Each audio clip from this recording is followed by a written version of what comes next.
In the province of Beijing, deep within Shang, a man lies motionless atop an ancient altar. The murmurs of concern grow louder around him. Voices questioning if he truly wants to go through with the ritual.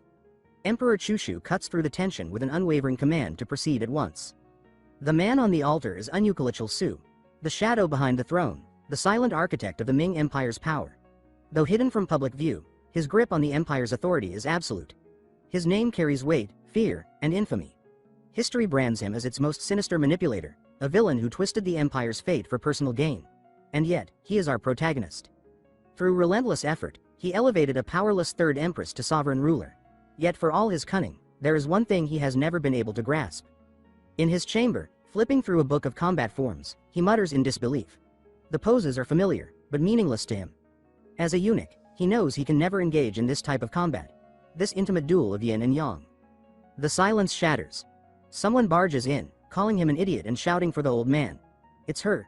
Third Empress Yuanhua. Her voice trembles as she demands to know why he insists on leaving this world behind. She kneels before him, begging him to abandon this mysterious ritual. She pleads to understand why the union of yin and yang matters so much. Why can't he simply live with her by his side? She insists that if it's money or power he wants, she will give him all of it, anything, as long as he stays. But Chushu tells her his decision is final. He asks her to forgive him for this betrayal. He says he cannot remain by her side until the end. The question lingers like smoke. Why does this man, of all people, care so deeply about yin and yang? Most wouldn't understand. But to him, it is everything. Because he carries a reincarnated soul. In his former life, he had also died a virgin. He's still a virgin now, over 50 years into this new life. A freak accident, the infamous reincarnation truck, killed him at 28. He was reborn into this martial world as a 12-year-old. It didn't take long for disaster to strike again. The moment he arrived, he was abducted by a madman. Not just any kidnapper, a butcher who castrated his captives to sell as eunuchs on the black market. Chushu spent decades trying to reverse what was done. He climbed to power with a single obsession: restore his manhood. He elevated a powerless princess to empress just to gain access to a legendary physician. He trained until his martial prowess reached transcendence. He became the strongest fighter in the imperial palace. And yet, when a kneeling man told him it was impossible to create something from nothing, Chushu understood. The man explained that only through rebirth could he regain what was lost. That day, Chushu realized. All the power, all the money, all the mastery, it meant nothing if he stayed a eunuch. That's when he decided to reincarnate. To start over. He longed for a new life, one where he could experience true combat, on and off the battlefield. He was born for close quarters fighting, and he refused to go on without it. As he prepares to depart, he orders the empress removed. She leaves in tears, devastated. She asks how he could choose to die so meaninglessly. She calls him father. He had raised her since childhood. To him, she was family, a daughter, or at most, a little sister. Her sobs nearly shatter his resolve. But the decision is sealed. She will have to grieve, as one does for a parent. A man in a turban approaches the altar with a warning. The reincarnation ritual, he says, is forbidden. Out of every 100 who try, 99 die. He asks Chushu if he truly wants to risk it. Chushu lowers his gaze and says that if this is how he must live, then he would rather die. He orders the ritual to begin. He has already conquered all there is to conquer. He's enjoyed every luxury strength can buy. Now, he seeks rebirth. For that, he's ready to gamble everything. As his body starts glowing pink, he glimpses a blurry old man calling to him from the void. Chushu opens his eyes slowly, disoriented, rising to his feet. The old man smiles and says he's glad to see the boy awake. Kyushu's heart drops. He knows that voice, that face. It's him, the cursed bastard who castrated him 50 years ago in the imperial palace. In his former life, Chushu had tried to hunt this monster down, only to learn he died at the hands of random bandits. But now, it's clear. This wasn't reincarnation. It was a regression. Time has rewound. He assumed he'd wake up in a new body. But as he checks down his pants, reality hits. The old man asks if he's injured. Chushu grins with a mad glint in his eye. He thanks the old man for saving him, then apologizes. As the old man offers herbs and healing, Chushu snaps his finger in one brutal motion and demands to know if he plans to kidnap him again. The man stares, confused, asking how Chushu knows about that. Chushu grabs his arm, twisting it without mercy. Though just a boy again, he remembers everything, every technique, every strike. The top martial artist of the imperial court doesn't need a grown man's body to kill. He locks the old man in a chokehold and mutters that, in his last life, he was disappointed to learn the man had died so easily. But this time, Chushu would be the one to end it. He squeezes. The man goes limp, The corpse collapses. Chushu spits on it. The journey has been long, he reflects, but he's finally reached this moment. Last time, power and wealth couldn't bring him joy, but this time he's different. Call it reincarnation or regression, he doesn't care. From now on, he will live for pleasure, you know the kind. And so begins the tale of the second eunuch, who took his manhood back. 2 months passed since Chushu strangled the cursed old man to death. Now, in biting cold, he walked across a narrow bridge, his breath fogging in the air. Snow whipped around him, but he pressed forward toward the province of Gamsik, each frozen step a reminder of his determination. He told himself that the suffering was nothing compared to the life he envisioned, one of ultimate pleasure. Despite his inexperience, he believed that pleasure was more than skin deep. If it were only physical, he said, he could easily throw money at the problem and arrange some cheap, private combat sessions.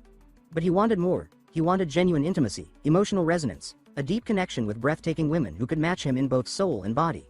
The kind of love that left both sides breathless and fulfilled. Salivating at the thought, he declared that this was the ideal pursuit. Still, he knew desire alone wouldn't feed him or clothe him. Money and food were necessary. That's why he decided to step into the martial world not as a villain, but as a hero. He had once believed he'd reincarnate in the future, so he buried treasures with his corpse. That plan was useless now. Still, his advantage remained. He knew the next 50 years of history. With his unmatched martial skill, gaining fame and wealth would be easy. First, though, he needed to fix his old habit of laughing like a lunatic eunuch. He swore that from this point on, the legend of the future harem king, Lee Chil-soo, would begin. He pointed toward a large building and called out, asking if anyone was inside. From within, someone stirred at the sound of a child's voice and stepped out, bewildered that anyone could scale a mountain during a blizzard. Chil-soo took a deep breath and announced with resolve that he had lost his family to bandits and was seeking strength. He proclaimed that he wished to become a disciple of the joint clan. This sect, the Gongdong, was known for blending Confucianism, Buddhism, and Taoism to stand against the dark forces of Django. Outsiders, however, often labeled them as either a demonic cult or lowly bandits. An old man hurried toward him, scolding him harshly for climbing the mountain in winter. Chil-soo replied that joining the clan was all that mattered. The old man paused, asking to see his arms and hands. He pressed his fingers to the boy's wrist and noticed something remarkable. The natural energy in the boy's body was already expelling impurities. It meant Chil-soo had instinctively used the correct breathing technique to survive the climb. The old man praised him, remarking that this feat alone showed potential. He asked if Chil-soo had any martial background, or if his family had trained him. Chil-soo confirmed that they had, though he omitted the detail that he'd honed his craft over 5 decades in a former life. Introducing himself as Zhang Yang, the leader of the Gongdong sect, the old man explained that joining required several steps. However, given Chil-soo's latent talent, he said he'd make an exception. Chil-soo felt victorious. Things were going exactly as he planned. He had come to this place precisely because he knew the sect was teetering on the edge of collapse. That meant they'd accept almost anyone. As he wandered around the grounds, he performed subtle pelvic stretches in anticipation of his grand future. But what he saw disturbed him. The condition of the sect was worse than he remembered. Not a single building was intact. It made him question how such a place could eventually become one of the 5 great sects of the martial world. Zhang Yang mentioned that there was someone he needed to meet, the master of the disciples. Chil-soo considered this further confirmation that his timing was perfect. The more broken the sect, the greater the glory he would gain by reviving it. They stopped in front of a battered temple. Zhang Yang called out for someone named Ru Yi, announcing that a new disciple had arrived, Lee Chil-soo. Snow pelted down as Chil-soo shielded his face. A figure rushed out of the temple and warmly greeted him. He braced himself for a stern elder, but instead found someone around his own age and annoyingly handsome. Chil-soo froze. According to ancient texts, Ru Yi was supposed to be hideous. Instead, the boy before him looked like a divine sculpture. If this continued, Chil-soo's future would be in jeopardy. Ru Yi asked if he was all right, to which Chil-soo answered curtly that he was fine. He then reached out and told Ru Yi to drop the formalities. After all, they were brothers now. But as Ru Yi grinned and reached out to grab his hand, Chil-soo recoiled, irritated by the contact. He didn't like being touched by this dazzling enigma. He demanded that Ru Yi not touch him like that, and then, as he studied Ru Yi's features again, a new doubt crept in. He wasn't sure anymore. Was Ru Yi really a man? Confusion took hold. Ru Yi apologized, explaining that it was the first time they had a new disciple, and the excitement had gotten the better of them. Chil-soo also apologized, admitting he overreacted. Inside, he reminded himself not to mess up this opportunity. Ru Yi, who had been quietly watching from a distance, observed the interaction with interest. The snow kept falling, and Zhang Yang gazed up at the sky, remarking to himself that perhaps winter was finally ending in this place. He He silently hoped Chil Su would get along with Hu Yi. 10 years earlier, he had taken Hu Yi in as an orphan. After discovering her extraordinary talent, he had nurtured her carefully. The truth, unknown to most, was that Hu Yi wasn't a boy at all. She had spent her life in disguise, walking the martial path in a man's world. Zhang Yang's only wish was that her secret wouldn't be discovered, especially not by Chil Su. That night, Chil Su lay in bed, reflecting that tomorrow would mark the start of his legendary journey. But so far, the experience had been miserable. He blamed everything on that irritating Jin Wei. Earlier, Jin Wei had introduced herself, apologizing for the sect's ruinous state. She said she hoped to show him the true legacy of Gongdong, even after the massacre that occurred 50 years earlier. She explained that the Rieyangshan Palace still housed the sect's master, a living symbol that the joint clan had not yet died. Chil Su told her he understood, but asked her not to get too close, claiming he was shy. She respected his request, and he noticed she seemed weighed down with guilt. He reassured her, saying that mistakes happened and there was no need to feel so discouraged. He even suggested that if she wanted to share the history of the sect, he would listen. Jin Wei brightened instantly. Chil Su knew he had said exactly what she needed to hear. He found it easy to comfort people like this. Just tell them what they longed for. What confused him was how clingy this boy was. Back in his room, he scribbled angrily on the wall, writing that he was tired of being hugged by this overly affectionate boy. After 50 years of celibacy, he couldn't bear being touched by men anymore, especially not someone hailed as a genius, a boy who, rumor had it, could rebuild a broken sect with ease. In his previous life, whispers claimed this prodigy had rejected every woman because he pursued only martial perfection. Now, Chil Su was convinced of something else. He was certain Jin Wei was gay. What he didn't realize was that Jin Wei was a woman. He remembers catching glimpses of Jin Wei within the castle in his past life, always thinking the boy looked a little too pleased with himself, as though enjoying some odd private joke. At the time, it never occurred to him that Jin Wei was struggling beneath a disguise, hiding her true self from the world. But now, with the truth just out of reach, Chil Su swears that in this life, he will not be denied. He will wield the weapon he always dreamed of, his own body, restored and alive. Still, today, that weapon feels strangely dormant. It's as if even his most private ambition has caught the winter blues. He decides to warm up with a few familiar exercises, quietly stretching and flexing in the cold air. Somewhere else in the compound, Jin Wei sits alone in her room, stewing in her thoughts.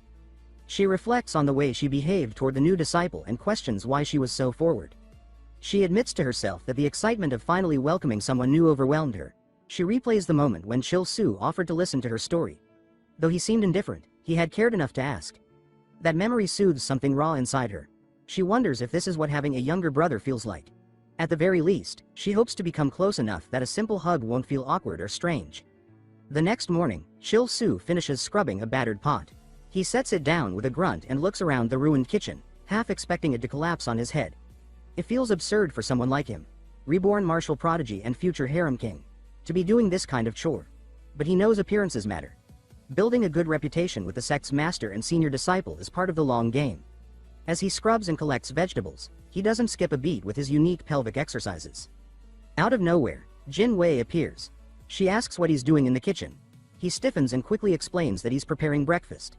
She praises his initiative and flashes a bright smile, leaving him internally groaning about how annoyingly beautiful she is. He answers that losing his family forced him to grow up fast. Jin Wei softens and says she understands. She's also an orphan. She says she admires his strength. Chil Su finds it odd how often this person apologizes or says they get him. It's like they're trying to establish a connection he didn't ask for. Jin Wei offers to help prepare the vegetables, and he considers the future. He knows that in time, this person will become a towering figure, celebrated, beautiful, and powerful. For now, he figures it's smart to stay on their good side. He thanks her and turns to wash the greens, all while reminding himself to keep a safe emotional distance. Suddenly, the kitchen shelf buckles and collapses. Jin Wei shouts a warning as debris falls toward his head. He reflexively shields his face, then lowers his arms to find Jin Wei right next to him, asking if he's okay. He answers that he's fine but can't ignore the growing discomfort in the pit of his stomach. Jin Wei casually remarks that he's lighter than expected, which makes Chil Su flush, especially as he catches a subtle, floral scent on her clothes. Panicking, he snaps out of it and yells, demanding to know where his senior brother thinks he's touching. Jin Wei stammers that it wasn't intentional and pleads for him not to misunderstand. Flustered and annoyed, he tells Jin Wei to stop blushing because it's making things worse. Jin Wei apologizes again and offers to leave, suggesting he rest. As she walks off, Chil Su watches her go, convinced this cursed senior might accidentally get him killed with this nonsense. If Master Zhang Yang had walked in, he probably would have been strangled on the spot. He declares that Jin Wei should stop helping with chores and that as the junior, it's his job. Jin Wei nods, visibly uncomfortable but accepting. Then she hesitates, picks up a small pot, and gently asks if just a little help is okay. Chil Su sighs in defeat and allows it. 2 months pass. Master Zhang Yang gathers the disciples and asks them what they believe true martial strength is. Some argue it comes from consuming elixirs and absorbing external power. Others believe it lies in disciplined physical training. Zhang Yang explains that real power is the union of both. Only those who master internal and external energies can truly connect with the world and themselves. Jin Wei listens intently, nods, and tells Chil Su to keep training hard. He grins, saying to himself that even if no one ordered him to, he would give it everything. A superior body meant superior vitality, and he had big plans for both. He watches the sweat drip to the ground and smiles, satisfied with the effort. He compares the feeling to gym rats lifting heavier weights after weeks of struggle. In his past life, he hated his body. No matter how hard he trained, he always looked too cute, too soft. It was the price of mastering a technique tailored to eunuchs.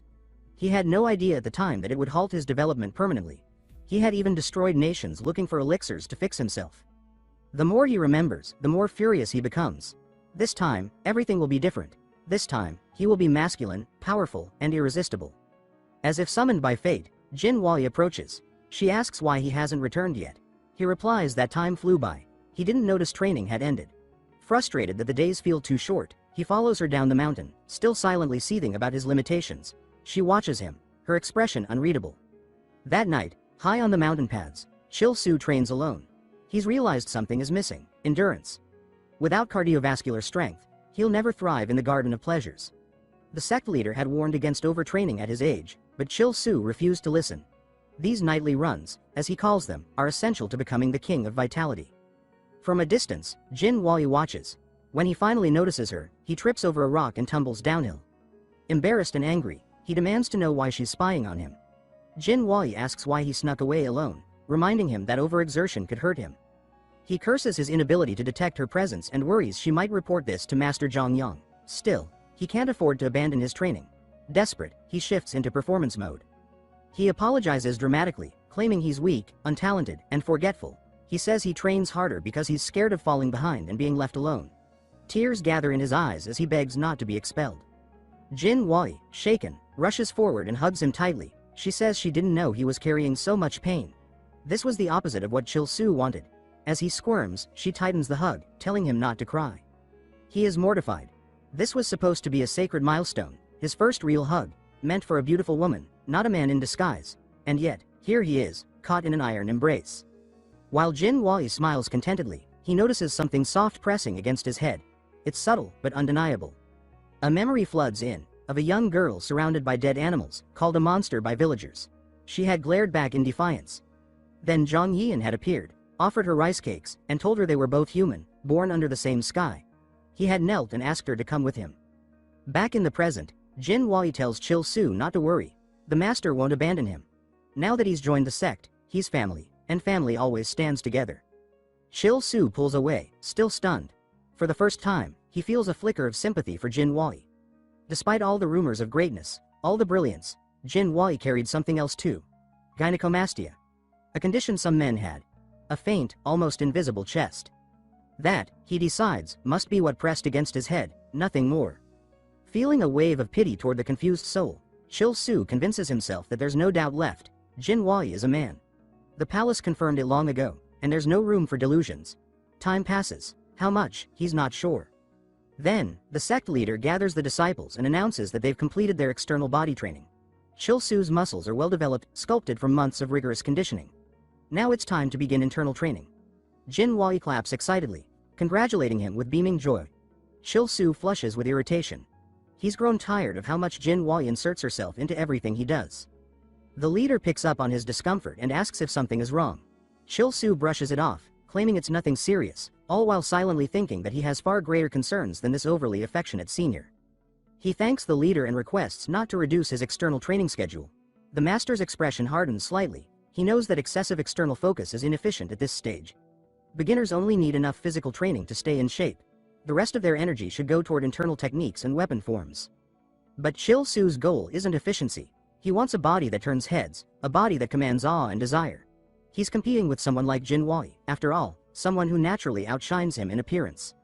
The leader questions his persistence, asking why he insists on this unusual path. Chil-Su explains that while he may appear gifted, he's actually slow to develop. He says that if he can't be the most talented, then he'll be the hardest working. He wants to contribute more than anyone else to the sect's revival. He admits that the route he's chosen isn't optimal, but argues that even a small increase in strength can make a difference in battle. Two people may use the same technique, but the one with more raw power will win. He adds that with this strength, he'll be able to protect the sect, and eventually impress a remarkable woman drawn to his might. With a confident smile, he asks for permission to continue. The leader sees something in his eyes, determination that refuses to fade. He reflects on the sect's long decline and how many traditions were lost along the way. Perhaps this kind of stubborn resolve is what's needed to rebuild. He hands Chil-Su a scroll, stating that it contains the core formula for the Yang symbiote martial art. Chil-Su blinks, unsure if this means his request is approved. The leader elaborates, saying that the martial world is harsh to those without talent, but open to those with courage. He grants permission for Chil-Su to continue external training, on one condition. He must also master the technique within the scroll. Grinning, Chil-Su thanks him, eager to prove his worth. The leader then infuses energy into Chil-Su's body, instructing him to guide it according to the scroll's diagrams. The warmth of the Yang energy flows through him, unlike the cold, bitter currents of the Eunuch techniques he once mastered. This is Yang Kai, pure, vital, and life-giving. The leader praises him for entering the realm of internal energy. Chil-Su places a hand on his chest, pride swelling. He's no longer just a eunuch who clawed his way to power. Now, he's someone reborn. A master in the making. Jin Wei watches with joy, clearly proud of his progress. That night, she approaches the leader and expresses her desire to join Chil-Su in external training. She explains that as the senior disciple, she wishes to lead by example, just as he does. The master, moved by her sincerity, agrees. Even if it doesn't produce results, he says, it will be a meaningful lesson. As he gazes out at the mountain sky, he feels a glimmer of hope. Perhaps the dreams of the sect's founder might still be realized. The next day, Chil-Su works through his drills. His fists crack through the air as his body begins to respond to the new energy. But something feels off. He still carries the remnants of old habits. His familiarity with the eunuch techniques distorts the sensations of the Yang energy. His thoughts drift back to the sect's emblem, a reversed Taiji symbol. It represents their ancient method, mastery of inverse yin-yang. He resolves to embrace this energy fully. Mastering the dual flow, he believes, is the key to achieving his ideal self.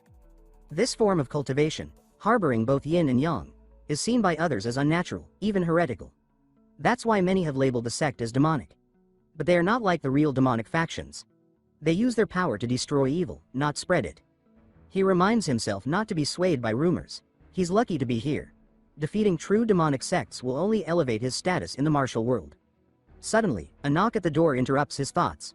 A boy stands there, crying and desperate. He begs for help, saying that his grandfather needs them. He pleads, claiming that if the sect truly stands for justice, someone must help the old man who has supported them for years. Jin Wei appears and asks what's going on. Chil-Su explains the situation. The boy says someone, or something, stole his grandfather's goats. The master isn't around, which leaves them unsure of what to do. The boy elaborates, saying the goats didn't vanish because of a thief. The tracks left behind and the damage to the area suggest something unnatural. He explains that his grandfather raised the goats to sell and donate the money to the sect. But now they're gone. The boy admits he can't offer payment but begs for help anyway. Chil-Su thinks it over. He reasons that anyone who climbs the mountain in winter deserves at least an answer. He agrees to investigate. At the base of Gongdong Mountain, the boy shows them the scene. Chil-Su inspects the tracks, long, sinuous, unmistakably serpentine. But the scale is wrong. This wasn't a snake. It was a monstrous one. He asks Jin Wei if any legends mention a giant serpent in these mountains. She says she's never heard of such a thing and insists that if it existed, their master would have dealt with it. Chil-Su knows better. Accumulated energy in Gongdong could mutate wildlife, creating new threats without warning. He also knows this is a rare opportunity. If he kills the beast, he can absorb a wealth of vital energy. He declares that he'll handle it himself. Jin Wei protests, saying they should inform the master. Chil-Su counters that stirring panic is unnecessary. Helping villagers is their duty. She concedes, and the boy brightens with hope. Chil-Su instructs her to guide the child back while they follow the creature's trail. Leaping through the forest, Chil-Su traces the path of destruction. Jin Wei follows, still questioning the wisdom of acting alone. Chil-Su assures her that helping people can't be wrong, even though his true motive lies in gaining power. Suddenly, the trail disappears. Perched on a branch, Chil Su tells her to stay alert, but before he can finish his sentence, the giant snake lunges from above. It slams into his chest, launching him backward. Blood spills as he hits the ground. Jin Wei screams his name and rushes to his side. A voice, distant and prophetic, recalls an ancient tale, how a saint once got lost in Gongdong Mountain and uncovered sacred relics, techniques thought to be lost, and an elixir of legend. For a beast to become demonic, it must consume vast spiritual energy. This snake, it seems, was a product of such energy. Clutching his side, Chil Su grits his teeth. He tells himself that if he survives this fight, he'll grow stronger, recover the sect's forgotten techniques, and finally break free of his past. Jin Wei draws her sword and charges. Her blade glances off the serpent's scales without effect. She's too inexperienced, and the creature's tail slams her aside. Chil Su curses her mistake. She had panicked. Grabbing a branch, he leaps forward, driving it into the snake's eye. The beast recoils, writhing. But the venom already courses through his veins. Jin Wei staggers to her feet, asking if he's alright. He says they need to focus. They've fallen into the creature's trap. He asks if she noticed the toughness of its scales. She nods. It's like stone. The only way to kill it is by severing its head. But the creature moves too quickly for that. Chil Su glances at Jin Wei, noting that she still has a long journey before reaching her true potential. The real concern, however, lies with him. Though his past life's mastery of martial arts remains intact, the venom spreading through his body has already weakened him. He knows he can't hold on much longer. If Jin Wei, still green and untested, were to be poisoned as well, their fate would be sealed. Determined to buy them both time, he tears off his belt and tells her to get ready. When the moment comes, she must release all her destructive yang energy in one strike. There won't be a second chance. Jin Wei hesitantly asks how he expects to accomplish anything in his current state. He tells her that hesitation has no place now. Demonic beasts, no matter how formidable, always have a weakness. He roars as he narrowly dodges the serpent's next strike. Then, with a burst of reckless speed, he loops his belt around the snake's neck and slides beneath its writhing body. At his signal, Jin Wei leaps high, her blade glowing with condensed yang energy. She brings it down in one clean slash, severing the creature's head from its body. The snake crashes to the ground, lifeless. Jin Wei lands, astonished. As she catches her breath, she remarks that the neck truly was its weak point. She's even more surprised by how Chil Su had recognized it and directed her toward it so decisively. Then she sees him collapse. His body trembles violently. Heat radiates off him in waves as the venom spreads through his system. The legends were true. Jin Wei rushes to his side and cradles him. Chil Su smiles faintly, thinking it's not as bad as it seems. He plans to circulate his energy, draw the venom inward, and slowly purge it. Looking into Jin Hui's panicked expression, he feels certain he'll recover, but she thinks differently. She blames herself for relying on him again, and, in a desperate attempt to save him, pulls him close and vows not to lose him. Laying him down, she leans forward without hesitation and presses her lips to his neck, drawing the poison out with her mouth. Chil Su jolts awake, completely disoriented, feeling something soft against his skin. Realizing what's happening, he flails wildly and yells at her, demanding an explanation. Jin Wei quickly sits up, spitting out the venom, cheeks flushed with embarrassment. Chil Su furiously calls her reckless. She brushes off his scolding and insists that she had to make sure he would be all right. Later, as they warm themselves by a fire, Chil Su sits brooding. Jin Wei, now cheerful again, comments that his pulse has stabilized, though she finds it odd that he suggested eating the meat of the demonic snake. Chil Su explains that some snake species are known to have incredibly nutritious meat. Jin Wei wonders if the master might enjoy it too. Chil Su mutters under his breath, irritated that she's thinking about the master in a moment like this. He says that after eating, they should search the snake's lair. The real rewards are likely hidden deeper. After a short trek through the forest, they find the cave's entrance near the mountain's peak. Jin Wei notes the immense spiritual energy radiating from within. Chil Su is impressed. Her instincts are sharper than he remembered. Had she used this sense in her past life to find this place as well? Inside, Jin Wei is awestruck. She remarks that she never imagined the Gongdan sect had a place like this. She theorizes that the energy might be tied to a lost manuscript. Chil Su agrees. It could have been a secret training ground or a retreat where a great master ascended. If so, then elixirs must be nearby. Jin Wei spots a cluster of pills, but they're dull, likely already drained of their energy by the snake. They push deeper, eventually stumbling upon a hidden temple. A low table sits before them, books stacked neatly. Jin Wei approaches and identifies them as sword techniques. Both realize they've found something significant, the lost martial arts of Gongdan. Jin Wei can barely contain her excitement, claiming this must be where the ancient masters trained. Chil Su, having expected as much, stays calm, though inwardly he's just as thrilled. She exclaims that fate has smiled upon them, but Chil-Soo quickly suggests they split up to search for more treasures. The moment she turns her back, he sprints into the cave's depths, determined to find the true prize first, the elixirs. Eventually, he spots it, a single floating pill glowing faintly in the dark. He stares in awe, drooling. This is it. His key to leaving behind all humiliation, to finally stepping into his future as the harem king. But before he can claim it, Jin Wei calls out from another tunnel. She's found a bathing spring and mentions something strange. Before she can finish, she hears Chil-Soo scream. She races to his side and finds him collapsed before a frozen altar. Her eyes widen. She recognizes it immediately. Medicine Su, the legendary elixir of life. Formed over thousands of years, it holds unimaginable yin energy. While priceless for cultivating feminine power, it's disastrous for someone like Chil-Soo. His entire path is built on cultivating pure yang energy. If he consumes it, the balance within him would shatter, and his body would regress to the same delicate state he fought so hard to escape. Tears run down his cheeks. Jin Wei asks why he's crying, and he responds that they're tears of joy. Smiling weakly, he insists she should take it. He explains that it can awaken unimaginable power and would benefit her far more than him. Jin Wei protests, saying that he found it, and therefore should be the one to use it. Chil-Soo grits his teeth. The elixir is poison to him. But for her, it could be transformative. He argues that giving it to someone like him, who develops slowly, would be a waste. Split between two people, its effects would diminish. He pleads with her to take it and grow stronger, for herself and for the sect. Jin Wei, touched, argues that precisely because he lacks innate talent, he should take it. With this, he could finally reach her level. Chil-Soo's patience thins. He can't understand why she's so stubbornly righteous, refusing to accept a gift. He knows he has to manipulate the situation. He gently takes her hand, lowers his voice, and asks if she could grant a humble request from her junior disciple. Jin Wei blushes, startled.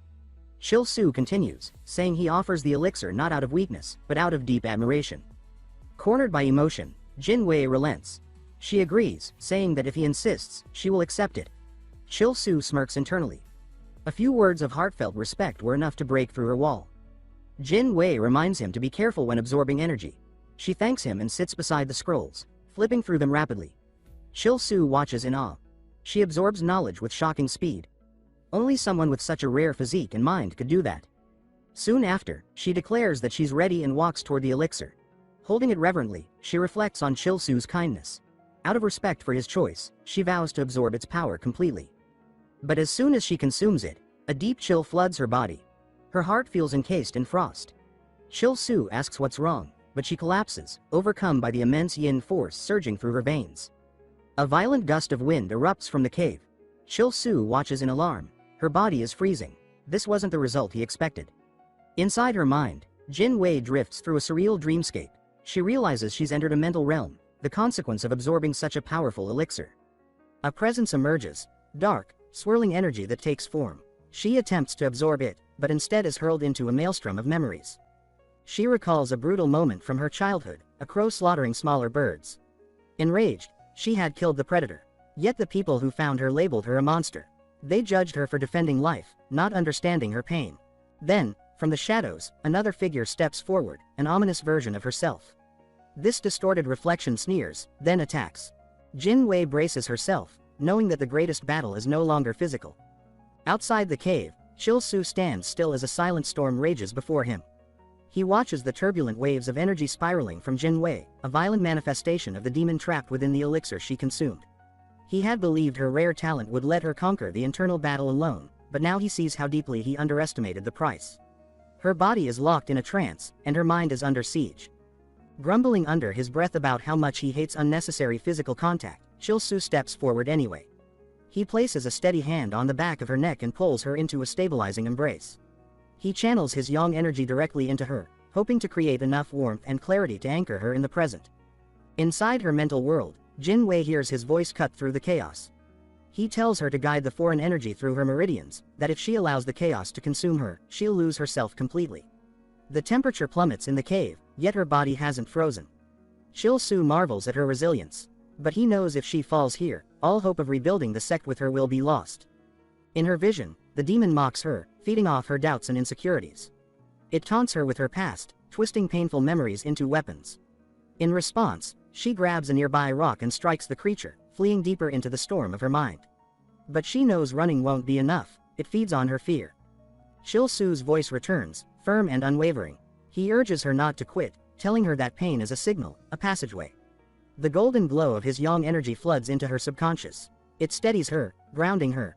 Despite the growing risk to himself, Chil Su continues funneling energy into her, refusing to let her face the demon alone.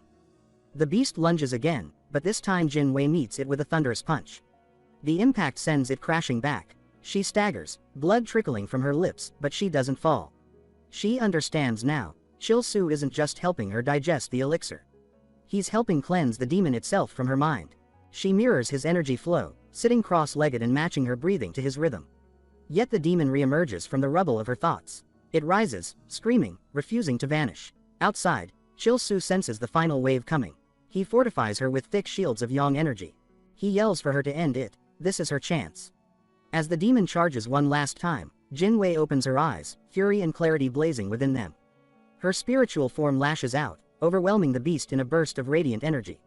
The demon convulses and disintegrates into dust. The cave finally stills. Chil Su slumps back, drained but satisfied. He congratulates her quietly, proud of her victory. In her mind, Jin Wei reflects on every moment that brought her here. Chil Su's kindness, his support, his selfless sacrifice. He had not only offered her a priceless treasure but endured the storm beside her, never asking for anything in return. A newfound resolve rises within her. She promises herself that she will repay him, no matter the cost. Even if the entire world were to turn against him, she would remain by his side. Chil Su watches her begin to absorb energy in earnest, sensing that her breakthrough marks a critical step in restoring the fallen sect. He stands, stretching his weary limbs, and mutters that the ordeal, while painful, was ultimately worth it. Still, he grumbles about how unfair the cave had been. Instead of a yang-based elixir that could help him recover the strength of his former life, he got front-row seats to a yin explosion. Exactly what he didn't need. Scanning the cavern, he spots something, a faint red glimmer tucked behind a jagged rock. He approaches and uncovers a small crimson plant radiating pure yang energy. Not as rare as the elixir, but still potent. With no hesitation, he pops it into his mouth and begins cultivating on the spot. Rather than focusing the energy solely into his core, he lets it flow through his entire system. Muscles, bones, nerves, he feeds every cell, reinforcing his body. For the first time in years, he feels robust yang energy coursing through him, free from distortion. Though he hasn't matched Jin Hui's leap in advancement, his body now brims with vitality and resistance.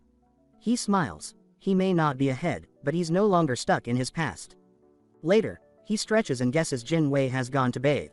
This place, sacred to Gong Dan's lineage, surely has at least one bathing spring. Not far off, Jin Wei soaks in the warm waters, sighing at how rejuvenating it feels. From a distance, Chil Su calls out, asking where she is. Jin Wei panics and tells him not to come closer. He stops, sitting by a rock and saying he'll wait. Jin Wei silently thanks him, heart pounding, knowing that had he taken one more step, he might have seen more than she could explain. As she relaxes, her thoughts drift. She thinks about how close Chil Su came to discovering her secret. She's spent her life disguised as a man to avoid trouble, as her master once advised. But this moment, after what they've just endured, feels different. The way Chil Su stood by her, gave so freely, and never hesitated to act. She can't help but wonder about the strange warmth blooming in her chest. She blushes, unsure of these new emotions. She imagines walking through a quiet garden with him, hand in hand, supporting him just as he did her. She jolts back to reality, scolding herself. Chil Su is her junior disciple, nothing more. Her duty is to protect him and restore the sect, not to indulge in foolish fantasies. Outside, Chil Su shifts uncomfortably. He mutters about how long it's taking. A man's bath shouldn't require so much time. Looking around, he marvels at the glittering walls of the cavern, pearls and mineral veins shimmering in soft light. This place, he realizes, holds the true wealth of Gondong. He recalls that in his past life, after the sect was wiped out, only one man survived, the swordsman John Young, who would later lead the sect. Though branded the Demon Slayer, the title was steeped in ridicule. Many believed he had fled while his comrades perished. The name, in truth, was a scar. Chil Su clenches his fists. Recovering the lost martial texts here could change everything. This place was still intact now, but in his past life, it had already collapsed. That alone suggested that what destroyed it wasn't time or erosion. It was deliberate. Just then, Jin Wei emerges from the mist, radiating a soft glow, her aura steady and refined. She cheerfully tells him to go wash up. Chil Su stares too long, then punches himself in the face, trying to snap out of it. In the bath, he growls at himself, slamming his fist into the water. Why is this guy getting more beautiful every day? It's driving him insane. When he returns, Jin Wei is already sorting through a pile of ancient books, organizing them by theme and technique. She explains that she's preparing the martial texts for study. Chil Su's eyes light up as he flips through the ancient texts. These were foundational scrolls, rich with techniques, histories, and training philosophies vital to Gondong's revival. Yet, something was missing. He furrows his brow and turns to Jin Wei, asking if these 7 books were all she had found. She confirms, adding that none of them resemble the famed Demon Slayer technique. That leaves Chil Su puzzled.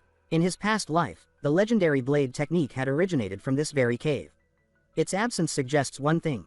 Mu Ju Che, the celestial sword lord who transcended mortality, hadn't recorded it in writing. This complicated things. If a technique of that caliber was hidden here, it had to be preserved differently, encoded in something that couldn't decay with time. Jin Wei suddenly gasps. She points ahead and shouts that she's found something. Without waiting, she bolts forward. Chil Su follows closely behind. She stops at a stone wall, where deep, deliberate cuts mar the surface like ancient battle scars. Chil Su examines the markings. The moment his fingers touch the stone, he senses a lingering current of energy. He declares that it's not merely decorative, it's mechanical, likely crafted over 3 centuries ago. He explains that it's designed to open only when struck with precise force and energy. Any misstep could bring the entire cave down. Jin Wei theorizes that without the authentic Demon Slayer technique, the structure is locked. Chil Su agrees, but believes there's still a path forward. He explains that while he never fully mastered the technique, the Imperial Palace had studied martial arts from every sect, especially the famous ones. The Demon Slayer technique was definitely among them. He feels certain that the secret to mastering Mu Ju Che's swordplay lies beyond this wall. Trailing the engraved slashes, Chil Su begins studying the pattern of movements. Jin Wei watches, puzzled, until she notices faint paths etched into the stone beneath their feet. The paths guide their positioning, almost like a silent dance meant to retrace the sword's journey. Eventually, Chil Su stops before another vine-covered wall. With one swift motion, he slashes through it, revealing unfamiliar symbols etched into the stone. He calls Jin Wei over, asking if she can decipher them. It takes 2 grueling days to make sense of the inscriptions. Piece by piece, they decode the embedded technique. It stretches from one end of the cave to the other, a massive sequence of movement, force, and intent. Using the martial tools they'd found earlier, and reverse engineering the sword marks, they correct each motion, refining it stroke by stroke. Jin Wei often asks if her form is correct. Chil Su grumbles in response, adjusting her footing, redirecting her posture. He's annoyed, not by her incompetence, but by the nagging thought that his first teachings in this new life were meant for a soft-spoken, adoring beauty. Instead, he's stuck with Jin Wei, who outshines any woman he imagined in both grace and power. When hunger strikes, they chew on energy pills, refusing to stop. The excitement of unlocking the sect's lost legacy outweighs the fatigue. Finally, the day arrives. The technique is ready. Chil Su, caught up in the moment, nearly embraces Jin Wei in celebration, but remembers just in time. Jin Wei steps forward, sword in hand, and asks if the final step is truly hers to take. Chil Su nods. He reminds her that the master had once said the Demon Slayer technique requires a celestial foundation. She hesitates, admitting she isn't confident she meets that requirement. He reassures her. The structure has weakened over 300 years. He's already manipulated the flow of energy inside, easing the resistance and softening the seals. All that remains is her final strike. He reflects to himself that where he lacks yin energy, she overflows with it, and where she lacks yang, he fills the gap. Together, they're perfectly balanced, an unintentional harmony. Jin Wei exhales, tightening her grip. She leaps into the air, sword flashing, and sends a resounding strike into the wall. A shockwave echoes through the cavern, and the wall slowly creaks open. Jin Wei runs to him, overwhelmed. She asks how he knew it would work. Before he can answer, she bursts into excited praise, exclaiming that the lost techniques must lie beyond. She calls him a genius, smiling wide with gratitude. Chil Su remains calm, reminding her that they haven't seen what's actually inside. It's too early to celebrate. They step into the darkness. Suddenly, Chil Su stumbles, collapses, and everything fades. When he opens his eyes, he's chained to the ceiling. Panic strikes immediately. The room, the scent of incense, the sterile cold, it's too familiar. A man in glasses steps forward, asking if this is the child. An older man responds, confirming that this is the stray from Haidong City, one who will fetch a fine price at the palace. The bespectacled man turns to Chil Su and casually greets him, telling him he's finally awake. Chil Su's heart plunges. This was the day, the beginning of everything, the moment he lost his manhood and was sold into servitude. But this isn't real. He realizes he's trapped in an illusion, an advanced mental realm, a test left behind by Mu Ju-che. A sick final trial. Rage rises in his chest. He grits his teeth and swears he'll make that ancient bastard pay for dragging him back into this nightmare. A child's voice echoes nearby, claiming that life in the palace isn't so bad. He says a eunuch can still become powerful enough to change the world. Chil Su's blood boils. In his past life, he had done exactly that. He had become the second most powerful man in the empire, second only to the empress, and yet, he lived hollow. That version of him, he now loathes. His anger ignites. Though his internal energy is far from what it once was, his mind remains sharp, his body restored. Spiritual pressure bursts from him, shaking the illusion. The captors around him demand to know how he's doing this, but their words freeze, faces distorting, before shattering into dust. This realm was built to test the heart, and Chil Su's heart is impenetrable. He looks down at the broken symbols on the floor, symbols that once represented his shackles. Anger surges again. These were men he already killed. He refuses to be haunted by them a second time. A gentle voice interrupts. It praises his strength. He turns to see a group of breathtaking women approaching, one leaning in for a kiss. But he narrows his eyes. He's lived a lifetime dreaming of such illusions. That's all they are. He summons his ki and vaporizes them on the spot. Even with his desires, he won't be controlled by temptation. Not anymore. He knows he didn't survive to indulge fantasies, he survived because of his unshakable will. Then, the shadows shift. A tall figure steps forward, sword at his side, eyes glowing with celestial energy. Mu Ju-che, the celestial sword lord himself, stares down at him and finally speaks. He says that Chil Su has exceeded every expectation. His voice carries the weight of centuries. Chu Su opens his mouth to respond, but he doesn't even get the chance. A blade of lightning erupts from Mu Ju-cha's hand, cleaving through the air with terrifying speed. The ancient celestial sword lord declares that he wants to see if the boy can handle the real thing. Caught off guard by the sheer force and pressure, Chu Su summons his energy, constructing hasty barriers as he twists and dodges across the cavern. But he's not fast enough. One strike lands cleanly across his abdomen, sending him flying back and slamming into the cave floor. The pain rattles his bones, and as he gasps for air, he realizes the truth with complete clarity. This isn't just some lingering illusion or guardian remnant. This is Mu Ju-cha, the man who single-handedly ended the demonic invasion 3 centuries ago. A living legend in the flesh, and he's now staring Chu Su down like an enemy. Chu Su scrambles up, shouting that he's not here to fight. He insists that Mu Ju-cha must recognize him, that he's not the enemy. But Mu Ju-cha cuts him off with biting sarcasm, asking if Chu Su thinks he's a fool. He says the boy carries the mental poise of a grandmaster, yet lacks the martial refinement of even a first-tier cultivator. Worse, he says, is the aura of rebellion clinging to his skin, proof, in his eyes, that Chu Su is an infiltrator from the blood demon cult. Chu Su collapses under the pressure, unable to mount a defense. Another attack is already coming when he suddenly bows deeply, offering his name and title, Li Chu Su, disciple of the Gondong sect. Then, with deliberate reverence, he welcomes the celestial master as his ancestor. The energy shifts. The strike curves midair and narrowly misses. Then, in a startling twist, Mu Ju-cha begins to laugh. He says the boy is clever enough to use a sect-specific technique that only a true Gondong disciple would know. That move alone spared his life. He then introduces himself formally as the celestial swordmaster of 3 centuries past. He says it's rare to meet someone walking the path of reversal and immortality. Chu Su responds coolly that time travel is no issue. As long as he remains a true disciple of the Gondong sect, the rest is irrelevant. Mu Ju-cha nods with partial agreement. He muses aloud about fighting fire with fire and suggests this boy may be the heavens' answer to future calamities. An anomaly to face another anomaly. Chu Su, however, is completely lost in this cosmic reasoning. He hadn't come here to fulfill divine prophecy. All he wanted was to reclaim his masculinity. He explains that his reason for being here is far more personal. He's not chasing secret martial legacies or immortality. He stumbled into this place searching for power, and now he's certain the final piece of that power lies here. He says that if Mu Ju-cha is the guardian of that legacy, then he has a request. He asks the celestial master to teach the sword technique not to him, but to his companion, the boy who accompanied him.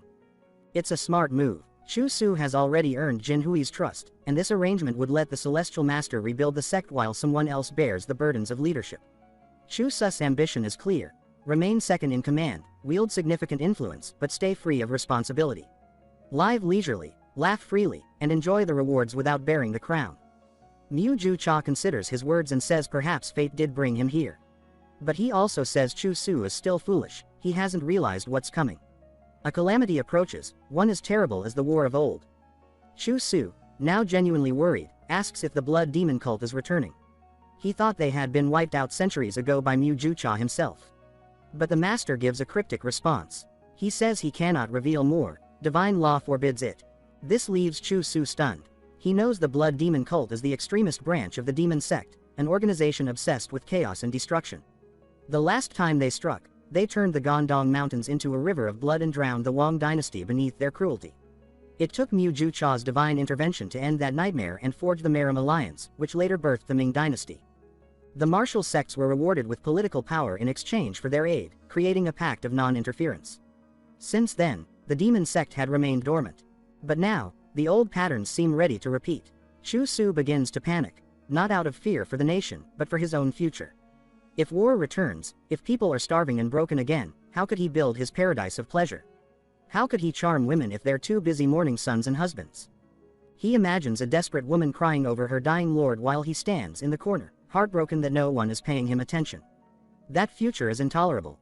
He concludes that if war is coming, then he must become strong enough to stop it, if only so he can live as he wants. Not to be a hero, not to save the world, but to protect his dream of leisure and laughter. He thinks of the emperors he once helped shape, of the dynasty he propped up from the shadows. He vows to prevent the demon cult from laying waste to the land again. Mu Ju Cha watches him quietly. Then, with a slight nod, he says the boy appears ready. He asks if Chu Su now wishes to learn the unified sword technique. Chu Su blinks, surprised. He thought the whole point was to pass it to Jin Wei. He asks what would be required of him to learn it. Mu Ju Cha replies that he knows the boy's mind is impure. He asks, flatly, if Chu Su doesn't want to use these techniques to indulge in carnal desires and call it enlightenment. Chu Su pauses for a moment and then answers honestly. He says his intentions aren't impure, at least, not in the way villains twist them. The union of yin and yang, he argues, is a sacred principle. It is the foundation of harmony in the world. He's not seeking domination or manipulation. He's seeking balance, beauty, bliss. He reminds the master that he overcame the illusion trap through sheer will.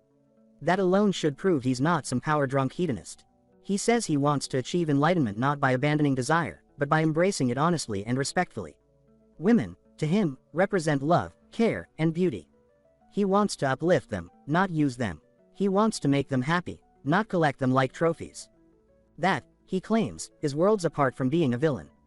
Mu Ju Cha stares at him, stunned by the twisted sincerity of his philosophy. He shakes his head and mutters that he's unsure what sort of karmic punishment a woman would have to endure to end up involved with someone like this. Chu Su assures Mu Ju Cha not to worry. He promises that he'll take responsibility for everything, he always intended to. If he wasn't willing to carry the consequences, he never would have started this journey. Mu Ju Cha studies him for a moment, then chuckles. He admits that he's impressed the boy is so bold and driven, even if his reasons are unique. He says that ambition like Chu Su's deserves a little credit. But he warns him, if he truly wants to learn the unified sword technique, he must first let go of every martial foundation he's ever built. Chu Su doesn't hesitate. He says that won't be a problem. In fact, he welcomes it. The yin-based cultivation from his past life disgusts him. It never suited him. Satisfied by his resolve, Mu Ju Cha declares that the training will begin. Chu Su will now embark on the path to mastering the celestial art of dual harmony, the supreme martial legacy of the Gondong sect. The name alone sounds excessive to Chu Su, but he holds his tongue. They suddenly appear in a vast, surreal expanse. It's like floating in a sea of stars, the horizon swirling with shifting currents of black and white.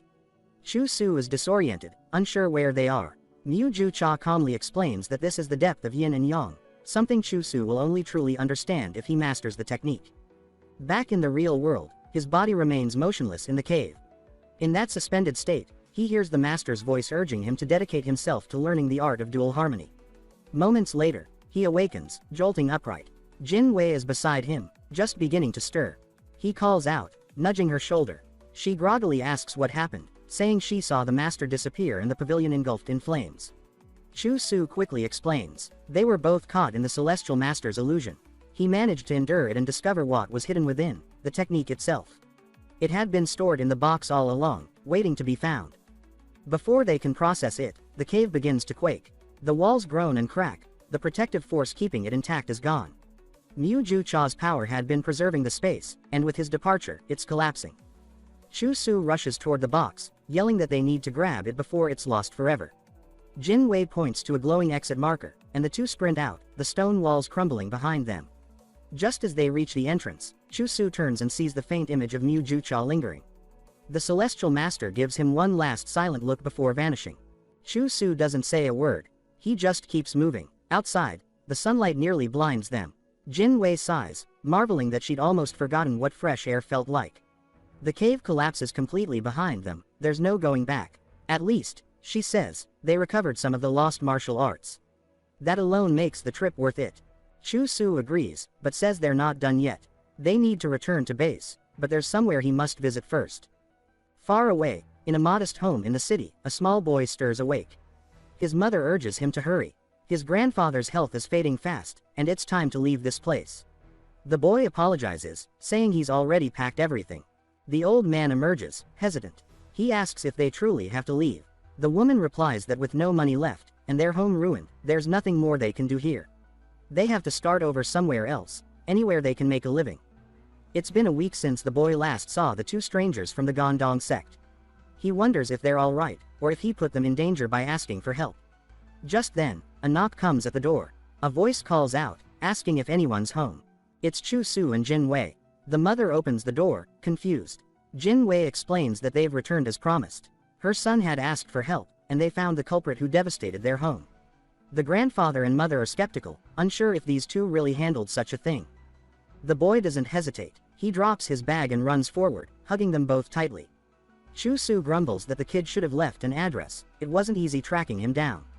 But he adds that thanks to the boy, they were able to slay the beast and prevent it from hurting anyone else. Chu Su reaches into his robes and produces a glowing stone, the core extracted from the demonic serpent. He says it must be properly refined and administered to the grandfather. If done correctly, it will restore vitality and dramatically improve his health. The boy sobs his thanks, overwhelmed. The old man steps forward, hands trembling, then begins to cry as well. Later, the family waves goodbye as the two martial artists prepare to leave. The road ahead is long. Chu Su, standing quietly, says he wishes he were stronger, strong enough to do more for people like that. Jin Wei agrees softly. Chu Su glances at the road and starts walking again. He says they've got work to do. Gondong isn't going to rebuild itself. Jin Wei follows without a word. They walk together in silence, their hearts heavy with duty but lit with renewed purpose. The encounter with the boy had given them more than closure. It handed them responsibility. Chu Su reflects on his past life. Back then, he never managed to awaken the divine fusion technique. The cave had already collapsed when he arrived. That meant someone else had entered it first, someone who retrieved the legacy and, perhaps, destroyed the evidence. If that person had ties to the Blood Demon sect, it made sense. They would want to erase Gondong's history, to ensure no one could challenge them. One thing was clear, something dark was already in motion. The question now was how to explain all of this to their master. As they climb the familiar stairs back to the sect, their master appears behind them. His voice cuts through the air, asking if it's really them. They turn slowly, awkward smiles plastered on their faces, asking how he's been. Without a word, the master storms forward and smacks both of them across the head. He demands to know where they've been, what they were thinking, and why they disappeared without permission. Later, after explanations are given and the truth laid bare, the master stands silent. Jin Wei confirms everything. Chu Su adds that the luminous pearl was retrieved from the cave. The master opens one of the books they recovered. His hands begin to tremble. Tears fill his eyes. He declares that these are real. These are the lost techniques of their ancestors. He breaks down, overcome with emotion, saying that this must be the ancestors' blessing. For all they'd done wrong, they had still done something extraordinary. Despite the severity of their disobedience, he decides not to punish them. What they accomplished was too important. But he warns them, this kind of recklessness can't happen again. Finally, he pulls them both into a rough, proud hug and welcomes them home. Later, they're seen writing meticulously in the manuals.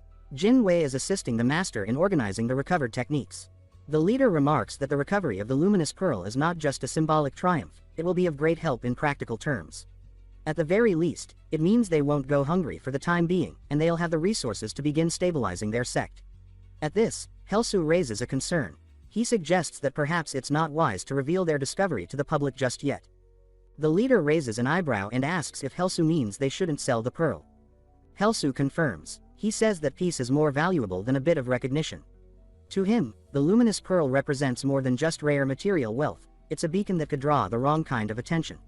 He reminds the leader that the reincarnation technique he used in his previous life was born from forbidden magic, an art tied directly to the demon sect. That same cursed legacy is likely related to the strange mark Mu Cha saw on him. Helsu reflects on how he and the Empress had wiped out the demon cult in his previous life, believing they had truly ended it. Yet clearly, forces had remained hidden, even from them. If he, in all his past influence, never uncovered their full reach, then he knows they're still dangerous now. For that reason alone, he insists that their priority should be to grow stronger before the world takes notice of them.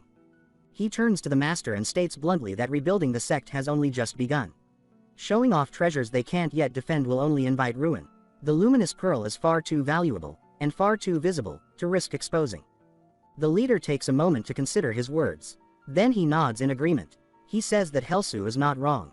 In fact, it aligns with something he's been worried about himself. He mentions that the Shadow Society has been gaining power throughout Gansu province. Jin Wei appears confused at the name, unfamiliar with the group. The leader explains that it started as a lowly bandit network, but over time it gained momentum and influence. Now, it's far more than a criminal ring, it's an underground force spreading its reach rapidly. And in a province weakened by the decline of the Gongdong sect, it's becoming a legitimate threat. For now, the leader says, they'll keep the pearl hidden. No one outside the sect needs to know about it. Then, with a smile that breaks the heavy tension, he opens the door and tells them to follow him. After everything they've been through, it's time to eat. He leads them toward the Gongdong Inn. Helsu immediately perks up. That name sparks something in him. He knows the white lonely flower resides there. Finally, he thinks he'll be able to meet Su Heron. But as they walk through the city, Helsu's excitement dampens. The streets are lined with the hungry and the desperate. Beggars lean against crumbling walls, and silence has replaced what should be a lively marketplace. He starts to doubt there could be any sort of inn operating here. The leader catches his look and explains the decay. He says this decline is the price of weakness. When the sect lost its prestige, so did the city. Gongdong once thrived, streets alive with traders, music, and wealth. But now, the shadows loom heavier every day. Still, the leader adds, one bright spot remains. The Gongdong Inn has never closed its doors. It's the heart of this place, and somehow, it endures. Helsu, now salivating, declares that as long as the inn stands, the world can burn. He praises the inn as a symbol of resilience, saying no other place carries the name of Gongdong with as much pride. The leader chuckles, grateful for his enthusiasm, and tells him to go inside. Inside, the mood is surprisingly warm. The streets outside may be quiet, but the inn hums with life. Patrons speak in low tones, and a gentle buzz of hope lingers in the air. Helsu is stunned. He didn't expect to feel this level of energy in a dying city. A man appears from behind the counter and greets the leader with a wide smile, saying it's been too long. He introduces himself as Shiwan Wang, owner of the inn. He guides them to a table and welcomes them like family. The leader comments that the place hasn't changed a bit. Shiwan laughs and says he's just being kind. Then he gestures toward Helsu and asks who the young man is. Helsu introduces himself proudly as a new disciple of Gongdong. Shiwan immediately praises him, saying he radiates strength and purpose. He declares with confidence that this boy will surely help bring Gongdong back to its former glory. Helsu thanks him but remains suspicious. The man seems too kind. Then he notices something. The entire room has quieted. People are staring at him, whispering about the arrival of Gongdong martial artists. Their eyes shine with admiration. Helsu is confused. He's not famous. Not yet. Why all the attention? Shiwan explains. These people aren't just customers, they're allies. Many of them oppose the rise of the Shadow Society. The inn has become a haven, a gathering point for those who still believe in Gongdong's return. These people see hope in the disciples of the sect. That's why they're watching him now, not out of curiosity, but out of belief. Suddenly, a man runs over, clutching a handful of coins. He offers them to the leader, begging him to accept them to aid in restoring the sect. The leader thanks him and assures everyone that with disciples like these, Gongdong will rise again. Helsu sits there, stunned by the wave of love and support. He didn't expect this. Not here. Then the leader leans toward Shiwan and asks about his daughter. Shiwan says she's out on a mission but will return soon. He calls her Heron. At that moment, Helsu's heart skips a beat. This was the moment he had been waiting for. In his past life, Su Heron became one of the sect's greatest figures. Alongside Jin Wei, she led Gongdong's restoration, Jinwei with her strength, and Heron with her mind. Her nickname, the Lonely Flower, suited her perfectly. Mysterious, elegant, and deadly. She was also known as the Ice Blade Princess. Her beauty was legendary. Even martial artists wrote her fan letters begging to be cut down by her sword. And now, Helsu, with his masculinity restored, couldn't miss the chance to meet her again. Just the thought sends his heart racing. The door creaks open. A flicker of white hair enters the room. His breath catches. Could it be? But no, it's a child. A little girl walks in, cheerful and innocent. He's stunned. He forgot. He's in the past, many years before Heron's rise to prominence. She's still a child. She tells her father she's back from her errand. Helsu can't help but smile awkwardly, reprimanding himself internally for getting carried away. She's cute, sure, but she's just a kid. Looking at her now, he feels the same way he once did looking at the Empress as a child, protective, like a big brother. Shiwan gestures to her and tells her to greet the sect's disciples. She waves and offers a shy greeting. Helsu introduces himself warmly, but before he finishes speaking, she stares for a second, then turns and walks away. She slams the door behind her. Inside, she wondered how he could smile when he couldn't protect a single soul. The Gongdong sect had proven useless, and her hatred for them ran deep, so deep, it extended to the entire martial world. Of course, the moment she left, her father apologized, explaining that his daughter was shy around strangers. Zhang Yang responded that it was perfectly fine. After all, she was just a child. Helsu, knowing her story, wasn't surprised. A skirmish between sects in the region had ended with her mother's death. That day, not even the Gongdong sect had been able to help. That helplessness had planted her resentment. Still, it saddened him to see someone so young already sealing herself off from others. Later, at least, the food was excellent. He finally got some decent protein after what felt like forever. Glancing to the side, he caught a glimpse of Heron rushing past him. She bolted as soon as she saw him. Then, out of nowhere, Jinwei appeared right in front of him, asking if he enjoyed today's outing. Helsu replied that he had, though he couldn't stop wondering why Jinwei always got so uncomfortably close when he spoke. Jinwei beamed, expressing joy that Helsu had liked the trip. Helsu remained stunned by how good-looking the guy was. No wonder Heron had clung to him in the past life. If things kept going this way, Helsu wouldn't even manage to become her older brother. He needed a plan to surpass him. He slammed the table and told the master they should go out like this more often. The trip had opened his eyes to the people's support and their expectations for Gangnam. It motivated him. He declared that he wanted to become a real martial artist, someone worthy of that support. When the master said they'd visit once a month, Helsu thanked him with genuine appreciation. Fueled with purpose, he swore he would make Heron his little sister. He wouldn't lose to Jinwei again. As night fell and they returned to the sect, Helsu admitted he had been neglecting what made him impressive. He pulled out a small stone tied to a rope and announced it was time to resume hanging exercises. His pants dropped, and the intent became obvious. The exercise was meant to strengthen the male organ, an essential part of his training to increase virility. Now that he was advancing with the master's martial techniques, he needed to train every part of himself to peak condition. As his eyes opened, the stone began to swing. It felt like night turned into day as he stood there, the stone swaying back and forth. A whole year must have passed. He laughed to himself, claiming he had finally become a real man. Reaching that level in just a year made him a legendary master of virility.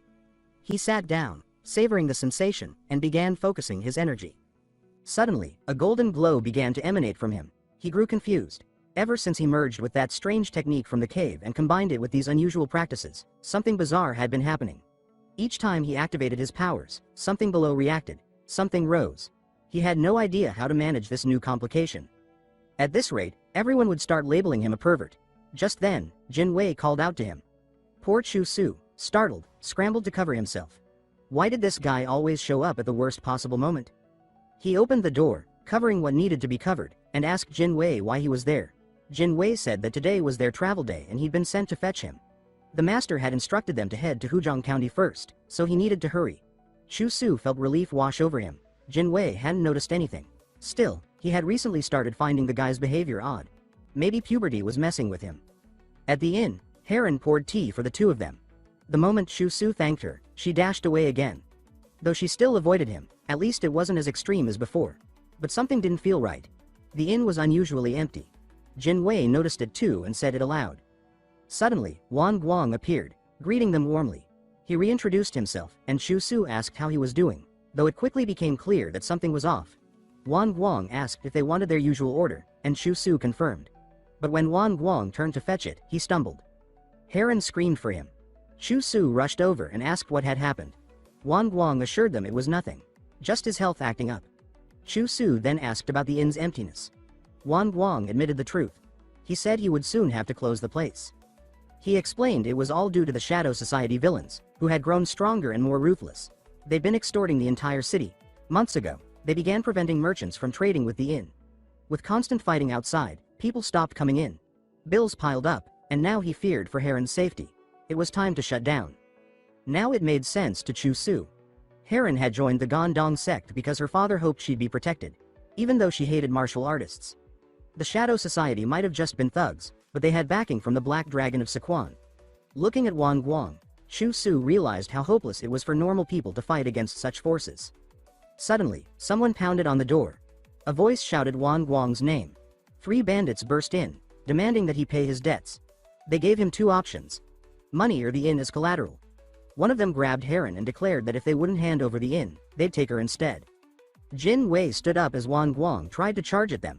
The man holding Heron said that she would now work for the Shadow Society to repay her father's debt. Heron cried, pleaded, and tried to break free before dashing away. Just then, Shu Su's voice rang out. The man froze when a pair of chopsticks flew through the air and pierced his hand. Screaming, he dropped his weapon. The other 2 bandits drew their swords and demanded to know who dared to interfere. Chu Su replied that the girl had said no. One look at his robe and they realized he was from the Gongdong sect. They mocked the dead sect's audacity to challenge them.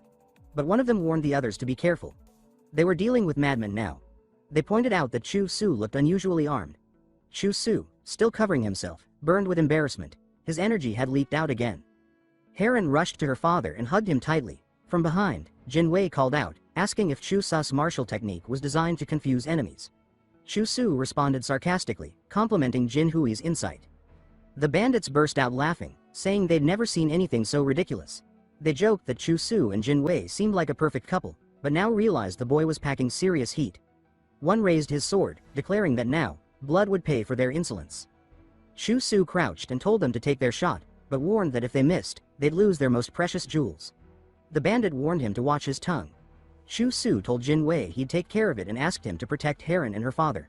Jin Wei agreed and moved toward them. The father asked if they could really leave it to the boy.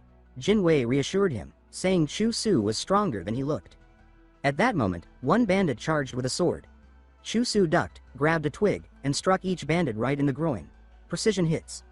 The last one, watching in horror, began to panic. Chu Su stepped forward and declared he would crack 6 eggs with 1 spoon. Blood sprayed. Moments later, a leader from the Gongdong sect arrived, surveying the wreckage and broken bodies of the defeated bandits. He asked if everyone was all right, his eyes narrowing as he examined the scene. Gazing at the carnage, he demanded to know what exactly had happened here. Chu Su stepped forward and offered a formal apology, explaining that he had caused unnecessary damage in the process of trying to restore order. He admitted that things may have gotten a little out of hand. Wang Guang interjected with gratitude, expressing that if not for these boys, they would have lost everything. The leader acknowledged the increasing boldness of the bandits, remarking that they had now gone so far as to try robbing the inn in broad daylight. He declared with conviction that the Gongdong sect would finish them off once and for all. But Wang Guang pleaded against it. He reminded them that everyone knew the Shadow Society had the protection of the Black Dragon. He said he didn't want Heron to suffer more pain, not again, not because of him. The leader softened and agreed. He promised that, as far as the Gongdong sect was concerned, Heron would be well cared for. But before the discussion could end, Chu Su stepped forward, requesting that the leader wait. He said that if things continued this way, Heron would become a sect disciple, just like in his previous life.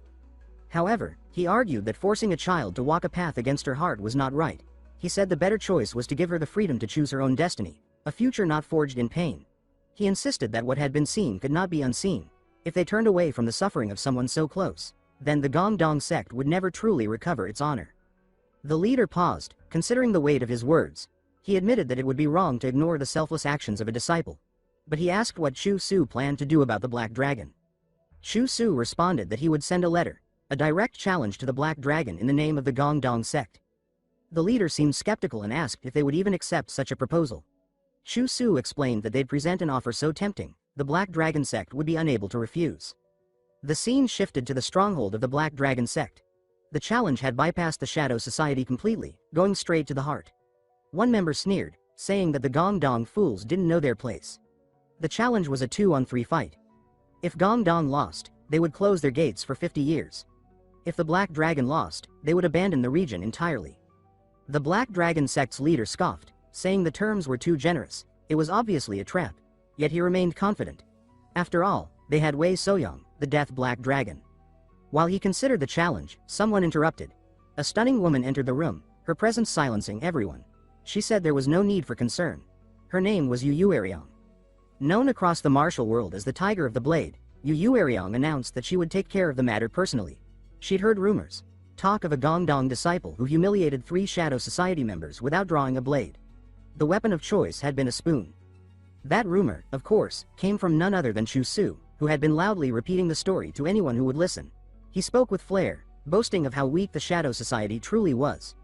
According to him, if they were pathetic, then the Black Dragon sect had to be even worse. In a meeting room, one man apologized to Miss Yu for underestimating the threat. She placed a calming hand on his shoulder and told him not to worry, she would handle it. Then she asked for confirmation. Was the loudmouth's name Li Chu Su? Meanwhile, Chu Su was profiting handsomely from his tale. People recognized him as the righteous hero who stood against the Shadow Society. He already imagined the adoration of countless women who would swoon at his feet. In his head, they were already calling him a noble savior. Unaware of the storm approaching, Chu Su continued shadowboxing and loudly proclaimed that nothing charmed a woman more than a man fighting for justice. His energy surged, and once again, he had to cover himself. That particular problem just wouldn't resolve. But this time, he told himself, he had to stay sharp.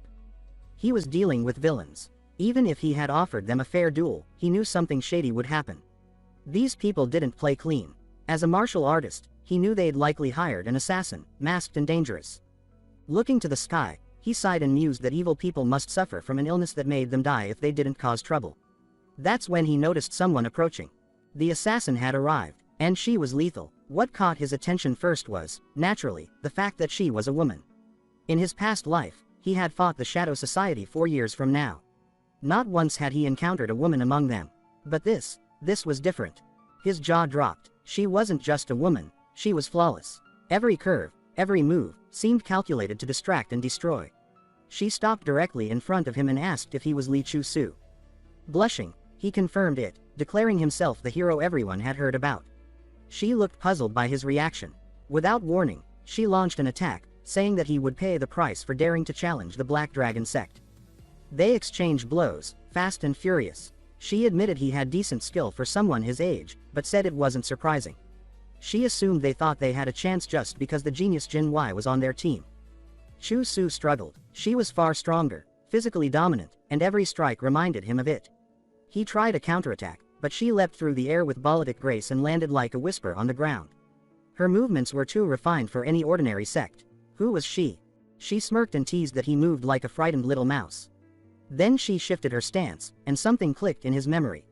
He asked if she was none other than Yi Ruyang, the blade of the tiger. She confirmed it with a smile. Chu Su's heart dropped. He knew the stories. Yi Ruyang wasn't just dangerous for her swordplay, she was infamous for her twisted challenges and the scarred veil she wore. She had a habit. After beating a man, she would pull back her veil and ask if he thought she was beautiful. If he didn't answer with sincere conviction, if he didn't mean it, she would accuse him of lying and turn him into a eunuch. No man had ever passed that test. Out of all the disasters Chu Su could have imagined, this was the worst. She walked toward him slowly, saying that since he recognized her, he must know the test was coming. He admitted he did, trying to hide his panic. She lifted her veil.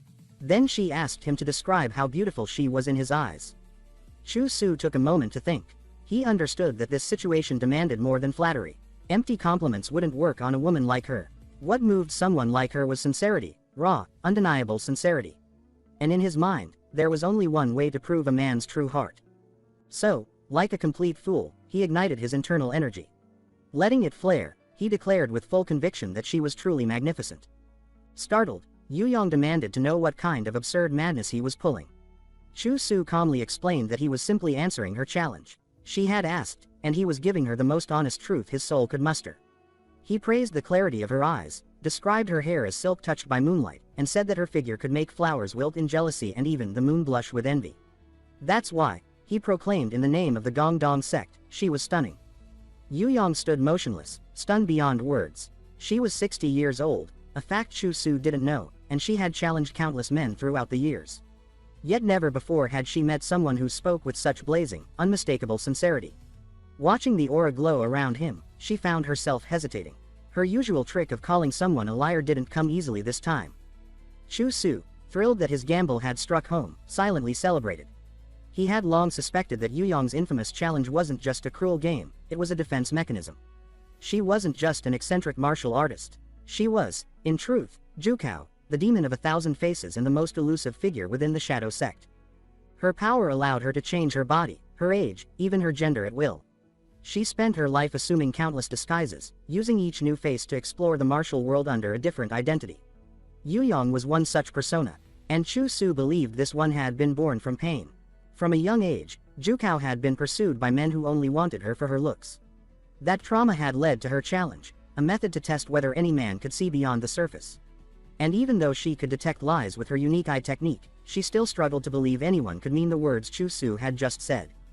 Yet, there he stood, glowing, grinning, earnest. Chu Su stepped closer, confident he had passed the test. He reminded her of the terms. Those who passed the challenge were granted a wish. Yu Yong blushed deeply, her heart thudding at the sight of this bold, reckless boy approaching, still carrying that persistent and embarrassing physical reaction from earlier. He was audacious, and worse, he wasn't repulsed by the scar on her face. Chu Su, unwavering, insisted again. He had passed the test, and now it was time for his wish. Her blush deepened as she imagined what sort of inappropriate favor he might request. He leaned in close and whispered his wish, something we aren't yet allowed to hear. Yu Yong's expression changed instantly. She snapped, calling him a bastard. Only in the next chapter would his request be revealed. As it turned out, his whispered wish was exactly what most people would have assumed. On a moonlit night, he wanted to lie beside her and explore the mysteries of yin and yang. Or at least, that's what he truly desired. But he didn't ask for that. When Yu Yong asked what he meant by couldn't, Chu Su explained that, as a disciple of the Orthodox sect, he couldn't let himself be driven by worldly desires. He said that his true wish was simple. She must return the challenge letter to the Black Dragon sect and guarantee that the upcoming duel would proceed fairly. Yu Yong, who had braced herself for a completely different kind of request, was furious. She screamed again, calling him a bastard, and accidentally unleashed a burst of internal energy. The force shattered his sword, sent him flying backward, and slammed him into a tree.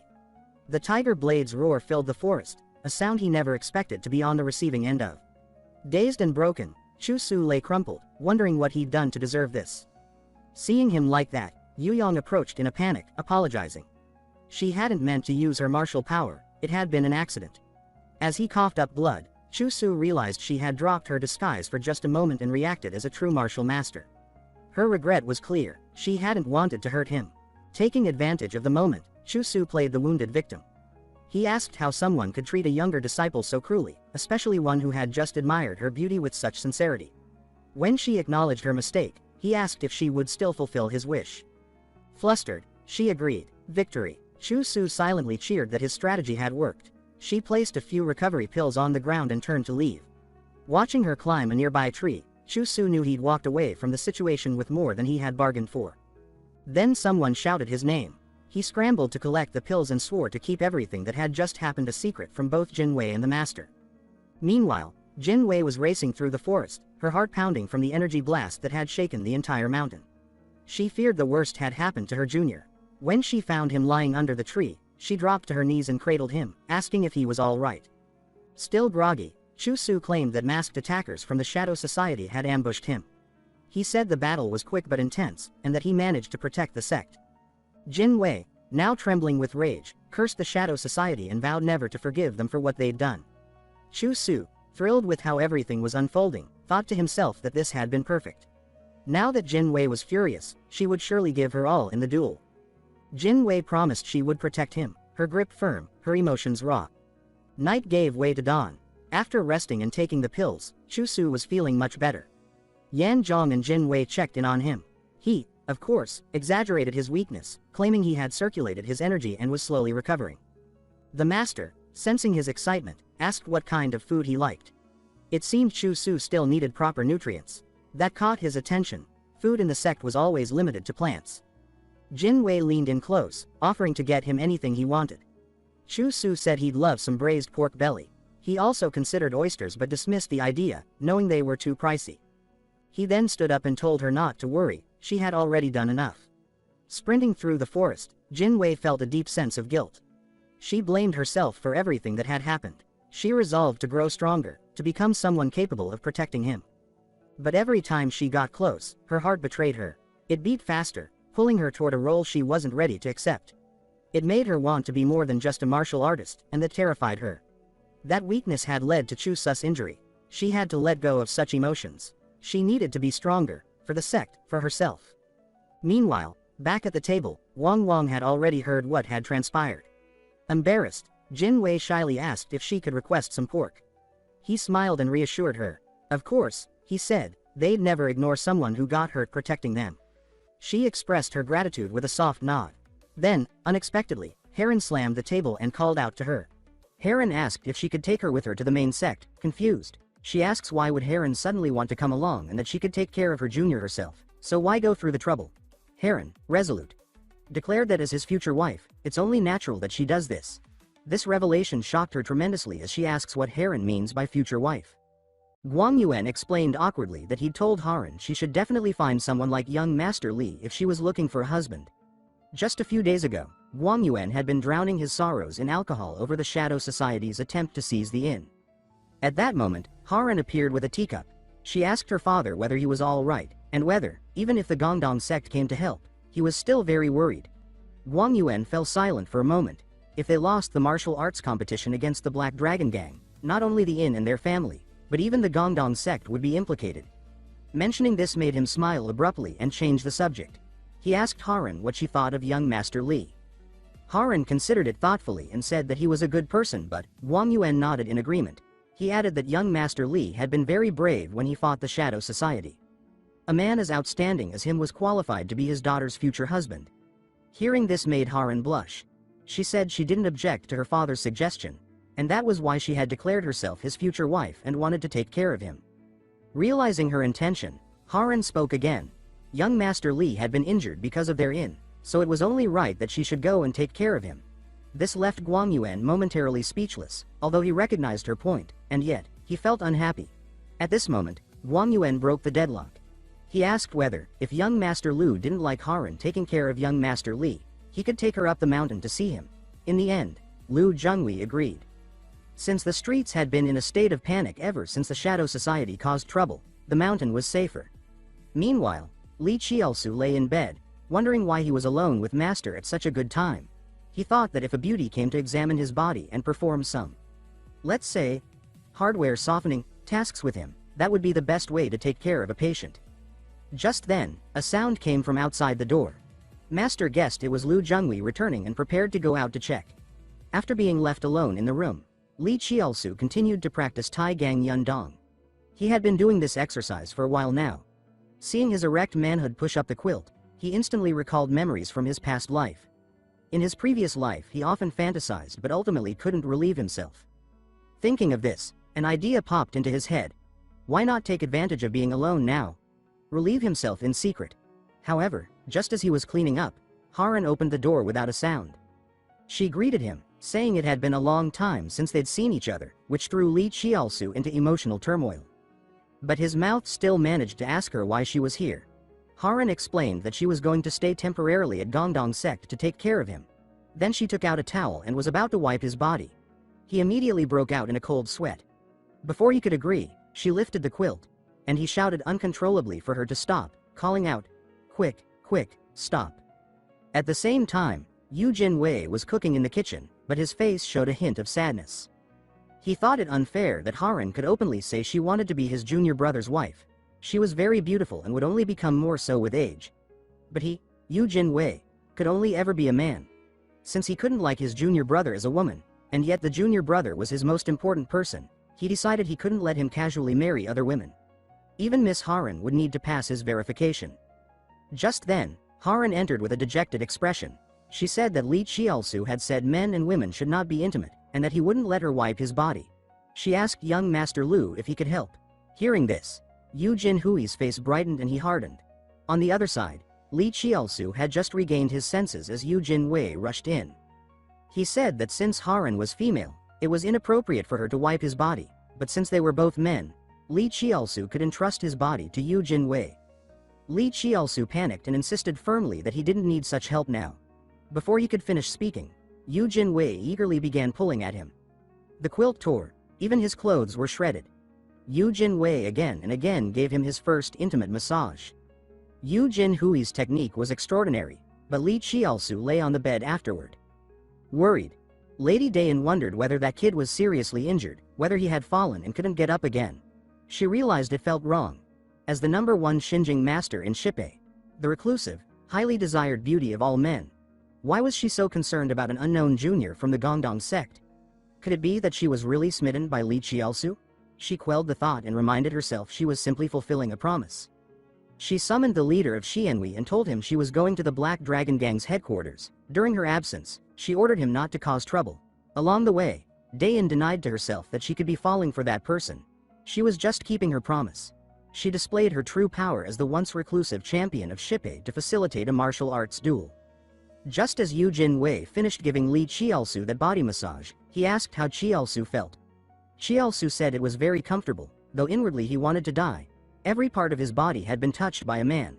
Hearing his words, Yu Jinwei was overjoyed and said he would give him acupressure massages every day from now on.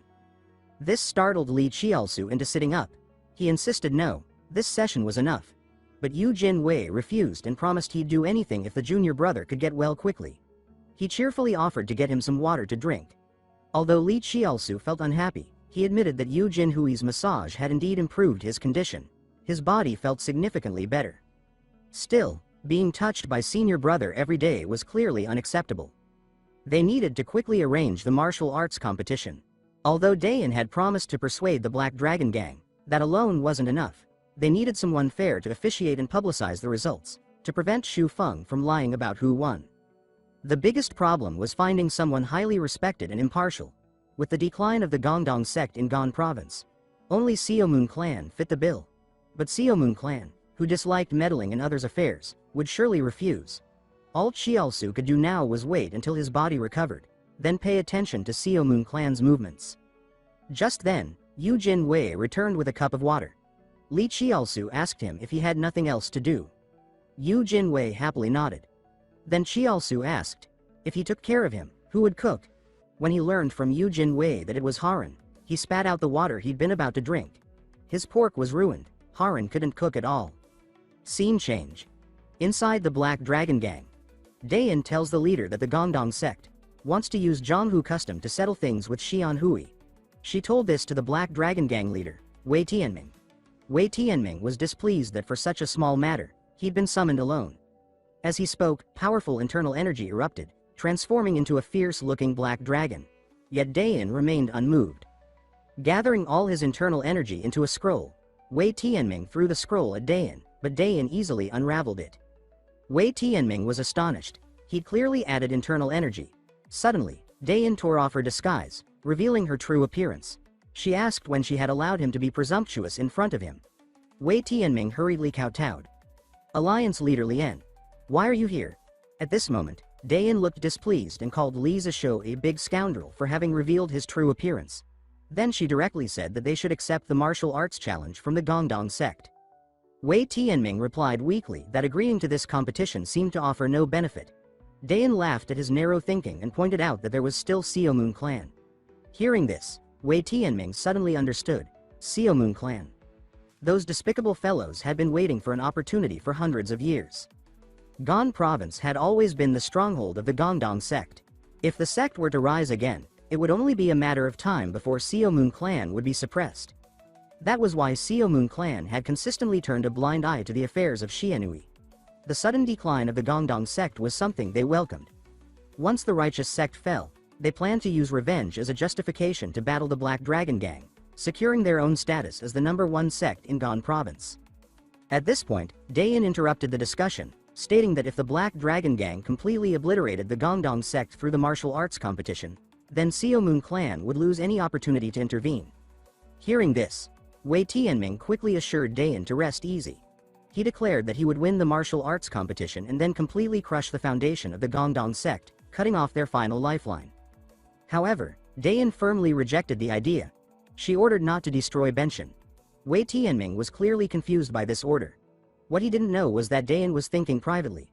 Before Li Qiaosu came of age, he would still need a place to live. Meanwhile, Li Qiaosu was racing toward the kitchen in a panic. The idea that Haran had been allowed to cook such precious pork sent alarm bells ringing in his mind. Based on the intelligence gathered by imperial spies from his past life, anyone who had eaten Haran's food had nearly died. It wasn't that it was poisoned, it was just inedible. Li Qiaosu desperately hoped nothing would happen to the pork. When he arrived, the situation was far worse than he expected. Not only was the pork at risk, it looked as if the entire kitchen might go up in flames. Yu Jinwei saw the chaos and quickly ran off to get water. But Li Qiaosu grew even more worried. If the kitchen was in that state, then where was Haran? Could she still be inside? Inside, Haran was in a panic. She just wanted to grill some meat for Li Qiaosu but now risks burning the place down. If she doesn't do anything soon, the fire might spread and cause more damage to the Gongdong sect. She turns, looking for something to extinguish the fire. Seeing the water container, she quickly fills a bucket and rushes to the fire. But because of the smoke, she starts getting dizzy and lost control of her body. Just then, Qiaosu pushed open the door without hesitation and found Haran lying on the ground. The moment Haran saw him, her eyes filled with light, he immediately picked her up and carried her out. Just after he rescued Haran from the burning kitchen, Haran looked full of guilt and said that she had to go back to put out the fire. Li Qiaosu rejected the idea right away, insisting that the kitchen was not what mattered right now. What mattered was her. He told her to remember that she was the most important. Hearing those words, Haran's eyes widened, and her cheeks flushed red. Just then, Yu Jinwei returned, dropping the bucket the moment he saw the scene. He asked why Li Qiaosu was holding Miss Su. That startled Li Qiaosu. He tried to explain himself, saying that he was just saving her from the fire and had no other intentions. He swore he hadn't done anything improper. Seeing how eager Li Qiaosu was to clarify their relationship, Yu Jinhui's face also turned downcast, leaving Li Qiaosu even more confused. He wondered what had just happened. Then, suddenly, a possibility struck him. Could the rumors from his past life be true? That Yu Jinwei, the man hailed as the #1 swordsman in the world, avoided women because he had a secret, unspeakable relationship with his junior sister, Haran? The thought stunned him.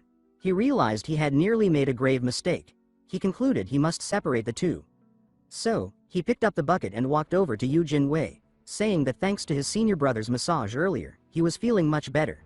He suggested that they clean up the mess in the kitchen together and then go train. Hearing this, Yu Jinhui's heart filled with joy. He asked excitedly whether that was really true. Seeing his senior brother so happy, Li Qiaosu felt helpless. If he didn't want to lose to his handsome senior brother, he had no choice but to become an exceptional person himself. This martial arts competition would be the first time the world saw the reformed Gongdong sect, and he was determined to change everyone's perception of it. Scene change. Wei Tianming, the leader of the Black Dragon Gang, convened a meeting to discuss the martial arts competition ceremony. An elder brought up that the Gongdong sect had formally issued a martial arts challenge. He questioned why they should accept it. Another man with a long beard added that they should ignore it and ask the leader to give him the order so he could go and slice those arrogant challengers into pieces. Wei Tianming raised his hand to signal for silence. Then, he announced that they would accept Gongdong sect's martial arts challenge. This decision puzzled the elders. Wei Tianming then elaborated that although challenging the Gongdong sect seemed unreasonable, accepting their proposal would benefit them. As he said this, he suddenly slammed the table and stood up. He explained that if the Black Dragon Gang defeated Gongdong sect through proper, orthodox means, then even the Xiaomun clan faction couldn't find any excuse to interfere in their affairs. The elders of the new overlord sect applauded and praised him, agreeing that he had made the right decision. Then someone asked who should be sent for the challenge. Wei Tianming paused for a moment to consider. He finally concluded that, since it was a battle among the rising stars, the young master should be the one to handle it. Scene changed to the Black Dragon Gang's training grounds. The young master of the Black Dragon Gang, Wei Soryun, stared straight ahead with a focused expression.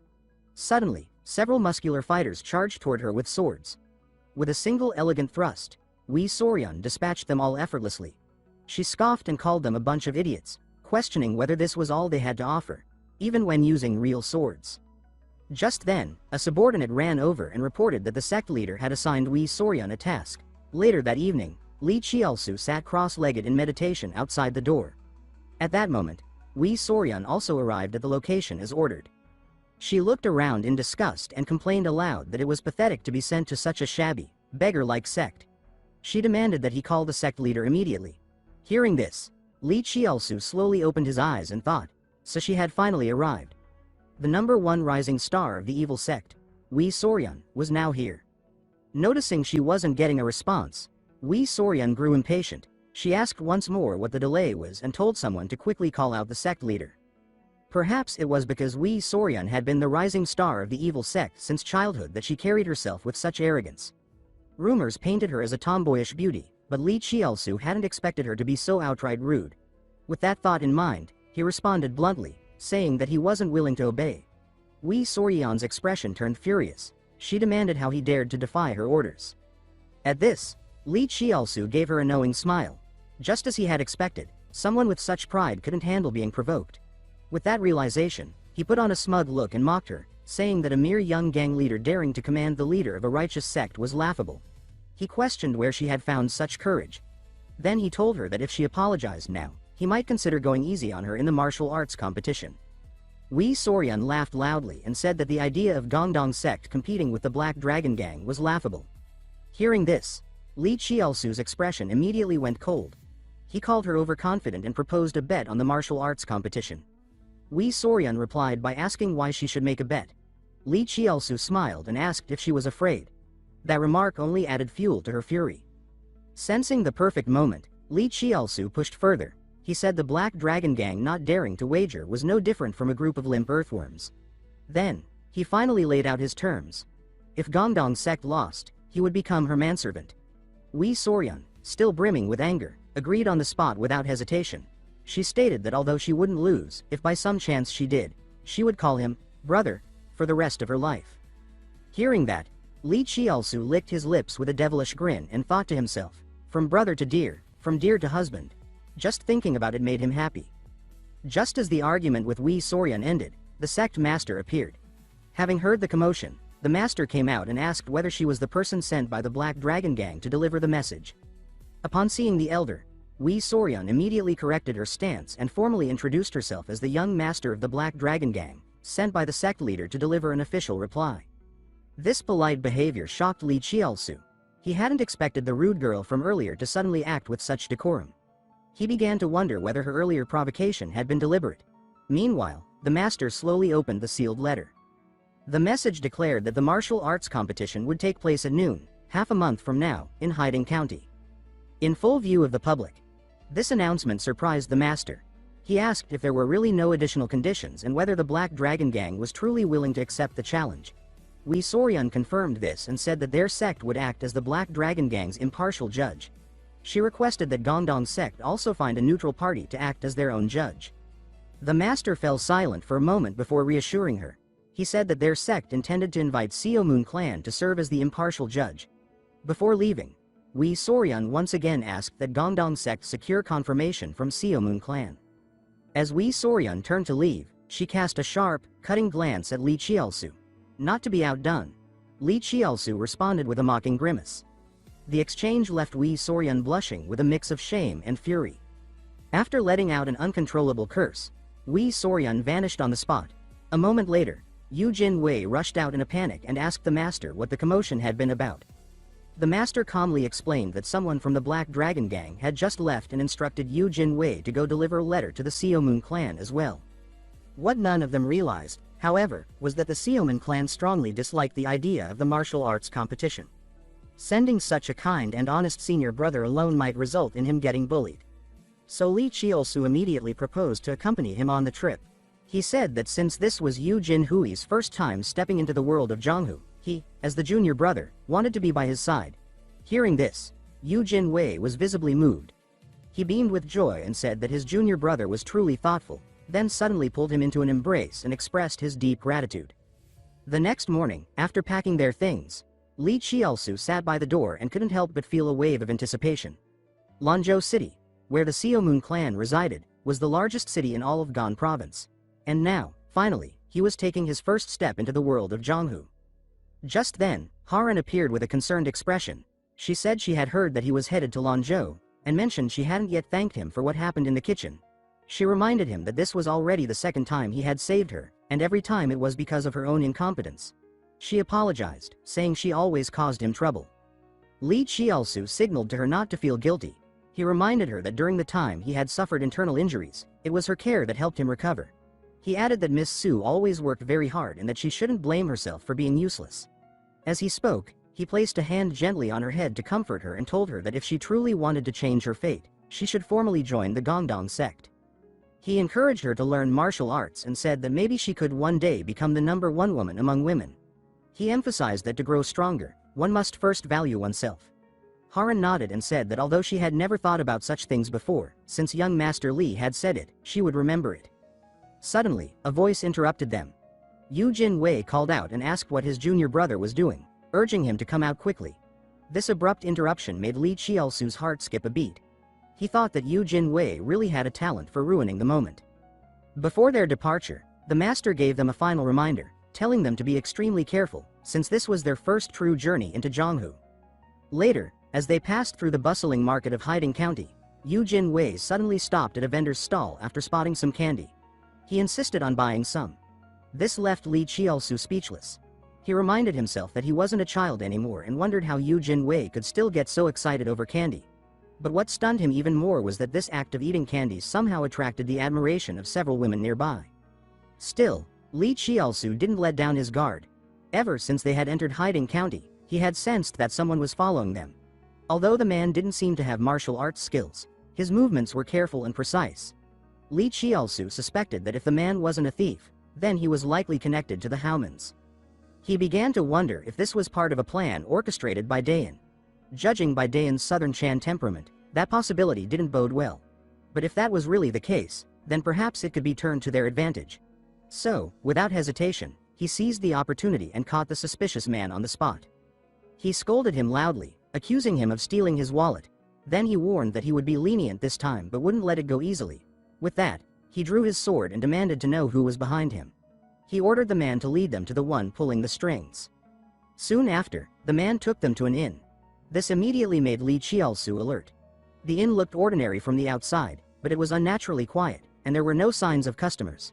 Just then, a man emerged and said that the inn wasn't open yet and asked what they needed. Li Qiaosu didn't hesitate. He directly asked if this was the Haomun's hideout in Hiding County.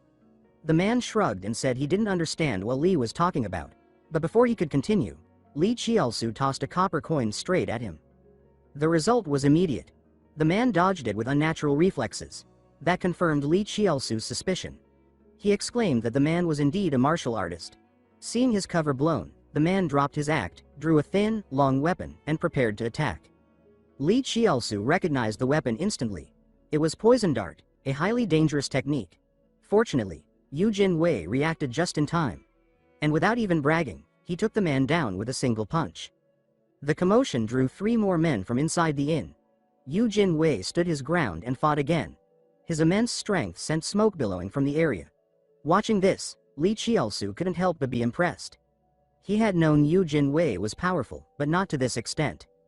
As Yu Jin Wei defeated the last of the attackers, Li Qiaosu quickly intervened before things escalated further. He signaled Yu Jin Wei to let him handle the rest. He then grabbed the innkeeper by the ear and scolded him, asking why he had escalated the situation, had them followed, and even used Shuini emotion in the inn. He added that his senior brother had been terrified. The manager quickly apologized, but Li Qiaosu refused to accept an apology. He demanded to be taken to the boss, or else he wouldn't let the matter go. Just then, a calm voice entered his mind. It asked him to stop bullying the poor manager and invited him to come up to a private room on the 2nd floor for a chat. That made Li Qiaosu instantly wary. He hadn't expected that an ordinary inn in such a remote area could hide someone capable of using sound transmission. And curiously, the invitation had been extended only to him, not to Yu Jin Wei. Could this, too, be Disha's doing? With cautious curiosity, he headed toward the 2nd floor. When Yu Jin Wei realized he was going to meet a master from Shaman alone, he immediately tried to stop him. He said it was too dangerous, that it might be a trap. Li Qiaosu reassured him and said this was a perfect chance to find out what their true plans were.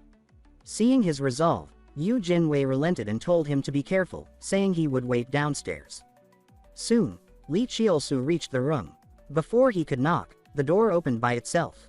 A soft, flirtatious voice welcomed him, saying how delightful it was to meet him here by chance. When he saw who it was, he couldn't help but blush. Though he had already known it would be a Qinglu woman, he didn't expect it to be Lin Yuexiang, the top beauty of Sichuan. Men across the land would travel far and go bankrupt just for a drink with her. But Lin Yuexiang was no ordinary courtesan. Her true identity was Disha's second persona and the #1 figure in the Shipai. Though she claimed this was a coincidence, Li Qiusu knew she had summoned him out of obsession. As he sat down, Lin Yuexiang's face also turned slightly red. She thought to herself that she had finally caught him. Although he had passed the test of Huamian Hujian, it was likely due to his lecherous nature. She reasoned that she couldn't fall for a man like that, so she decided to test him again. If he failed, she would make him pay dearly. First, she removed her veil. Then, she activated charm arts, an art designed to tempt and cloud the minds of the opposite sex. Her expression turned confident. Her charm arts had already reached the first-class realm, capable of disrupting reason and overpowering the will. As the seductive aura grew stronger, Li Qiusu began to feel heat spread through his body. When the moment felt right, Lin Yuexiang touched his hand and asked him why he had come to Shaman. But just when she thought he had fallen into her trap, he suddenly pushed her hand away and said he was here to ask some questions. She was stunned. Her charm arts had no effect on him. Li Qiusu pressed forward. He accused her of stalking Gongdong sect disciples, implying that Shaman planned to sell information to the Black Dragon Gang. He said that if the Black Dragon Gang knew their whereabouts, they could send assassins to kill them and avoid the competition altogether, eliminating Gongdong sect in the process. Though he made the accusation, he knew the Black Dragon Gang wouldn't stoop so low. The truth didn't matter. What mattered was that she had shown weakness. He intended to crush her with it. Even if her charm was powerful, it wouldn't affect him. His body might be young, but his spirit, inherited from his previous life, had already reached the heavenly stage. If Desha had appeared in her main persona, things might be different. But Lin Yuexiang was just a mere courtesan. She couldn't shake his focus. Thinking this, he slowly formed a wicked smile. Not only had they followed him and his senior brother, Li Qiusu now confronted Lin Yuexiang with cold eyes. He accused her of resorting to such a petty trick as charm arts and demanded to know how she planned to beg for forgiveness for such a deliberate offense. In response, Lin Yuexiang immediately explained the reasoning behind her actions. She stated that the martial arts competition between the Black Dragon Gang and Gongdong sect had already stirred immense attention across the martial world, and that her sect, which survived by intelligence gathering, had no choice but to act. She followed her explanation with another round of sincere apologies. She admitted fault and insisted that the Black Dragon Gang had nothing to do with her actions, asking that young Master Li not misunderstand the situation. Still, she could not hide her confusion. She thought to herself that the more intelligent a person was, the more easily they should be affected by her charm arts. So why, she wondered, had her martial arts proven completely ineffective against him? With doubt thick in her voice, she asked him whether he felt even a trace of feminine charm from her. Li Qiusu denied her firmly but honestly. He stated that she was indeed a peerless beauty and that it would be a lie to say she wasn't charming. But he explained that the reason he remained unmoved was because he held no romantic feelings for her at all. These words left Lin Yuexiang stunned.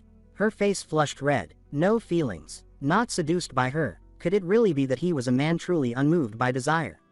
Since he had passed her test, she concluded that perhaps he now deserved a reward. At that moment, Li Qiusu continued. He said that seeing her remorse was genuine, he would forgive her rudeness. However, he had a proposal from Gongdong sect that he hoped she would convey to the leader of the Shaman faction. The proposal, he added, was tied directly to the upcoming martial arts competition and to the role of Xiaoman clan. Meanwhile, within the walls of Xiaoman clan, a steward reported to the family head that the Black Dragon Gang had officially accepted the martial arts challenge. But the steward expressed concern that if Gongdong sect were defeated in a formal competition, their own sect would have no grounds to make a move. Family head Xiaoman Hyunqian, however, told him not to worry. He explained that throughout Gan province, all martial artists ultimately looked to Xiaoman clan for leadership. He assured the steward that without their endorsement, Gongdong sect would never secure an impartial judge. Later, he and Yu Jinwei had finally arrived in Lanzhou. Gazing at the bustling marketplace, Yu Jinwei exclaimed that the city truly lived up to its name as the largest market in Gan province. Even the local townsfolk quickly recognized them by their attire. Someone mentioned they had heard Gongdong sect was preparing to confront the Black Dragon Gang directly, and that the sect had recently uncovered long-lost martial arts techniques. Hearing this, Yu Jinwei expressed his surprise, saying he hadn't expected their presence to be known here. But Li Qiusu wasn't surprised. Though Gongdong sect had faded from glory, it was still the oldest and most respected sect in Gan province. Eventually, the two of them arrived at the gates of Xiaoman clan. A guard stationed at the entrance stopped them and asked if they had an appointment. He wanted to know if they were also visiting the main family. Li Qiusu explained the purpose of their visit, stating that they carried a personal letter from the leader of Gongdong sect. He said they had come to discuss the martial arts competition in detail with the head of the family. The guard, however, remained indifferent. He replied that regardless of which sect they came from, those without appointments must queue. Upon hearing this, Yu Jinwei became flustered and suggested they get in line before it was too late. But Li Qiusu stopped him immediately. He told his senior brother not to worry and said he would handle it. Turning to the guard, he raised his voice angrily and declared that the letter they brought was of great importance to the martial world. He demanded to know how a mere guard could ignore a communication from Gongdong sect. Confronted with Li Qiusu's firm stance, the guard's tone softened slightly, but he still explained that only those with scheduled meetings could be admitted. Before the man could finish speaking, Li Qiusu cut him off. He warned that the guard's decision might have serious consequences across Gan province and even the martial circles of Sichuan. He asked if the guard could really take responsibility for such a choice. The pressure worked. The guard suddenly panicked and said he would report to the head steward at once. Seeing this, Li Qiusu allowed himself a small victorious smile. The tactic of applying pressure had worked. Before long, a man emerged from within the estate. He welcomed them and introduced himself as Feng, the head steward of Xiaoman clan. He apologized on behalf of the guard and invited both young heroes to come inside. Once seated in the designated room, Li Qiusu asked directly when they could meet with the family head, Great Hero Examen. The steward replied politely that the family head was currently preoccupied with both official matters and personal cultivation, so he couldn't say when they might meet. Li Qiusu immediately saw through the intent. Despite the polite manner, it was clear the steward, like the guard, intended to delay their meeting indefinitely. But Li Qiusu knew he couldn't allow Gongdong sect to be put at a disadvantage before talks had even begun. With that, he crossed his legs and leaned back confidently. He asked the steward to convey a message to Great Hero Examen, Qin Xuanjianwang. He warned that if the family head didn't meet him immediately, he would miss a golden opportunity. The steward, clearly startled by the words, quickly agreed to deliver the message. Once he left, Yu Jinwei leaned in, full of curiosity. He asked what golden opportunity Li Qiusu had meant. In response, Li Qiusu simply changed the subject. He suggested they take advantage of their current setting and indulge a bit. After all, they were in a wealthy household. But just as they began to enjoy their meal, the steward suddenly returned and announced that the family head wished to see them immediately. Soon after, Li Qiusu and Yu Jinwei were brought before Xiaoman Hyunqian. They had barely begun to introduce themselves when Xiaoman Hyunqian sharply interrupted them. He said there was no need for formalities and immediately demanded to know why they were choosing to compete against the Black Dragon gang. Li Qiusu replied calmly that they aimed to restore the righteous spirit of Zhonghu. But Xiaoman Hyunqian pressed further, accusing them of colluding with the Haomans to spread rumors. Li Qiusu feigned complete ignorance and said he didn't understand the accusation. Xiaoman Hyunqian, visibly angry, elaborated. He said that recently, strange rumors had been spreading at an alarming rate. The martial arts contest between Gongdong sect and the Black Dragon gang was being framed as a clash between righteousness and evil, with the winner positioned to dominate all of Zhonghu. He noted that letters had been sent to Zhu Pai, Yibeng, and Luduman Pai, inviting them to act as impartial judges. He asked whether all of this could really be a coincidence. Li Qiusu felt secretly satisfied. Dian had done a thorough and efficient job. His previous proposal to the Haomans had indeed been to ask them to spread rumors, to let the entire martial world know about the competition, and to ensure that letters reached the major sects to secure neutral judges. Lin Yuexiang also quickly understood his strategy.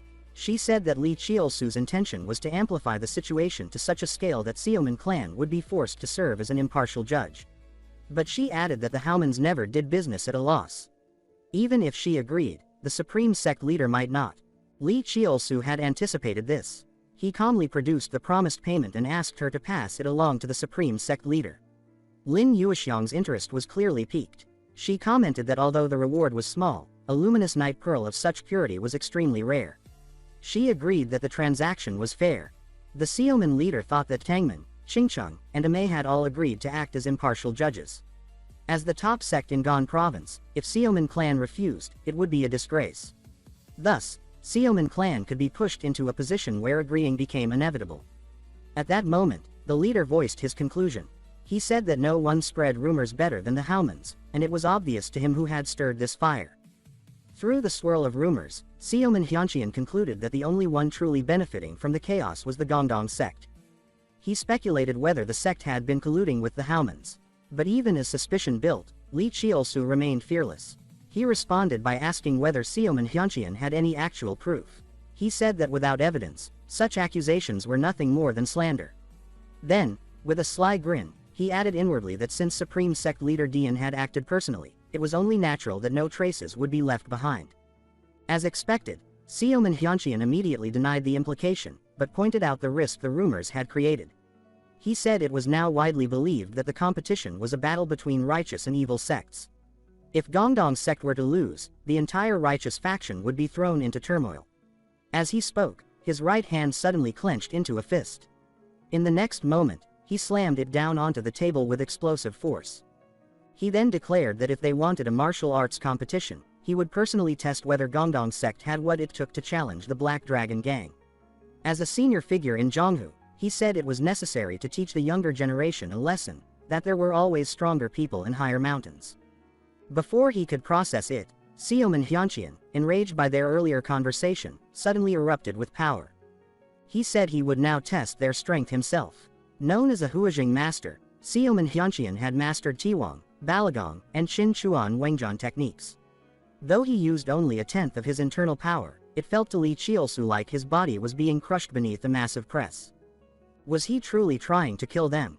While Li Chiolsu struggled to understand his intent, Yu Jinwei managed to stand up, fighting against the pressure with everything he had. He firmly stated that even though Gongdong sect had declined, they had not lost their strength to resist evil or their courage to battle heretics.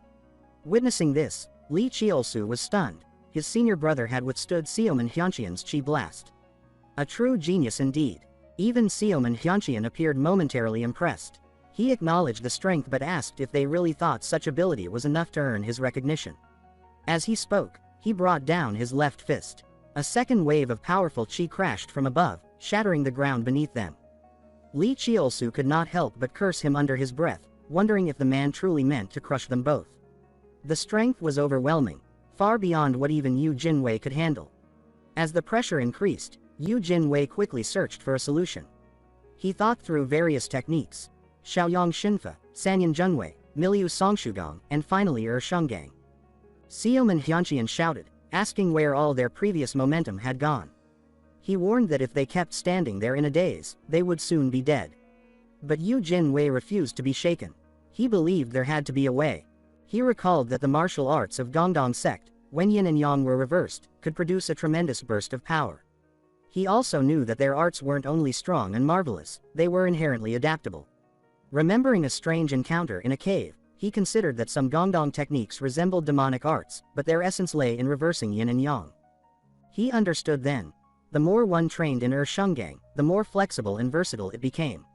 He realized that by combining the core principles of Hun Yuan with the explosive quality of Shungang and the stability of Miliu Songshugang, he could forge something new. So, gathering his chi, he formed a ball of energy and released it toward Xiaoman Hyunqian. The pressure in the air dispersed instantly. Li Chiolsu watched in awe. His senior brother had just created a martial art on the spot. Xiaoman Hyunqian, too, was visibly shaken. He observed the flow of energy and muttered under his breath, wondering if this youth could truly possess the Tianwujidi. Then Yu Jinwei spoke, asking whether Xiaoman Hyunqian still believed they were relying on nothing but brute courage. Still muttering, Xiaoman Hyunqian acknowledged that the old fox had cleverly hidden a little tiger without revealing it. His tone suddenly shifted, and he stated that he was now truly looking forward to the upcoming martial arts competition between Gongdong sect and the Black Dragon Gang. That night, Xiaoman Hyunqian stood alone on the balcony of his pavilion. He whispered to himself that if one of Gongdong sect's disciples possessed the Tianwujidi, then it was only a matter of time before he became the #1 martial artist under heaven. He wondered if the Gongdong sect was truly on the path to revival. But as the leader of Gan province's top sect, he could not afford to lose. Just then, a voice called out from behind. Upon seeing who it was, Xiaoman Hyunqian's stern face softened. It was his youngest daughter, Xiaoman Qianga. She asked if the Gongdong sect disciples had come. He replied that they had. and that they were not what he had expected. They had true backbone. He added that he had agreed to their martial arts competition with the Black Dragon Gang. Hearing this, Seoman Chiona blushed. She said they were indeed worthy of admiration. She then asked whether they had already left. Her father explained that it was too late, so they were staying overnight in the guest house. Hearing this, she immediately ran out. In her heart, she believed the vanguard disciples of the righteous faction, the heroes who stood against the demonic cult, had to be dashing and extraordinary. Meanwhile, outside the guest house, Lee Chiolsu was training quietly. He reflected that it was only thanks to senior brother that things had been resolved peacefully. Otherwise, Seoman Hyuncheon would surely have used the incident as an excuse to cancel the competition. Still thinking about how Yu Jin-wei had instantly created a new martial technique, he began to channel his own chi. But then he immediately stopped. As soon as he moved, his little brother sprang up again. He groaned internally, wondering what was going on with his body. Then he heard a strange noise from behind and quickly curled up. He wondered if it was senior brother again, but when he turned, the person screamed in shock. A female voice asked who had allowed him to behave that way. Lee Chiolsu's heart jumped. The girl watching him was a disciple of Seoman clan. He recognized her instantly as Seoman Chiona, the youngest daughter of Seoman Hyuncheon. Encountering her here, so late at night, was unexpected. Before Haran appeared, Seoman Chiona had been widely known as the most beautiful girl in all of Gansu.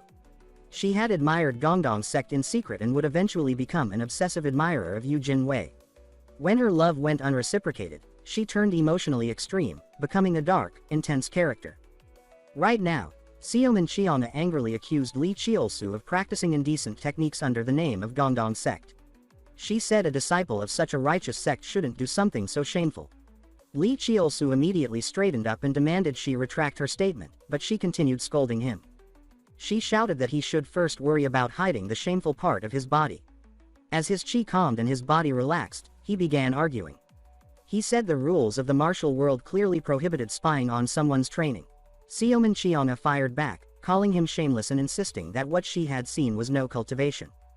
With a serious face, Lee Chiolsu argued that true masters trained both internally and externally, and that he was simply refining his external technique.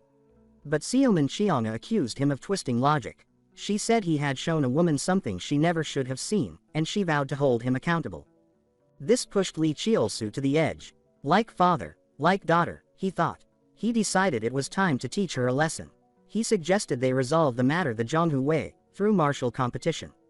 It was only right, he said, to determine responsibility through strength. Seoman Chiona immediately agreed, suddenly brimming with confidence. She asked if he was truly challenging Zhongfeng Seoman Chiona to a duel. He confirmed it, adding that he wanted the entire martial world to witness her rudeness. Then, seeing the moment was right, he proposed a condition. The loser would accept their wrongdoings and accept the victor's judgment. Seoman Chiona accepted without hesitation, declaring that even if he begged during the fight, she would show no mercy. Watching her storm off, Lee Chiolsu allowed himself a smile of triumph. He thought this was the perfect chance to defeat her and bring glory to Gongdong sect. Even better, he might gain a proud and eye-catching maid. It was all coming together beautifully. Meanwhile, the scene shifted to Yu Jin-wei, who was already on his way back to the sect. The visit to Seoman clan had gone well. Not only had they secured an impartial judge, but an official challenge with Seoman Chiona had been established. But just as Lee Chiolsu was immersed in his thoughts, Yu Jin-wei leaned in and asked if he was smiling because something good had happened. Lee Chiolsu forced a grin and replied that thanks to his senior brother, they had indeed secured the impartial judge. And that, he said, was worth smiling about. Hearing this, Yu Jin-hui's face lit up with unmistakable joy. He said that he was genuinely touched by the compliment, and thanked his junior brother for thinking so highly of him. Lee Chiolsu responded by saying that all of it was only possible because Yu Jin-wei possessed the heavenly martial physique. He reminded him that he had even created a martial art on the spot. Yu Jin-wei modestly replied that the technique had been derived from Hanyuan Yikagong. He said he had given it the name Hanyuangong, though it was still just a prototype. Then he asked Lee Chiolsu if he wanted to learn it, suggesting that even before mastering the complete Hanyuan Yikagong, this form could be quite useful. Seeing the surprised look on his face, Yu Jin-wei continued. He said that since Lee Chiolsu was his only junior brother, he had even created a special mnemonic to make it easier to learn. With that, he began teaching seriously, going through the movements and energy flow with care. By his side, Li Qiusu watched closely and mimicked the techniques. In a short time, he was able to grasp the core principles. After successfully learning it, he expressed his sincere gratitude to Yu Jinwei. He noted that while Hanyuandong might not be as refined as its origin technique, it fit perfectly with Gongdong sect's swordsmanship. More importantly, as he thought about it, he turned his gaze toward his lower body. With this martial art, his little brother would no longer rise up at inconvenient times. He didn't understand the mechanics behind it, but it felt like a missing piece had been restored. Scene change. They finally returned to Gongdong sect. After delivering the good news, their master's face lit up with satisfaction. He said that seeing them complete their first Tianyu journey so successfully brought him great joy. He added that during their time away at Xiaoman clan, the sect had also received good news. As he spoke, he placed a stack of letters in front of them. He explained that for some reason, the martial arts competition between Gongdong sect and the Black Dragon Gang had evolved into a symbolic clash between righteous and evil factions. Moreover, he said that Tangmen, Xingcheng, Amei, and even Hengshan sect had all agreed to serve as impartial judges. Hearing this, Li Qiusu was stunned. He acknowledged that it was logical for Tangmen, Xingcheng, and Amei to agree, since they had always been opposed to the Black Dragon Gang. But Hengshan sect was a different story. They were the very sect that had replaced Gongdong sect among the 9 great sects. There should have been a lasting grudge. He wondered aloud if that meant Sword Empress Yin Shuilong would also attend. Upon receiving confirmation from his master, his face immediately shifted into a lecherous grin. He couldn't believe the opportunity had come so soon. Finally, he would meet his first official wife candidate. At the same time, within the halls of Hengshan sect, a disciple was passionately recounting stories about the sect leader. She explained that back when Yin Shuilong was just 16, during the Longfeng Dawei, a gathering for martial arts prodigies, she had boldly declared that she would marry any man capable of defeating her in combat. Anyone who could win would become her husband. Hearing this, the other disciples were filled with admiration. They exclaimed how rare it was for a woman to choose a husband this way, reversing the usual dynamic. They called her declaration bold, unique, and completely awe-inspiring. The woman went on to say that decades had passed, and still no man had managed to defeat her. Hengshan sect's rise to join the 9 great sects was, in large part, due to her unmatched prowess. She concluded by saying that everyone in the sect owed their gratitude to Sword Empress Yin Shuilong. Just then, a calm but commanding voice interrupted. A woman slowly walked over and instructed everyone to prepare for departure. She said they were heading to the Gongdong sect's martial arts competition. The speaker was none other than the sect leader herself, Yin Shuilong. One disciple, confused, asked why they needed to attend. She claimed that, compared to Hengshan sect, both Gongdong and the Black Dragon Gang were insignificant. Before she could finish her thought, Yin Shuilong cut her off, saying that this competition had become a symbolic battle between righteous and evil forces. She said that as one of the 9 great sects, they had a duty to be present, not just for righteousness but for Hengshan's own honor. And so, the highly anticipated competition drew closer. Meanwhile, Li Qiusu was preparing to make a formal declaration before the event. Holding a letter, he approached his master and said he would deliver it himself, informing the Black Dragon Gang that an impartial judge had been secured. Yu Jinwei immediately voiced concern. He pointed out that the ground was wet and slippery, and they couldn't predict what people from the Black Dragon Gang might try. Li Qiusu felt uncomfortable at the sentiment, finding such deep emotional concern between men a bit much. He forced a smile, slowly removed Yu Jinhui's hand from his arm, and reassured him. He said that the competition was too close now for the Black Dragon Gang to try anything reckless, even if they were demons or heretics. Hearing this, Yu Jinwei finally let out a breath of relief and reminded him to return quickly. Not long after descending the mountain, Li Qiusu revealed a sly grin. He thought to himself how fortunate it was that Yu Jinwei hadn't followed. Though he claimed to be delivering a letter, he had other plans. Scene change. Wei Sorian met him with a smirk and asked if he truly brought a letter from Gongdong sect. Li Qiusu confirmed it and said it was to inform them that an impartial judge had been secured. Wei Sorian hadn't expected a declining sect like Gongdong to secure so many judges. Her expression quickly shifted as she reminded him that he was about to become her servant and should start preparing. Li Qiusu, annoyed by her arrogance, shot back that she should be practicing how to call him brother, because Gongdong sect would definitely win. As he turned to leave, he gave her a playful wink and called her a cute little sister. Then he walked out, still feeling smug. He thought to himself how Wee Soryan had tried to act clever but ended up outplayed. Next came the real reason for his trip. He turned to a disciple nearby and said he wanted to meet their leader, claiming he needed to borrow money and had heard they were in the lending business. Soon after, his request reached the ears of Xie Inhui's leader, Wei Tianming, who was confused by the request. He asked why a disciple of Gongdong sect would come to borrow money. Li Qiusu responded by saying that businessmen shouldn't discriminate against customers. Wei Tianming laughed heartily and tossed him a cloth bag. He said it didn't matter to them, and handed over 50 taels of silver, though he warned that the monthly interest rate was 30%. Li Qiusu gritted his teeth but accepted the money anyway. He cursed silently, knowing the rate was basically daylight robbery, but he had already run the numbers. It was still worth it. Soon, he arrived at Konyulu, the headquarters of the Haumans, carrying the borrowed silver. Since the martial arts competition had been declared a righteous versus evil showdown, it was inevitable that a betting pool would be involved. His plan was simple: bet on Gongdong sect to win. With the odds stacked against them, the payout would easily cover the interest. He approached the front desk and asked for the manager to take him to the betting area. To his surprise, the manager told him a VIP room had been arranged again. He assumed it must be Lin Yuexiang who wanted to see him. But when he entered the room and saw the person inside, he froze in disbelief. Standing there was none other than Bai Mananduan, also known as Mei Jiliang, the sect leader of the Haumans. He was not only Xie Inhui's sole disciple but also infamously known throughout the world as the strongest gay man in the martial arts world. At this moment, Mei Jiliang was the first to speak. He said it was a pleasure to meet young hero Li and asked what business had brought him to their sect. In response, Li Qiusu carefully handed over a cloth bag and explained that since the Hauman sect had opened a betting pool for the martial arts competition, he had come to place a wager. He asked about the current odds for Gongdong sect. Mei Jiliang opened the bag, counted the silver, and confirmed that there were 50 taels.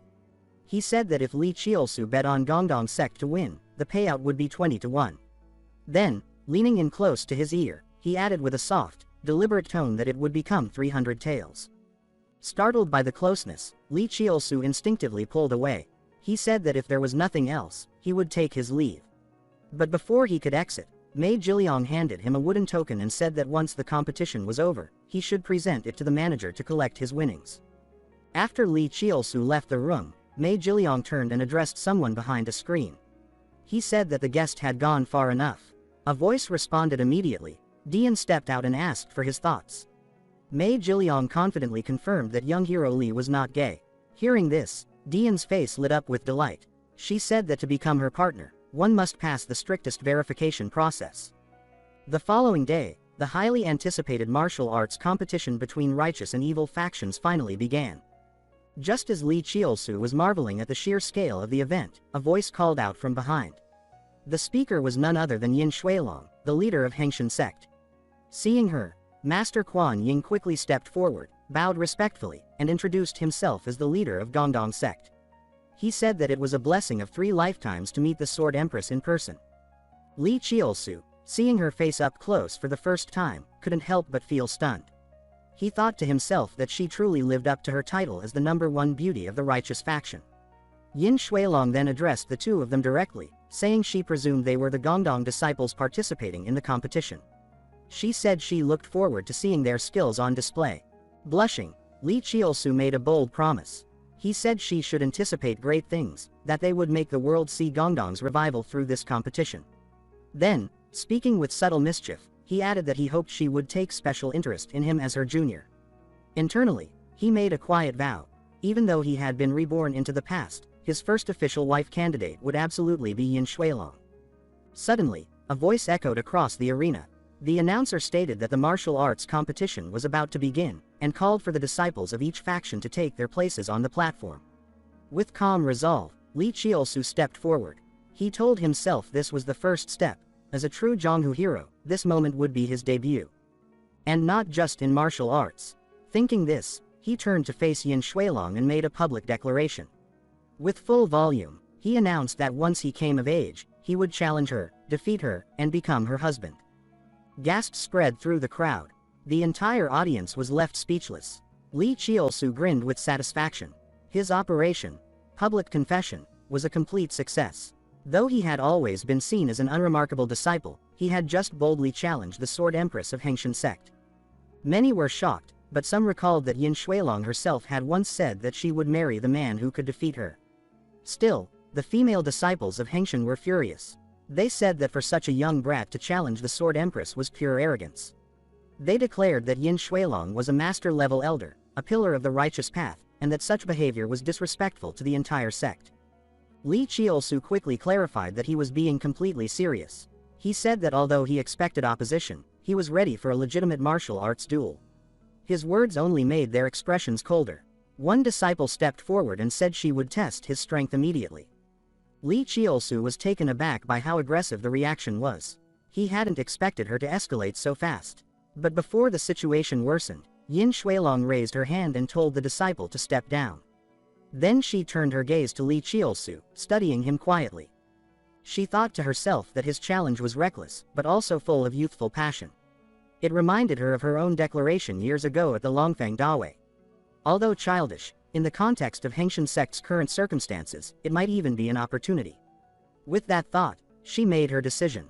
She declared that she accepted the challenge from Li Chiolsu of Gongdong sect. The crowd instantly exploded. The Sword Empress of Hengshan had just agreed to a duel with a young upstart. Yin Shuilong added that any man from the righteous path could challenge her, and therefore she had no reason to refuse this one. However, she warned that if he was only toying with her, she would personally make him pay the price. Li Chiolsu smiled and promised that he would give it his all. He said that he would now demonstrate his sincerity and prove to the world that he was worthy of becoming her husband. But standing across from him, the Black Dragon Gang disciple looked on with disdain. He sneered and said that just as the rumors claimed, Li Chiolsu was nothing more than a reckless fool. He warned that he would teach him the cost of making a mockery of the platform. In reply, Li Chiolsu raised a hand and made a vulgar international gesture. He said that if the opponent had any guts, he should bring it on. He declared he had no interest in wasting words on weaklings. Provoked, the Black Dragon Gang disciple attacked without hesitation. He called him rude and said he would now pay the price. But as the smoke cleared, the disciple stood frozen, staring at the sword held against his throat. He looked stunned. He couldn't believe he had lost so quickly. From the sidelines, Yin Shuilong observed the entire exchange with sharp eyes. She noted that the way Li Chiolsu moved, fluid and evasive, was classic Gongdong light footwork, designed to counter heavy, straightforward strikes. When the referee raised Li Chiolsu's hand, it marked his official victory in the first round. With a cheeky grin, he told his opponent to stop standing there like a fool. He said that since he was the weakest, he should hurry up and get off the stage. The defeated fighter clenched his fists in rage, but a large hand clamped down on his shoulder. A deeper voice said he should calm down and reminded him not to underestimate others. Li Chiolsu blinked in surprise.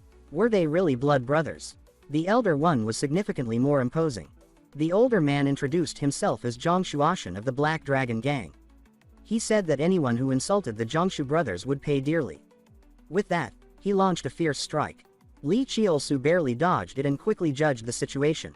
This brother was on a whole different level. Footwork alone wouldn't be enough this time. He realized he would have to use a special technique. He licked his lips and said again that he didn't have time to waste on weaklings. He dared Zhang Shuashan to come at him full force. The man obliged, stepping forward and slashing at Li Chiolsu's shoulder. But in the very next instant, his expression changed to horror. It had been an afterimage. Li Chiolsu had used a precise combination of Gongdong body technique and Dongcheng's Zhongshuashu, an unpredictable move few could anticipate, even if they knew it. In the flurry of exchanges, Zhang Shuashan finally made a mistake, and Li Chiolsu seized it. With a swift move, he pressed his sword to the man's neck. The referee immediately announced him the winner of the second round. The crowd roared in approval. Li Chiolsu glanced behind him. The next match was the most anticipated one of the day, his battle against the young master of the Black Dragon Gang. Li Chiolsu turned to face the final opponent. This would be the defining match. The duel with Hailong's Wei Sorian. Wei Sorian was the first to speak. She said that since they already knew each other, there was no need for polite formalities. In response, Li Chiolsu flashed a wicked smile and thought that he would start by provoking him. He added with deliberate weight that they had a special connection after all. Hearing this, Wei Sorian's face immediately twisted with embarrassment and rage, but she forced herself to stay composed. She exclaimed that Li Qiusu was a shameless fool and insisted that she wouldn't fall for his tricks again. She admitted that she had previously underestimated Gongdong sect's martial arts, but said coldly that even with that adjustment, Li Qiusu was no match for her. Her gaze turned sharp as he declared that, as a true martial master, she would allow Li to make the first move. Not wasting a moment, Li Qiusu lunged forward. He reminded himself that in a match like this, taking the initiative was crucial. He decided to use his strongest technique to open the battle. With that thought, he sprang into the air, drawing power from his dantian, channeling it through his acupoints, generating explosive yin-yang conduction. This was Hunyuan Gong. His hips and lower back trembled slightly with the flow of energy. But as the smoke from the impact began to fade, Li Qiusu was stunned by the scene before him. His attack had been blocked, completely. Without pause, Wei Sorian counterattacked. She gathered internal energy into her left palm and pushed Li back, then advanced with her long sword gripped in his right. She scoffed and said that Gongdong sect's techniques were inferior, and compared to the Black Dragon Gang's Panlong sword technique, they were laughable. Under this sudden and fierce attack, Li Qiusu had no choice but to defend desperately. He knew full well the power gap between them. But this was no time to fall. Gritting his teeth, he mustered everything he had and unleashed a sweeping slash. Yet Wei Sorian evaded it with ease and sneered. SGE said the match was nearly over, and now it was time for Li to taste her full strength. Li Qiusu, in contrast, let a sly smirk cross his face. He thought to himself that he clearly had no chance of winning. But that wasn't the point. His goal wasn't victory, it was to go down in a way that would fulfill his plan. This was about disruption, not success. A glorious defeat would be far more valuable than an unexpected win. He told himself that if he somehow defeated Wei Sorian, his fame would overshadow his senior brothers, and that went against everything he had intended. From the very beginning, he had planned not to win, but to be defeated with flair. And more importantly, he had used the Hunyuan Gong that his senior brother had passed on to him, a technique that helped keep his little brother from rising in inappropriate moments. But just as he began circulating the internal energy required, the opposite happened. His lower half began to rise again, entirely on its own. Across the audience, many faces showed the same stunned reaction. On the platform, Master Quan let out an awkward laugh and remarked that Li Qiusu's energy was truly excessive, even for someone his age. Wei Sorian, caught off guard, lost focus. Her supposedly final blow missed completely. Infuriated, she grabbed Li Qiusu by the collar and demanded to know what game he was playing. She accused him of mocking the sacred martial arts platform with childish tricks. Was he really trying to humiliate her this way? Just then, Yu Jinhui's voice rang out from the edge of the arena. He called for his junior brother to regain focus and shouted that he must not abandon Hunyuan Gong. He reminded him to guide his energy properly, it would help control the uncontrollable. Hearing this, Li Qiusu snapped out of his daze. He muttered that the match was not over yet. He then apologized sheepishly to Wei Sorian. As compensation, he offered a new proposal. They would settle the outcome with a single decisive move. Wei Sorian, filled with disdain, agreed immediately. She said there was no need to waste more energy on someone so beneath him. Li Qiusu, now regaining composure, thought that his internal energy had stabilized, but he still didn't know when it might spike again. So before he made a fool of himself once more, it would be best to lose as quickly as possible. With no more words exchanged, both fighters charged at each other simultaneously. As their powers clashed in a violent explosion, Master Quan watched from the sidelines and let out a sigh. He said that Li Qiusu's internal energy had grown impressively. Had it not been for the earlier disruption, he might have had a real chance against Wei Sorian. In the center of the arena, Li Qiusu collapsed to the ground as expected. The referee's voice followed swiftly. The winner of the third round was the Black Dragon Gang's Wei Sorian. Wei Sorian sneered as she looked down at her fallen opponent. She mocked Li, saying that someone with such pitiful skills still dared to call himself an elder brother. But just as she finished the insult, her clothes suddenly tore open. Gasps rippled through the crowd. No one had expected such a dramatic ending. The final sword pressure had been that intense. Some spectators whispered that if Li Qiusu had been just a bit stronger, Wei Sorian might have lost an arm. Others, however, were more critical. They said that even in martial arts combat, what had happened was excessive. Not only had Li risen again mid-fight, but now Wei Sorian had been publicly stripped of her dignity. Still, some voices in the crowd proposed a different view. They speculated that everything might have gone exactly as Li Chiolsu had planned. He hadn't fought to win, but to shatter his opponent's composure. One onlooker pointed out that Gongdong sect still had one more contestant. Shameful as it was, if this chaotic display had disrupted the Black Dragon Gang's rhythm, then only Li Chiolsu could have pulled it off. He might be shameless, but he was also clever.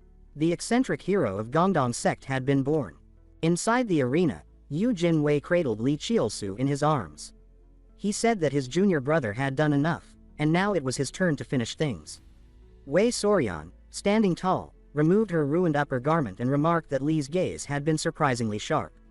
She said this was the match she had been most looking forward to. And so, the battle between righteous and evil approached its climax. Yu Jinwei stepped forward and ignited the atmosphere with Gongdong sect's ultimate sword technique. Wei Sorian, having just defeated Li Chiolsu, now focused entirely on the next match. Yu Jinwei drew his sword, his energy flaring as he simultaneously activated Sanyan Junwei, Jinju, and Shaoyang Shinfa. When the opposing energies of Ming and Yang reached their peak, he launched a forbidden technique against Wei Sorian.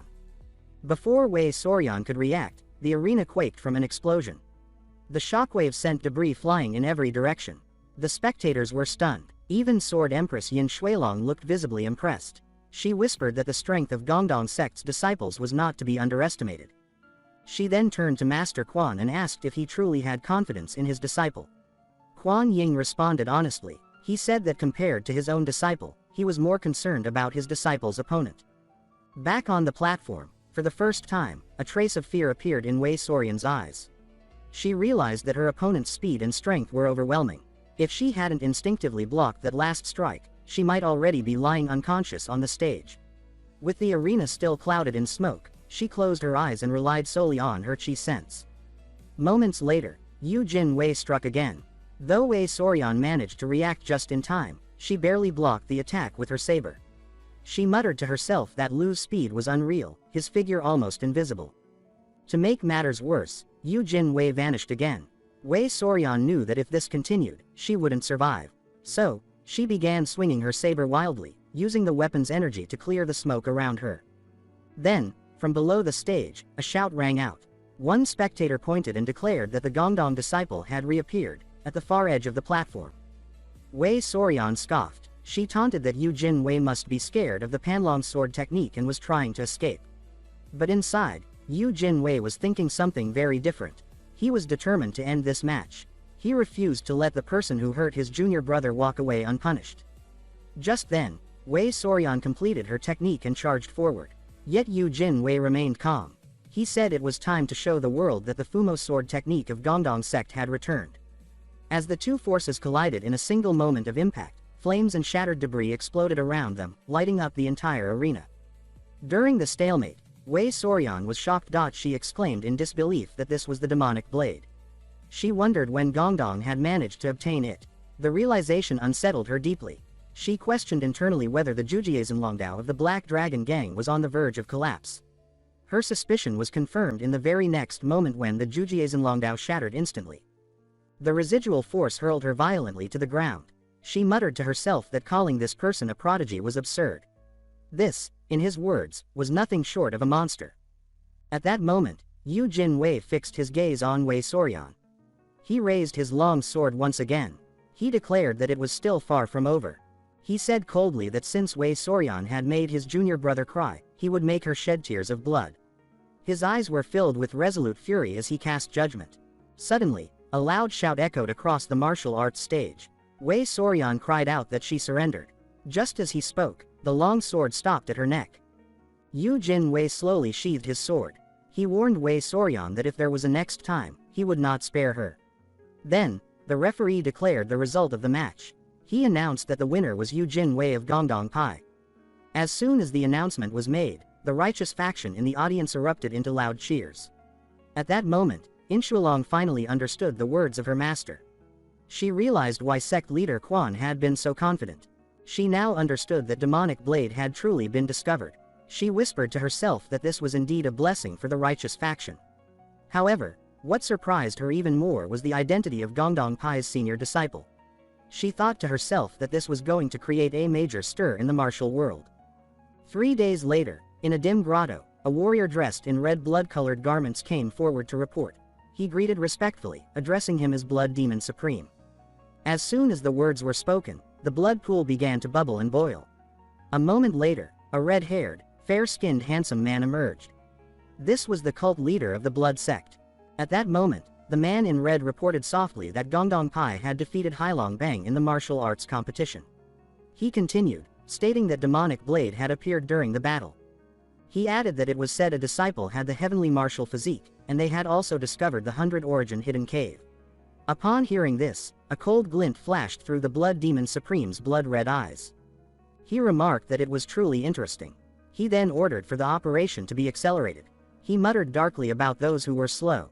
As he spoke, he merely lifted his hand. The blood within the claws instantly solidified into a short blade. The next second, it flew straight toward the red-robed man's neck. He reiterated that all the slow ones were to be killed. The red-robed man acknowledged the order and left immediately. As he did, a chilling smile curled on the Blood Demon Supreme's lips. He murmured that even the appearance of a heavenly martial physique would not change the outcome. He declared that once their plan was complete, the world would belong to them. As he slowly opened his eyes, his vision gradually cleared, revealing a familiar figure. It was Haran. He acknowledged that he had troubled Miss Haran again. He asked how long he had been unconscious. Upon learning it had been 3 days, he urgently asked her about the outcome of the martial arts competition. Haran gave a faint smile. Haran said that the martial arts competition had ended with Gongdong Pai's victory. She continued, stating that the martial world now referred to young Master Ning and young Master Lu as the Gongdong twin heroes. Hearing this, Li Chiolsu felt instantly overjoyed. He thought to himself how powerful and stirring that title was. Just hearing it could cause women across the world to swoon. Haran went on, saying that 2 heroes had emerged from Gongdong Pai. The first was Gongdong Xingxia, Lu Zhongwei. The second was Gongdong Guixia, Li Zexiu. Li Chiolsu was stunned. He questioned internally why it wasn't Gongdong Zhengxia. Then he remembered that during the martial arts competition, it was his younger brother who stood up. So, people had used the character, Guai, meaning eccentric or strange, to describe him. He felt unwilling to accept it. That character, he thought, was typically reserved for martial world scoundrels. Still, there was at least one thing to be glad about. Gongdong Pai had won. According to the agreement, he was now Wei Xiaonian's older brother. After meeting with his master, the master praised their performance and publicly announced Haran's induction into Gongdong Pai. Hearing this, Li Chiolsu glanced secretly at her. Sure enough, she had accepted his proposal. Soon after, Haran completed the formal discipleship ceremony. Li Chiolsu then suddenly spoke, informing his master that he might have to compete with Xiaoman clan. After briefly explaining what had happened, his master sighed lightly. He stated that Xiaoman Qianga had peaked at his martial arts practice, and an argument had followed. He admitted that the martial arts competition was now inevitable. He added that although Xiaoman Qianga was not as formidable as Hailong, the #1 prodigy of the evil faction, he was still a rising talent with the title of Longfang. Li Chiolsu then gestured for his master not to worry. He assured him that if he had thought he would lose, he never would have agreed to the match. He asked for his master's trust. Faced with this unavoidable duel, the master had no choice but to agree. However, Yu Jinwei was displeased. He voiced his concern, saying that junior brother's body had not yet recovered. Li Chiolsu smiled with practiced ease. He responded that it was all right and that he needed to stand on his own. He vowed that in this martial arts competition, he would prove that he was not a burden to the sect. He noted internally that his senior brother, handsome entitled Gongdong Xingxia, could never understand how he felt. He resolved that he must present a brilliant performance, shed the nickname of eccentric hero, and win the admiration of the righteous martial world's beautiful women. But first, there was something more important. He asked Yu Jinwei if he knew the whereabouts of Hailong Wei Xiaonian. Eventually, he arrived at Shanwei Manor, the location Yu Jinwei had mentioned. Standing before the entrance guard, he confidently asked if the guard knew who he was. Upon seeing his face clearly, the guard was utterly stunned. The guard exclaimed angrily that the twin-blade pervert had the audacity to show up there. Li Chiolsu's face twisted at the mention of pervert. He asked if the guard was referring to him. The guard confirmed furiously. He said that during the martial arts competition, Li Chiolsu had been utterly disrespectful to their young gang leader. He questioned whether someone like that could still be called an upright and honorable disciple of the righteous faction. Li Chiolsu was instantly furious. He thought that being called eccentric hero was one thing, at least, hero was part of it. But, Sejian, or lewd sword, these bastards from the evil faction, he fumed, had gone too far giving such a suggestive nickname. Just as he was about to act, the voice of young Master Yuding came from inside the gate. Soon after meeting Wei Soryan, she spoke up first. She stated that according to the agreement, all the people from Shanwei had already been handed over to the authorities. She added that the silver Li Chiolsu borrowed had also been waived. Then, with a cold tone, she asked what more Gongdong could possibly want. Hearing that, Li Chiolsu's expression turned frosty. He noted to himself that Wei Soryan had actually used that wretched nickname. He wondered aloud if Wei Soryan thought he came for something so trivial. With that, he walked up to her directly. He reminded Wei Xiaonian that she had promised to call him Big Brother. This caused Wei Soryan's face to flush red instantly. Li Chiolsu questioned mockingly whether the world-famous young gang leader of the Black Dragon Gang intended to go back on her word. After a moment of hesitation, Wei Soryan reluctantly addressed him as Big B Brother. But Li Chiolsu deliberately pretended not to hear it. He demanded more loudly that he didn't hear it. Then, with her face still red, Wei Soryan closed her eyes and shouted the word, Big Brother. Satisfied, Li Chiolsu thought that should do. He winked at her with great satisfaction and remarked that next time they met, she would have to remember that. Then he left quickly. He thought inwardly that she's just pretending to hate it. Since she likes bad boys, he is certain that she will fall for him soon. Next, he thought to himself, it was time to collect the reward from the martial arts competition. But what worried him was one thing. Could it be that infamous strongest gay there again? However, when he opened the door, the sight before him left him stunned. A table full of delicacies, some rather revealing attire, and a captivating fragrance filled the room. He questioned internally whether this woman was planning to devour him. The woman proactively removed her outer garment, seemingly preparing to seduce him and trap his heart. But with a single flirtatious remark from him, she appeared completely thrown off. Just as he arrived at Kanhulu's VIP room to collect his winnings from the martial arts tournament, the scene before him raised alarm bells. A table full of food, clothes that looked too revealing, and that overwhelming scent, it all resembled a classic Hongman banquet. Then Lin Yuexiang asked him to sit next to her and personally picked up a delicacy. As he opened his mouth, ready to accept it, he snapped back to his senses the next second and knocked the chopsticks from her hand. He thought to himself she was truly a seductive vixen, and he had almost been fooled. He reminded himself that the top figure of the evil faction wouldn't be treating him kindly without a reason. Though he couldn't tell her true intentions, he believed she was testing his resolve. He swore he wouldn't fall into her trap. He decided to end things there. He stated flatly that he had only come to collect his winnings, not to flirt. Mingyu Shangqi, irritated, threw a pouch of silver. She stated that there were 200 taels inside and asked if they could now discuss business. As she spoke, she suddenly began to take off her outer robe. Startled, Li Chiolsu questioned what she was doing. Lin Yuexiang explained shyly that she had made up her mind. She declared that in the 9 prefectures and 8 desolations, her only one was him, young Master Li. She said that as long as he was willing, she would give him everything. Hearing this, he was utterly astonished. He recalled hearing in his past life at a Dongchang banquet that Lin Yuexiang had never shown her body to a man. He wondered if this woman truly had feelings for him. He asked her in disbelief if she would truly do anything for him. Lin Yuexiang nodded with anticipation. Seeing this, he immediately grew confident. He thought to himself that he had already captured half of Lin Yuexiang's heart. He knew he had to use this opportunity well. He requested her help in spreading a rumor in the Zhonghu martial world. Lin Yuexiang reacted angrily, demanding why he wouldn't play with her yet expected her to help spread news.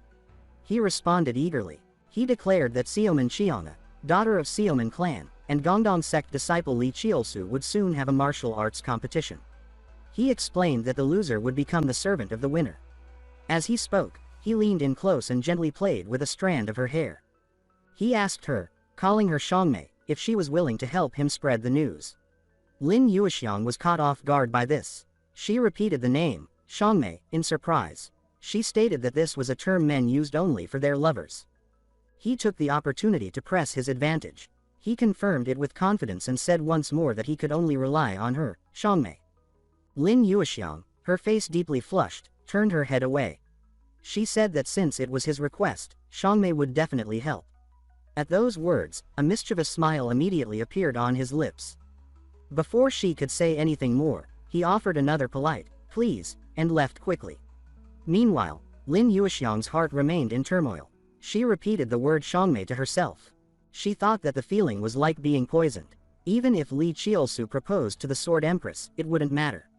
Because she, Lin Yuexiang, was now his first lover. She vowed to spread the rumor for her lover. But she cursed that boy in her heart, saying he was truly despicable for using her like that. Elsewhere, Li Qiusu was still feeling pleased with himself. He reflected that since defeating the Black Dragon Gang, Gongdongpi's prestige had soared. Xiaoman clan, concerned for his sect's honor, had no choice but to agree to the martial arts competition. And this competition had naturally become the arena to determine the strongest rising star among the righteous factions. But there remained one key problem. They needed a fair and impartial judge for the duel. Though such duels between righteous sects held no official weight, he already had the ideal candidate in mind. After a while, he arrived at the relatively intact reception hall. There, little Sword Empress Xian Zhaobing stood at the door, sword in hand, barring his way. She asked why Gongdong Sejian had come. Suppressing his irritation, he asked why they, who were not heretics or evil demons, used such a humiliating title for him. He suggested letting that matter pass for now and said he had something to discuss with Sword Empress. She replied coldly, saying she was sorry, but Sword Empress had gone out for a walk. She added that he should return tomorrow. However, she explained, they were heading back to Hengshanpai the next day, so he wouldn't have another opportunity to meet their master. At that moment, a voice came from behind. It was Ying Shuilai, who addressed him as young Master Li and asked why he had come so late at night. After learning that Li Qiusu had a favor to request, Ying Shuilin invited him inside. After some brief conversation, Li Qiusu got straight to the point. He said that he was about to compete with a rising talent from Xiaoman clan in a martial arts match and asked whether Sword Empress would be willing to act as the impartial judge. Ying Shuilin took a thoughtful sip of tea. She repeated that Li Qiusu wanted to compete with someone from Xiaoman clan and questioned why she should be the one to judge it. Li Qiusu quickly explained. He acknowledged that he could understand Sword Empress's hesitation. After all, he had once challenged Sword Empress publicly. But, he emphasized, when he said he wanted to become a man worthy of Sword Empress, he had spoken from the heart. He said this martial arts match was the first step in proving his sincerity. Then Ying Shuilin raised another concern. She asked whether there wasn't a long-standing feud between the Gongdong sect and Hengshanpai. She explained that Hengshanpai had taken advantage of Gongdong sect's decline to force their way into the 9 major sects and that others mocked them for being opportunistic. Hearing this, Li Qiusu felt a sinking certainty that the answer would be no. But to his surprise, Ying Shuilin's tone shifted. She said that she admired the challenger's growth and was willing to serve as the impartial judge. However, she noted, she had one condition. She stated she would reveal it when the time was right. Li Qiusu immediately expressed his deep gratitude. But inwardly, he was puzzled. He remembered that in his past life, Hengshanpai was always shrouded in mystery, with very little known about them. He questioned silently what Sword Empress truly wanted from him. Meanwhile, in a different scene, Xiaoman leader questioned with a grave expression whether it was true that Xiaoman Xianga and that reckless youth from Gongdong sect had agreed to a martial arts duel. He stated that this news had already spread across the martial world. He added that the outcome of this match would decide who controlled Gan province. Then he asked in dismay why Qinghe had agreed to fight that man. Xiaoman Xianga expressed her deep regret and said softly that she never intended for it to happen. Seeing this, Xiaoman leader realized his words had been too harsh, so he softened his tone. He explained that as long as she could defeat Li Qiusu, everything would turn into a blessing.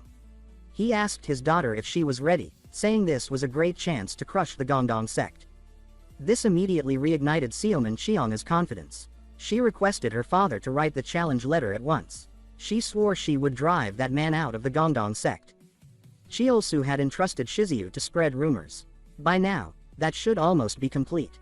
Just as he was preparing to write the challenge letter, Yu Jinwei ran over with a face full of excitement. Yu Jinwei said that the Xiaoman clan had sent a challenge letter for the martial arts competition. He added that he had specially prepared something for his junior brother. He said this with a meaningful smile. Yu Jinwei then emphasized that they had to crush the Xiaoman clan without mercy. With that, he passed on the improved Hunyuan Gong to Li Qiusu. Surprisingly, this time, it was much easier to use than before. What Li Qiusu found hard to deal with, however, was how overly enthusiastic Yu Jinwei had become. At that moment, Yu Jinwei brought up the confession to Senior Sword Empress and asked if it had been sincere. Li Qiusu was caught off guard by the question. He wondered silently how his senior brother could be so direct. He questioned if he had perhaps taken a major hit emotionally. Thinking that, he patted Yu Jinhui's shoulder and clarified that his confession to Sword Empress wasn't sincere. He explained that the martial arts match against the Black Dragon Gang had been a declaration of Gongdong sect's resurgence. He stated they had needed something that left a powerful impression. Hearing this, Yu Jinhui's face lit up with admiration. He said that he hadn't expected such deep thinking from his junior brother. Li Qiusu offered verbal thanks for his understanding, but inside, he was thinking that his goal was to win the favor of the Tianwujidi. Still, Yu Jinhui's over-the-top joy was beyond anything he had expected. He questioned why this would make anyone so happy. A week later, after days of continuous practice, Hunyuan Gong became more refined. Yet what still caused him headaches was the damned Nilao Zhengsuaojing. To fully utilize Fumo Jinfa, one had to incorporate Nilao Zhengsuaojing. However, every time he attempted it, he ended up with an erection. He asked himself what he was going to do about it. He noted that the Xiaoman clan was taking this martial arts duel seriously. If he didn't prepare properly, he was certain to lose. So he concluded that no matter what, he had to master Nilao Zhengsuaojing. Just then, from the nearby bushes, came a rustling sound. Sword Empress Yin Shuilin appeared, walking slowly toward him. She commented that she hadn't expected to run into young Master Li while strolling through Gongdong sect. She asked why he was in such a remote area, suggesting he was practicing. Li Qiusu quickly covered himself and responded. He explained that quiet places made it easier to concentrate. Sword Empress then observed that he seemed tired and asked if it was due to weak inner cultivation. Li Qiusu replied that an important martial arts competition was coming up, making him anxious. After a moment's pause, Sword Empress remarked that meeting was fate and offered to lend a hand. She asked what he thought of the idea. For Li Qiusu, receiving guidance from a Sword Empress was an extraordinary honor. He quickly assumed a combat stance and unleashed a full-power attack. To his surprise, Sword Empress not only blocked it with ease, but also identified several flaws. She then told him it was his turn to defend. As soon as she said it, she launched a fierce attack. The intense offensive forced him into a purely defensive stance. Sword Empress pointed out that young Master Li's Fumo Jinfa had a very weak defense. In the next instant, she slashed toward his chest. Her strike tore open his robe. Afterwards, Sword Empress highlighted the key problem. She explained that the way of yin and yang was the foundation of Gongdong sect. At its core was harmony between the two forces. But she said that young Master Li's martial arts were heavily imbalanced. He was stunned upon hearing that and reflected deeply. He realized that in this life, his focus had solely been on training. His cultivation had leaned entirely toward yang energy. He wondered whether this imbalance was the root cause of his lack of progress. Sword Empress reminded him again that focusing on yin-yang harmony could be his breakthrough. Suddenly, it all made sense to him. Because he had once been a eunuch, he had subconsciously rejected yin energy.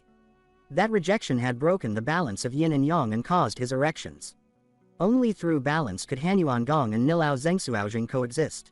He began by using Hunyuan Gong to increase his internal energy, then integrated it with Nilao Zhengsuaojing. Finally, he used Fumo Jinfa against Sword Empress. In his past life, this was the path of Fumo. Sword Empress blocked the strike with satisfaction and praised him. He hadn't expected to unleash Sword Kai, and more importantly, this time his body stayed calm. He realized he had stepped into the first-rate realm.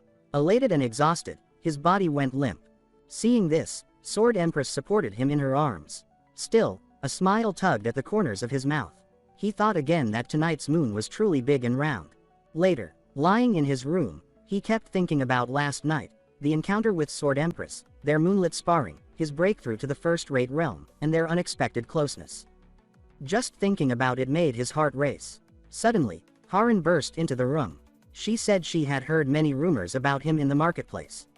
She said that people were calling him a two-timer. It turned out she had been buying fruit when she overheard gossip about the martial arts competition between Xiaoman clan and Gongdong sect. The rumor was that Zhanfeng Xiaoman Qianga and Li Qiusu had been secretly in love. But because their sects were enemies, they had kept it hidden. Then, after a breakup, Li Qiusu started dating Lin Yuexiang. But Xiaoman Qianga, unable to let go, had challenged him in a martial arts competition to win him back. Additionally, there were whispers that he intended to marry Lin Yuexiang instead of Sword Empress.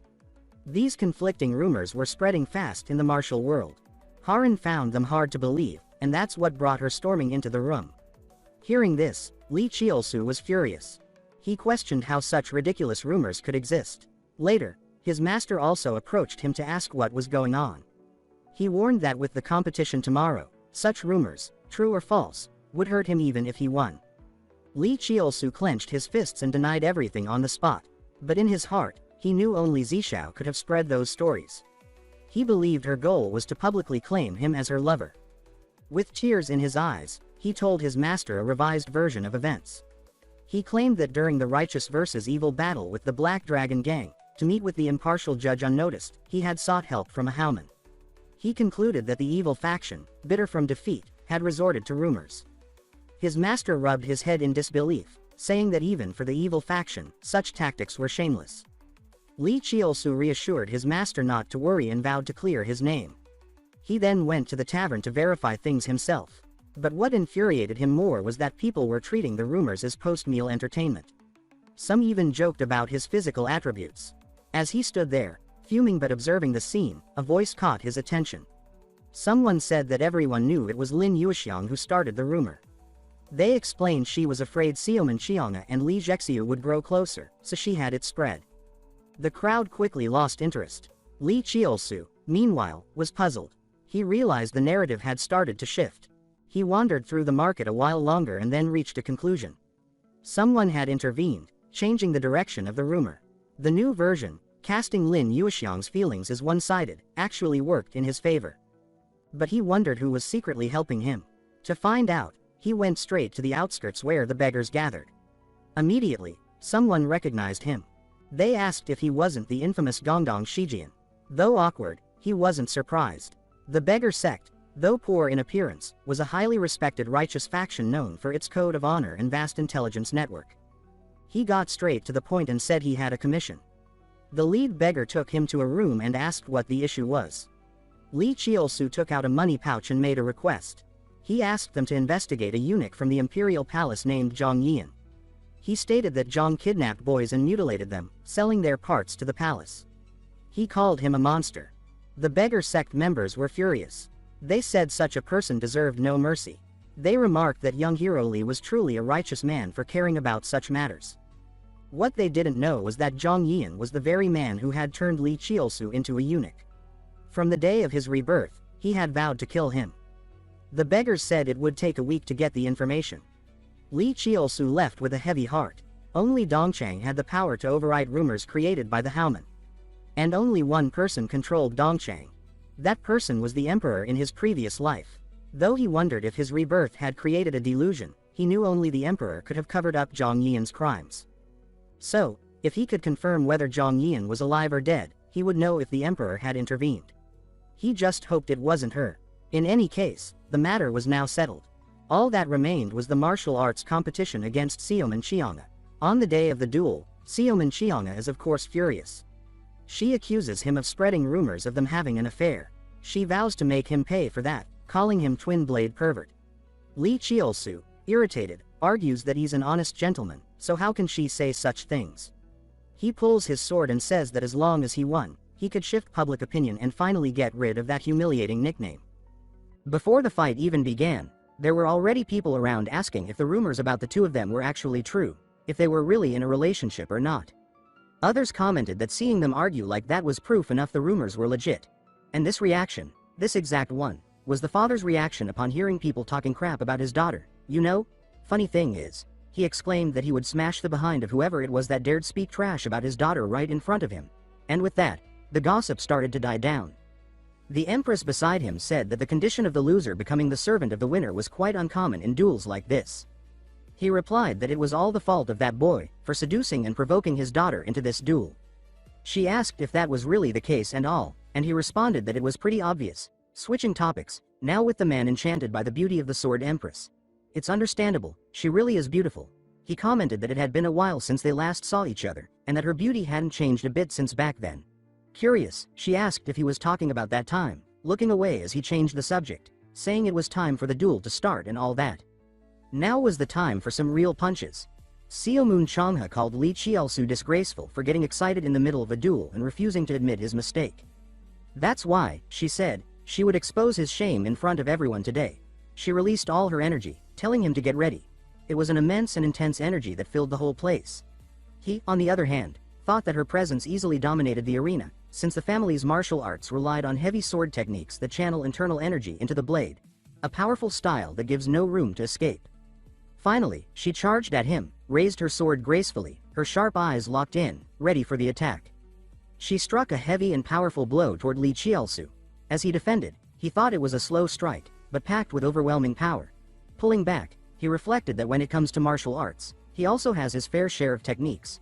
From a short distance, Seomoon Changha asked if he had used the essence of the extreme demon subduing sword to neutralize the impact of her strike, acknowledging that he was indeed talented for pulling that off. Once again, she came at him, telling him to try blocking her next move too. Again, he defended, but to his surprise, wondered if that had been a feint. Suddenly, she grabbed him and landed a huge knee right in his face. In some way, he managed to block it. Honestly, he thought that the sect's sword style burned the enemy with pressure before delivering a single decisive blow, while the Gongdong sect's sword focused on integrating attack and defense with an emphasis on powerful strikes. That's why, he thought, the two styles are incompatible, and that's why he intends to end this duel quickly, without getting tired. And so, the intense duel unfolded. Now it was Chielsu who was putting on the pressure. His eyes were locked on her, following every one of her moves, surprising her with how his aura had shifted. Suddenly, Chielsu launched an energy attack, and the blast caused a huge explosion in the arena. Changha Yujinwei was over there in the stands, all happy, thinking that Li Chielsu was amazing for holding his own. Just cheering him on. Meanwhile, on Changha's side, she stood untouched, successfully defending against his attacks. Chielsu asked how she had defended against that, and full of chuckles, she admitted that it hadn't been easy, but it still wasn't enough to bring her down. She raised her sword and asked what he was planning now, then rushed at him again, landing another heavy blow. Laughing, she asked if he was just going to keep defending. He already knew it wouldn't be easy, but she was even stronger than he had expected. He asked himself what he needed to do to turn the tables. Suddenly, something came to his mind. He remembered the Empress and the concept of yin-yang balance. Breathing in and calming himself, he wondered if he shouldn't just make things unpredictable. That's when Changha shouted that she wouldn't allow it and charged at him, slamming the ground with full force. Surprised, she asked where he had gone. Well, with a martial art he specialized in during his time as an eunuch, Shadow Swan Steps has a great advantage in exploiting openings and launching surprise attacks. Even now, in his current state, he can use that martial art to momentarily fool Changha's senses. Changha, who's at the peak of the first-line realm. By using one of the secrets of the martial arts from his past life, he recognized that Changha was a strong opponent. Repositioning, he thought he needed to mix the essence of the demon subduing sword with the shadow steps. He charged at her, knowing his power might be reduced, but determined to destroy everything with one unpredictable blow. Seeing his movements, she focused, thinking it was obvious and that she only needed to defend that one attack, and it would be easy. Suddenly, he shifted his position, changing the trajectory of his sword. That move caught her completely off guard, and before she could react, she was struck hard by Li Chielsu. Her father, from the stands, was shouting at the top of his lungs, and Li Chielsu, having finished his attack, made her sword fall to the ground. And finally, right there in front of him, she gave in as well. With that, the victory of the Gongdong sect was announced. The audience looked confused, which also left Li Chielsu puzzled, wondering what was up with this strange atmosphere. Looking back, they questioned whether Changha had been seriously hurt or something, and Changha was standing there, completely red, wondering what was wrong with her clothes, because they were literally tearing apart bit by bit. Seeing that, Li Chielsu started wondering what the hell was going on, asking himself why her clothes were ripping like that, thinking maybe it was because she hadn't managed to defend against his last attack. Poor thing, she started screaming as loud as she could, completely embarrassed, calling Li Chielsu indecent, saying it was such a perverted technique. People in the stands were saying it was no wonder he was called the weird hero of the Gongdong sect, that clearly, he only thought with his little brother. Nervous, he tried explaining that it wasn't on purpose or anything, but she didn't want to hear it, no way. Her eyes were tearing up, and she called him a pervert. He quickly took off his shirt and handed it to her, telling her to cover herself. Embarrassed, he apologized, thinking this only happened because of the shadow steps, which had spread the energy of the blow and ended up destroying all her clothes. Since he didn't want a fatal strike, he held back. Now in tears, clearly furious, because this wasn't the outcome he wanted at all. And then we cut to the angry father-in-law, clearly fuming, shouting that he could not accept the result of this duel, roaring that the boy dared to insult his daughter and the honor of his family. That's why, he said, he would personally take responsibility for this criminal act. Right there on the ground, Li Qiaosu got scared, thinking to himself what was going on. But that's when the Empress stepped in, telling both of them to stop. She walked to the edge of the platform and said the match had already been decided. Serious, she asked him to just accept the result of this official duel. Outraged, he demanded to know why she was protecting that brat. She also released her inner energy and said that as a witness of the Gongdong sect, it was her duty to stop anyone who refused to accept the result. He, still furious, asked how she could say that after what the boy had just done. And yes, she agreed, it is shameful when your skin gets exposed during a duel, but the guy had already apologized. She told him to let go of that old-fashioned thinking, saying that before being a woman, his daughter was a martial artist.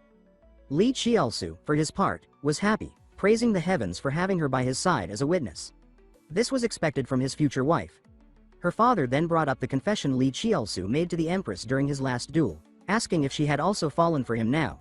He shouted, asking if she was in her right mind, since the strange hero from Gongdong sect was young enough to be his son. Our MILF, no, Our Lady, told him to shut his mouth and stop saying nonsense. Then she commented on the confessions, asking if he himself hadn't also confessed to her some time ago. That caught him off guard. That also caught the attention of Li Qiaosu. And well, 30 years ago, during the Phoenix Dragon Assembly, he had declared he was in love with her. He confessed his feelings and challenged her to a fair duel to win her hand. But with a few quick moves, she had defeated him, called him an insignificant man, and ended that duel with a single blow. Now, with sharp eyes, she asked him if he still had feelings for her. Burning with embarrassment, he heard the chatter from the audience. Li Qiaosu couldn't help but laugh at the whole situation, since he didn't know anything about this juicy backstory. In the end, the most beautiful granny in all of Manhwa asked if she should share more about her past. He shouted for her to stop, you know? Addressing Li Qiaosu, he said his actions were an unfortunate accident, and that he would let it slide this time. Quickly, Li Qiaosu thanked him for the pardon. Sometime later, after the duel, there was a meeting between the Empress and the Gongdong sect. Jeon Young thanked her for calming down the situation earlier. She said it was her duty as an officer, though Jeon Young refused to let her be humble, thanking her once again. In this case, she asked about the possibility of organizing an exchange tournament between their sects. That sounded great. Happily, Jeon Young agreed. Honestly, this came as a surprise to Li Qiaosu, curious about what might come next. In his past life, in the Empress's sword sect, she was isolated, closed off. Of course, they never organized an event like this. In the end, she and the Empress said their goodbyes. Looking toward Li Qiaosu, the Empress said they would meet again during the exchange event, and then they could talk more. He nodded to her, wondering if it was because of that favor she had mentioned earlier, about acting as an officer for this duel. Watching her walk away, he set those doubts aside, thinking he'd figure it all out during the exchange anyway. Either way, happy, he figured it was time to go claim his rewards for this duel. That said, we cut to the Seomoon sect, with Changhe now being the servant of Li Qiaosu. Her brother told her not to worry, and that if anything happened, she should contact the main family immediately. Finally, he addressed Li Qiaosu, cursed him out with every name in the book, and said that if he ever made their girl cry, he himself would make the guy cry blood. That was the stance Li Qiaosu had to deal with. In the end, he shouted. Li Qiaosu shouted back. He got called a pervert, but he won the argument. Yeah, no comebacks to that. Changhe, now baffled, asked how things ended up like this. In the end, he called for her attention, telling her to hurry up because they were heading to the Gongdong sect. Somewhere else, Changhe walked a bit behind, clearly reluctant, totally embarrassed, because she had ended up becoming the servant of the biggest pervert of all time. Finally, they arrived at their sect. He said they had something to discuss. That caught her by surprise. She wondered what was coming. Her mind already dirty, she asked herself what was going to happen at this hour. Just the two of them. This could only mean one thing. My God, he's going to pull her into his arms and tease her in every way possible. Then take her lips for himself. Then humiliate her in every possible way, and there's even a certain place. Thinking all this would happen, you feel me? Li Qiaosu looked at her and said that this place would work. That already had her thinking. Thinking those things, you know. If those wrong things were about to happen, she'd draw her sword right then and there. Li Qiaosu, completely chill, said that this was a perfect place to give out his orders. And so, to her disappointment, he told her to go to Huajian County, Ganharu and collect the winnings from the bets on the duel. Anxious, She asked if that was all, if he wasn't planning to do this and that with her in that dark and secluded spot, which was perfect for the arts of seduction. But no, looking totally blank, Li Qiaosu asked what the hell she was imagining with that filthy mind of hers. Completely mortified, my god, she ran off. And Li Qiaosu was left surprised that she had such a vivid imagination. In the end, something popped into his head, reminding him of our beloved girl Qixia Yu. He wondered if the girl had been spreading rumors around, and of course, seeing her happy about his victory, she said that this was exactly what she expected from her man. That's what she called him. Li Qiaosu burned with rage, saying that he wouldn't keep getting dragged into her little tricks anymore. The next day, Changhe told herself she never imagined she'd end up as the errand girl of a scumbag. She cursed Li Qiaosu, calling him the worst of the worst, the ultimate worst. That's when someone caught her attention, asking what brought her here. A bit red-faced, she answered that she came on behalf of Li Qiaosu to collect his winnings from the duel bet. The guy asked why he didn't come himself, which made her even more annoyed. Eventually, he pointed to the second floor of the building and said there was a VIP room where she could go and get the prize. The words, VIP room, caught her attention. She wondered what that meant, remembering Li Qiaosu saying that when she got here, they would show her a VIP room and that she shouldn't be surprised, just grab the money. Surprised, she thought to herself that his words were true after all, even though, there was really no reason for him to lie about that, right? Upstairs on the second floor, our lil lady introduced herself as the boss of the whole place, acting as professionally as possible and asking Changhe to sit. This time, Changhe was red-faced because of all that beauty. Yep, the nun was really something. It wasn't for nothing that she was called the most gorgeous hostess in all of Sichuan. And in the middle of it all, there was that classic female rivalry kicking in. She thought to herself this was the skank who fought her man and tried to make him her servant. And yeah, that rivalry was felt. The poor girl sat there not understanding a thing. After a slight greeting, the hostess commented that she heard Changhe came to collect the winnings. But then asked if there wasn't anything else she wanted to say. Puffing her chest, she asked if Li Qiaosu hadn't sent any other message. No words, no letter, nothing. Those words left Changhe speechless, seeing the hostess act like that about Li Qiaosu. She wondered if those rumors about the two of them being lovers were actually true. Hesitant, she replied that actually, there was something Li Qiaosu wanted her to say. And that hit the hostess hard, caught her off guard, made her sweat. Changhe said that Li Qiaosu was very disappointed in her, for spreading false rumors. Poor Nung instantly got worried, asking what she meant by that. Then came the memory. When meeting the hostess, Changhe was supposed to tell her that he hated her more than anything else in this world, because he only liked honest people. Mouth wide open, she thought the hostess would be seriously shaken by that. And shaken wasn't even the right word. With tears in her eyes, she asked Changhe if he really said that. Changhe, clearly uneasy, confirmed it, saying that was all he had to say. In the end, the hostess placed the bet money on the table and asked her to take it. As she was leaving, she tried to cheer her up, seeing the girl was crushed, saying she would talk about her with Li Qiaosu when she got back. Then she left. The hostess was confused, unable to believe this was actually happening, especially since not long ago he and Li Qiaosu had called her my love. Poor thing, completely fooled. She imagined the possibility that he might never speak to her again because of the lies she herself made up, just to spice up the rumors. Desperate, she screamed no, no, no, no, this couldn't happen. If she couldn't see him anymore, her heart would stop. Until now, she had thought it was all just a joke. But by the way Changhe reacted, it seemed like he was really upset, so she knew she had to do something to fix this.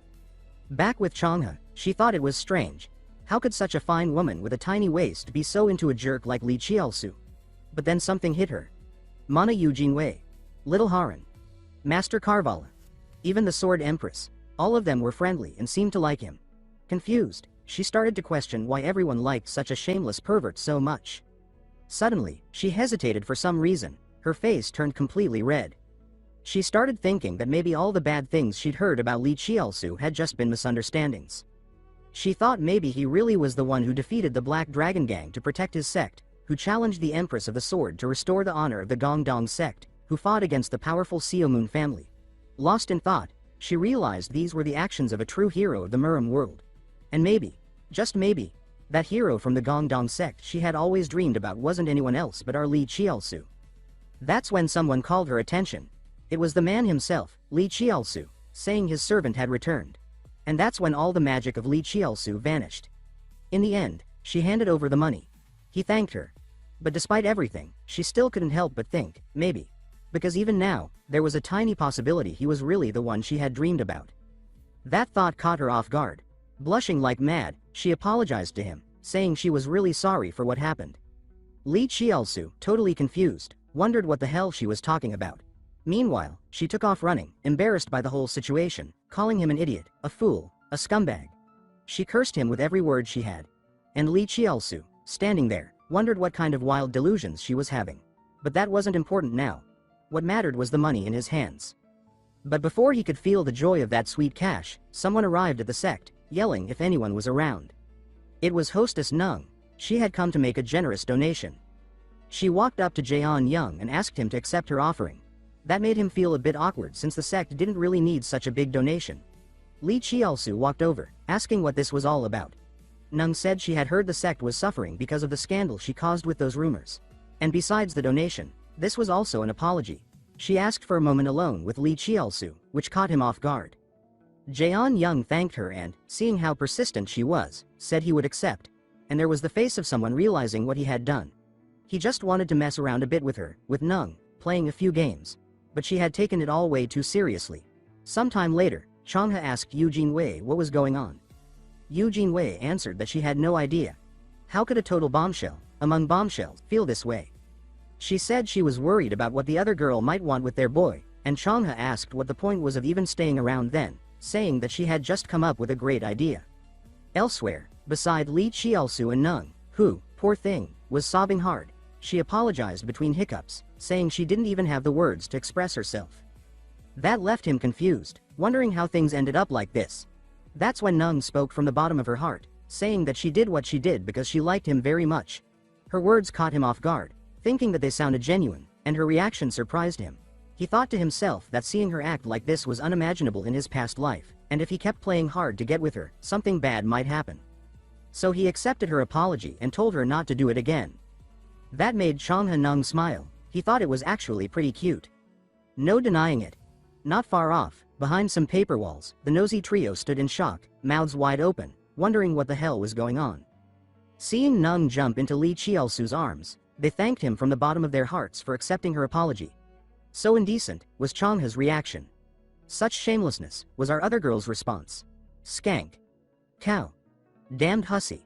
Shameful trash, and a few more words YouTube wouldn't approve of. Those were Yu Jinwei's exact thoughts as she watched Nung cling to Li Qiaosu, thrilled, saying she'd never do that again because her love for him was truly real. As the afternoon faded, we see Nung saying goodbye. Li Qiaosu told her to go back safely. Suddenly, she grabbed his hand in the most graceful way possible.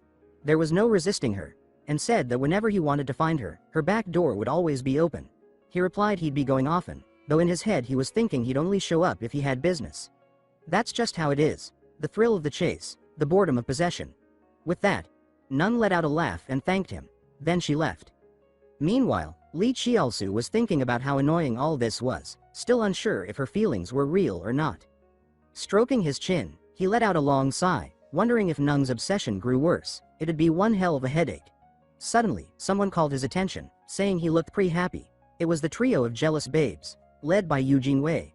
He replied that he wasn't in a good mood at all, wondering why they seemed so mad. Yu Jinwei, slightly irritated, told him to follow her. They had something to do. Later, we saw Li Qiaosu in training, exhausted. He said it might be better to continue the training the next day, but Yu Jinwei wasn't having it. She said he'd keep training even harder. He just went back to training, thinking he couldn't say anything anymore, just kept his mouth shut. That's when Yu Jinwei made a move and told him to pay attention. Poor thing. Though she acted that way, it hurt her inside to see him like that. But there was nothing she could do. It was all part of the plan to protect him. Hours earlier, Changhe had mentioned the hug between Nung and Li Qiaosu. Haran said they couldn't let someone like Nung steal their man away. Now was the time for the three of them to come together. Changhe asked if the situation was really that serious, and Yu Jinwei questioned why she was included, especially since she was technically a man. That's when the other girl said, she already knows. Yu Jinwei was caught off guard, wondering if her cross-dressing secret had been discovered. But no, that wasn't it. The girl said she knows how much she worries for the young master and asked if Yu Jinwei was just going to stand there and let their man become the lover of a fox. Yu Jinwei didn't know how to respond, though she wished she could say those words herself, but her current situation didn't allow it. Changhe asked what their plan was to break up such a passionate couple. Haran answered that first, every time Chielsu had free time, they'd train with him so he wouldn't have time to think about anything else. Eugene Wei said they'd hold the training here for now, then continue at the main training ground. And that's how Li Chielsu reacted, running through the courtyard when someone called to him. It was Changha, asking if she could stay by his side. Haran also said she'd be staying too, putting their plan into action. During breaks, she and Changha would take turns watching him to make sure he didn't go visit Nung. Out of sight, out of heart. They'd keep Li Chielsu from seeing her until next year, during the exchange competition at Hangsan Sect. And that's how the plan was put into action. They literally kept Li Chielsu locked to Gongdong Sect. A year later, we cut to Li Chielsu, more fired up than ever. Looking around, he wondered when his sect's buildings had multiplied so much. Rubbing his stomach, he said to himself that money really was a beautiful thing. He was happy, proud to eat pork at least once a day. He said that after the duel against the Black Dragons, the Gongdong Sect gained a lot of fame, so visitors brought in a lot of money. The view now was completely different from when he first arrived. Still thinking, he told himself that to raise more funds, they'd need an investment presentation. And the best way to attract investors was to show results. That's when someone caught his attention. It was Eugene Wei, with a beautiful smile. No resisting that. She said a whole year had passed already, and it went by too fast. With a slight smirk, he replied yes, though he was thinking that the last year felt like being a prisoner. Later, we saw Li Chielsu's group gathered in front of Jeon Young. He said they had worked hard to prepare for the exchange competition. He could see how much they'd grown, and that gave him confidence. Finally, they set out toward the sect of the Great Beauty, the Empress of the Sword. Li Chielsu, thinking to himself, said this was the moment. Thank God, he almost cried. He thought he would finally escape the strict surveillance and finally see the woman who would be his first wife, the mighty Empress of the Sword. At her sect, we saw Sobin saying that the bastards from Gongdong Sect were coming, and that's why she felt uneasy. Still, the Grand Lady said to prepare a good reception. Annoyed, the other one replied she wasn't so sure. Looking at her, they said her sect was strong enough even without some exchange tournament, asking if this event was really necessary. The mighty one asked if she had forgotten the spirit Gongdong Sect had shown during the war of justice against evil. That spirit would be useful for their sect too. A bit red in the face, she let out a few awkward laughs, saying Li Chielsu's performance had also been, well, excellent. The subordinate replied with a simple, understood, and asked for further instructions. Outside, we saw her fuming, irritated, thinking about that slight smirk the Empress gave when talking about the bold actions of Li Chielsu. She said it couldn't possibly be what she was thinking. Approaching all the disciples of her sect, she asked if they were all gathered. Puffing her chest, she shouted to deliver her orders. Everyone got excited to hear the words of the great Empress of the Sword. That's when the subordinate said that the Grand Lady had prepared the competition with the Gongdong Sect. She asked everyone if they knew what that meant. They all listened closely. With her eyes burning, she shouted that for the shameless guy, Li Chielsu, and his gang of a sect who dared act arrogant toward the Empress, they had a duty to teach them all a lesson. Everyone agreed, shouting that it was exactly that the arrogant punk had to be defeated. Raising their fists, they shouted as disciples of the sect, as sisters of the great Empress of the Sword. In unison, they repeated her words. The subordinate, radiating no-nonsense energy, screamed that they would reveal the true nature of the shameless, scheming rogue called Li Chielsu. In a mountainous place, we saw our squad. Eugene Wei didn't stop commenting on how many mountains and cliffs there were. Chielsu said it really was a famous mountain, worthy of being called the northern peak of the Central Plains. That's when a group arrived. A messenger from the Empress's sect, who asked them to follow her, as she would be their guide. Jeon Young thanked her for the courtesy. Li Chielsu was full of cheeky chuckles. He said he indeed always wanted to go to the female sword sect even in his previous life. That sect had once been a gathering of a group of powerful female martial artists who gathered to protect a temple of Buddhist nuns. Although marriage wasn't forbidden, nor was interaction with men, after our mighty woman made her unprecedented declaration to choose her partner through a duel among the disciples who admired her. Celibacy became an unwritten rule among them. Thus, the Hangsan sect, which turned into a man-free zone, became sacred ground for single masters. Full of smug giggles again, Chielsu thought about all that, since he would soon be stepping into a place full of fairies, flowers, toned physiques, etc. Suddenly, someone called his attention, saying his sinister stare hadn't changed a bit. It was the little sword queen, Sobin, commanding respect, puffing her chest out. He asked, offended, if she really planned on treating him so rudely after all this time apart. But she ignored him, told him to stay alert, and ordered him to follow her. That attitude left him furious, thinking she believed she could act like that just because of her pretty face. Later, while climbing the mountains, he commented that despite her rudeness, the path wasn't difficult. She replied that she couldn't lead guests through a hard trail. Switching topics, she asked if he still planned on challenging their mighty Empress of the Sword. He said that as a real man, he couldn't go back on his word. She said bluntly that no one expected anything from a demon who only thought with the head below, letting out a cheeky laugh and stating no one would be surprised if he backed out of the challenge. He got furious, shouting that he planned to succeed in his courtship and told her to drop those thoughts. At last, they reached the sect's gates. Sobin was still full of attitude while he thought that things would be tough considering his goals. She alone opened the gates. Then came a grand reception. The girls were stunned by the breathtaking view. This time, she also thought that compared to the Forbidden City, the scale was still small, but the buildings stretching endlessly into the sea of clouds were spectacular. With that, the mighty Empress welcomed them. Jeon Young expressed his thanks, saying their sect would never forget such hospitality. Politely, she replied that this was the least she could do for those who accepted her invitation. Extending her hand, she said they must not be tired and invited them to rest in the guest hall. Everyone thanked her respectfully, full of chuckles. She also thought to himself that the mighty one just kept getting mightier over time.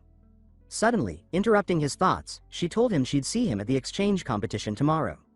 He replied simply, thinking things were getting interesting. Later, walking through the sect after stuffing his face, he looked at the full moon and wondered if it was time. He told himself that the Empress's telepathic message earlier had been unexpected. She had asked if he could come to the pavilion under the next moonlight. Feeling cocky, he thought it was like going on a date, and that got him all giddy. Already at the pavilion, something caught his attention, silver hair glowing in the moonlight as the breeze lifted it. It was her, the one who carried the title that had to be carried, the mightiest of the mighty. No doubt now who the author's favorite was. Same for him. He thought it was amazing to see her beauty shine in that moonlight. Looking in his direction, she said she needed to say some delicate things, which was why she had summoned him like that. As she approached, she said there was a favor she needed, but first, something else had to be addressed. With a serious look, she explained that her sect was in grave danger. As he already knew, the disciples admired her deeply, but over the years, that admiration had turned into obsessive fanaticism. They declared celibacy in her name, cut all ties with the outside world, and even began holding secret rituals to worship her. Surprised, he asked if they were worshipping her like a religion, saying that wasn't good, though she did seem like a goddess.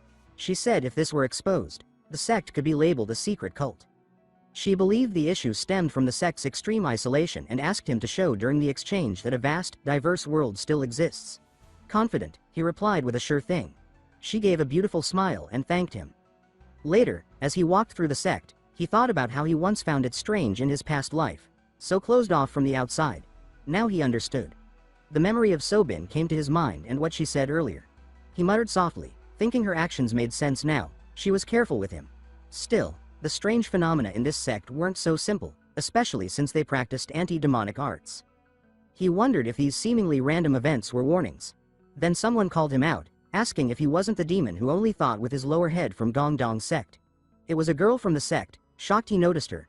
Curious, he asked what she was doing out so late. She replied she was chasing a kitten and got lost. He offered his hand kindly and said he'd take her back. But she said no. He was Lecher. She heard that touching him would bring 10 years of bad luck. He wondered where such absurd rumors came from. Brushing it off, he said he couldn't just leave her there and asked her to follow him. Suddenly, she bolted, catching him off guard. Looking around, he noted she was lost but couldn't have just run off like that. Besides, he sensed something, a spiritual presence. Then, a sound caught his ear. Near his feet, he saw a small hair ornament. Pushing aside the brush, he called for her, saying she dropped it. That's when something drew his gaze. Before him, water droplets sparkled on her toned body under the moonlight. Their eyes met. Then came the scream. She started shouting all kinds of insults at him, saying he really was a demon who only thought with his lower head, and that this was unforgivable. Shocked, he covered his face and yelled it was all a misunderstanding. He had no idea Sobin was there. Just then, other disciples appeared, rushing to her. Furious, she called him a pervert for spying. Then someone stepped in, telling him to stop being ridiculous. It was Changha Sobin, asking if she hadn't caught him, would he have kept watching her body? He apologized again, saying it wasn't like that, but she didn't want to hear it. She said apologies wouldn't fix anything. Pointing at him, she told him to take responsibility, leave the sect, and not join the exchange. He tried saying it was a mistake, that he was following a child. The disciples told him to shut it. There was no child there, and they weren't buying such a lame excuse. That's when something clicked in his mind. Thinking about it now, everything seemed off. Looking at the disciples approaching, he thought that when Sobin screamed, they showed up almost like they were waiting for it.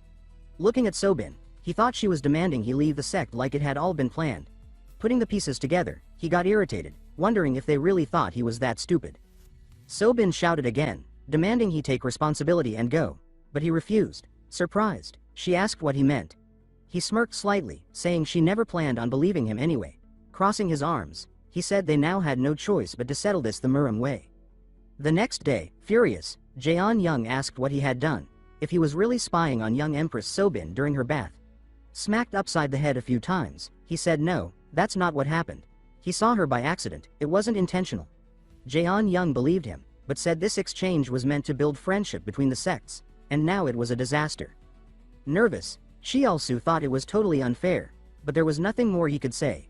That's when the Mighty One arrived and took everyone's attention. She walked up to Jaeon Young and said she heard about last night's unpleasant incident. He apologized immediately, but she said there was no need. Her face was solemn. She said the truth of what happened was still unclear. She thought to herself that she wanted to believe in Sobin from the bottom of her heart. Still, she also knew about the obsessive impulses among her disciples. Sad to doubt them, but just as Chialsu had said, there might be another reason this whole mess happened. After those thoughts, she spoke to Li Chialsu, suggesting they settle things the Murim way. She asked if they could have a duel before the exchange competition to resolve the matter once and for all. Jaeon Young agreed with her. This time, Li Chialsu thanked her sincerely for giving him this opportunity. Hours later, in the arena, the father of Changha, you remember him, commented that it was strange for the Hangsan sect to host such an event. A small monk beside him said it wasn't a big deal, just normal for righteous sects to bond. Either way, the father said that Li Chialsu always stirred up trouble wherever he went, and this time, he was about to duel as the opening act of the exchange competition. The great master from the Shaolin Temple, Wangguk, said that Li Chialsu was just at that lovely age of falling in love. That said, we cut to Sobin standing before Li Chialsu. He raised his sword and said that if he lost this duel, he'd leave the sect, but if he won, she'd help him prove his innocence. She raised her sword back and simply replied that it was all fine by her. Charging straight at him, she shouted that if she could expel him, any conditions would do. A brief exchange of swords began. He had expected that level of strength from her. Still, he had trained tirelessly this past year. Striking back, he pushed her away and quickly dashed toward her again. Another honest clash of blades followed. Wangguk commented that his skills were impressive, while Xiaomu noted that he clearly trained hard this last year. This time, Li Chialsu expanded all his energy, thinking this still wasn't everything he had. He lunged at Sobin with fierce intensity, wearing a focused expression. It worked well, and Sobin thought his movements were hard to predict. Yu Jinwei and Changhe were both surprised by his performance, commenting that he had improved a lot. Li Chialsu kept up the pressure on Sobin, asking where all that confidence of hers had gone. Laughing, he said that if she gave up now, he'd even accept her apology. That only made Sobin more furious. She told him to shut up and stop talking nonsense. Pushing him back with her sword, Li Chialsu was stunned, realizing her attack had gotten stronger. He wondered if she'd been hiding that power all this time. Sobin shouted that the Empress of the Sword was a flower too unreachable for someone like him to desire, and that she had to win this duel. She rushed toward him with everything she had, locking blades with him at full force. Watching her movements, he was surprised, asking himself if that was the supreme technique of the Hangsan sect, the sword of the feminine style. But her moves were flashy and slow. He dodged all her strikes and thought maybe that was why they were so easy to avoid. Panting with fatigue, Sobin called him a bastard, and Li Chialsu called her attention. He said that in battle, you lose the moment you lose focus. Raising his sword, he expanded his inner energy and said this ends now.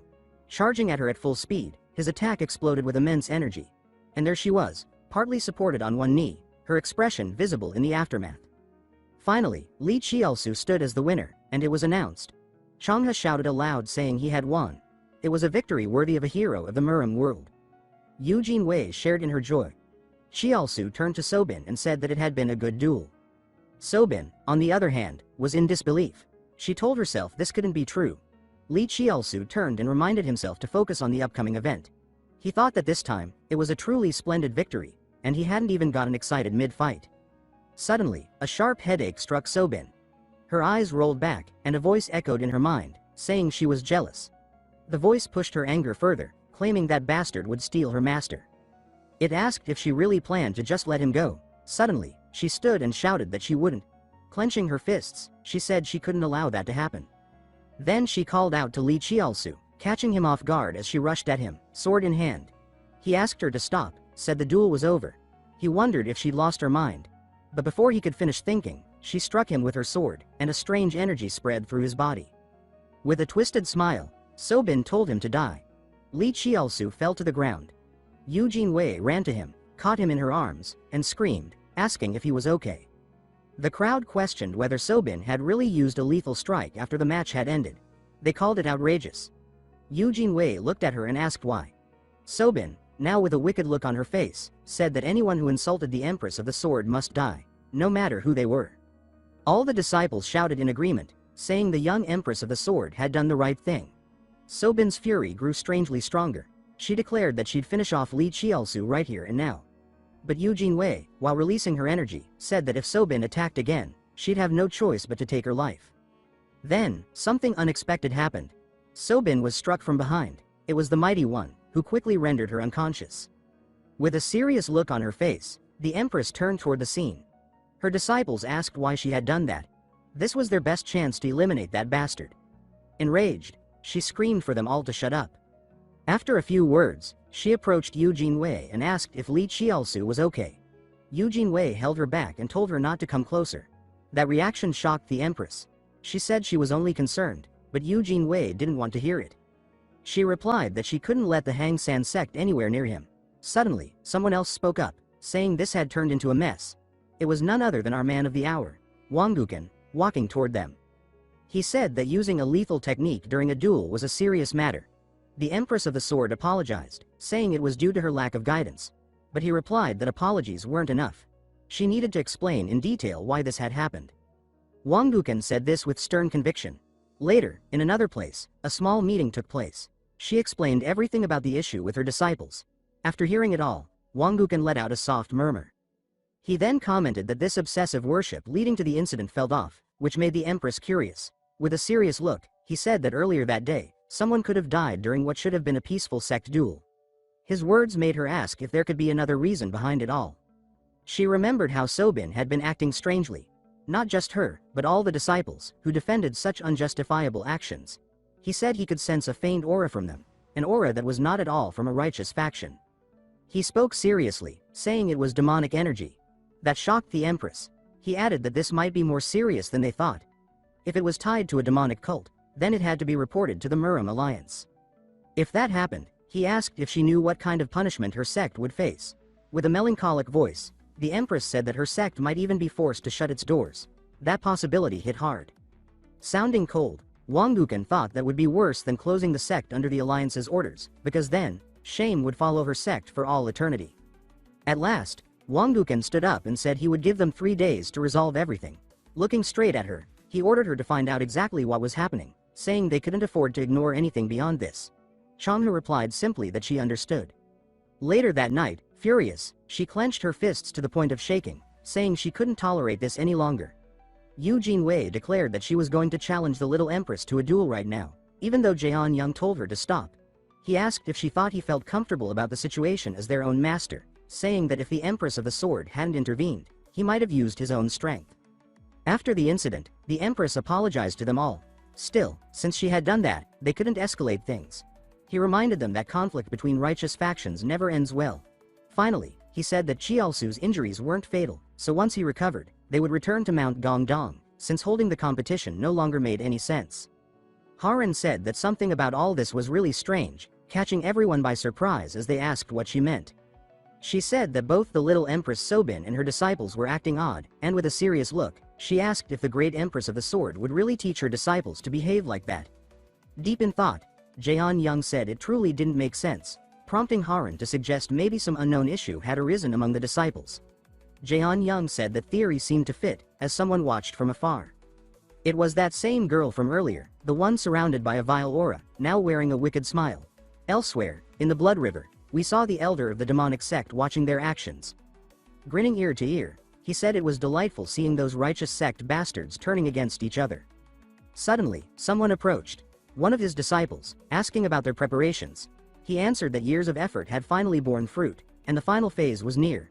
By mixing a small amount of blood energy into the rivers of the Hang San sect, they had spread their influence, isolating the disciples from the outside world for years. The disciples of Hang San, including Little Empress Sobin, were now addicted to blood energy and were moving according to the will of the blood cult leader. There would be no issues in continuing operations.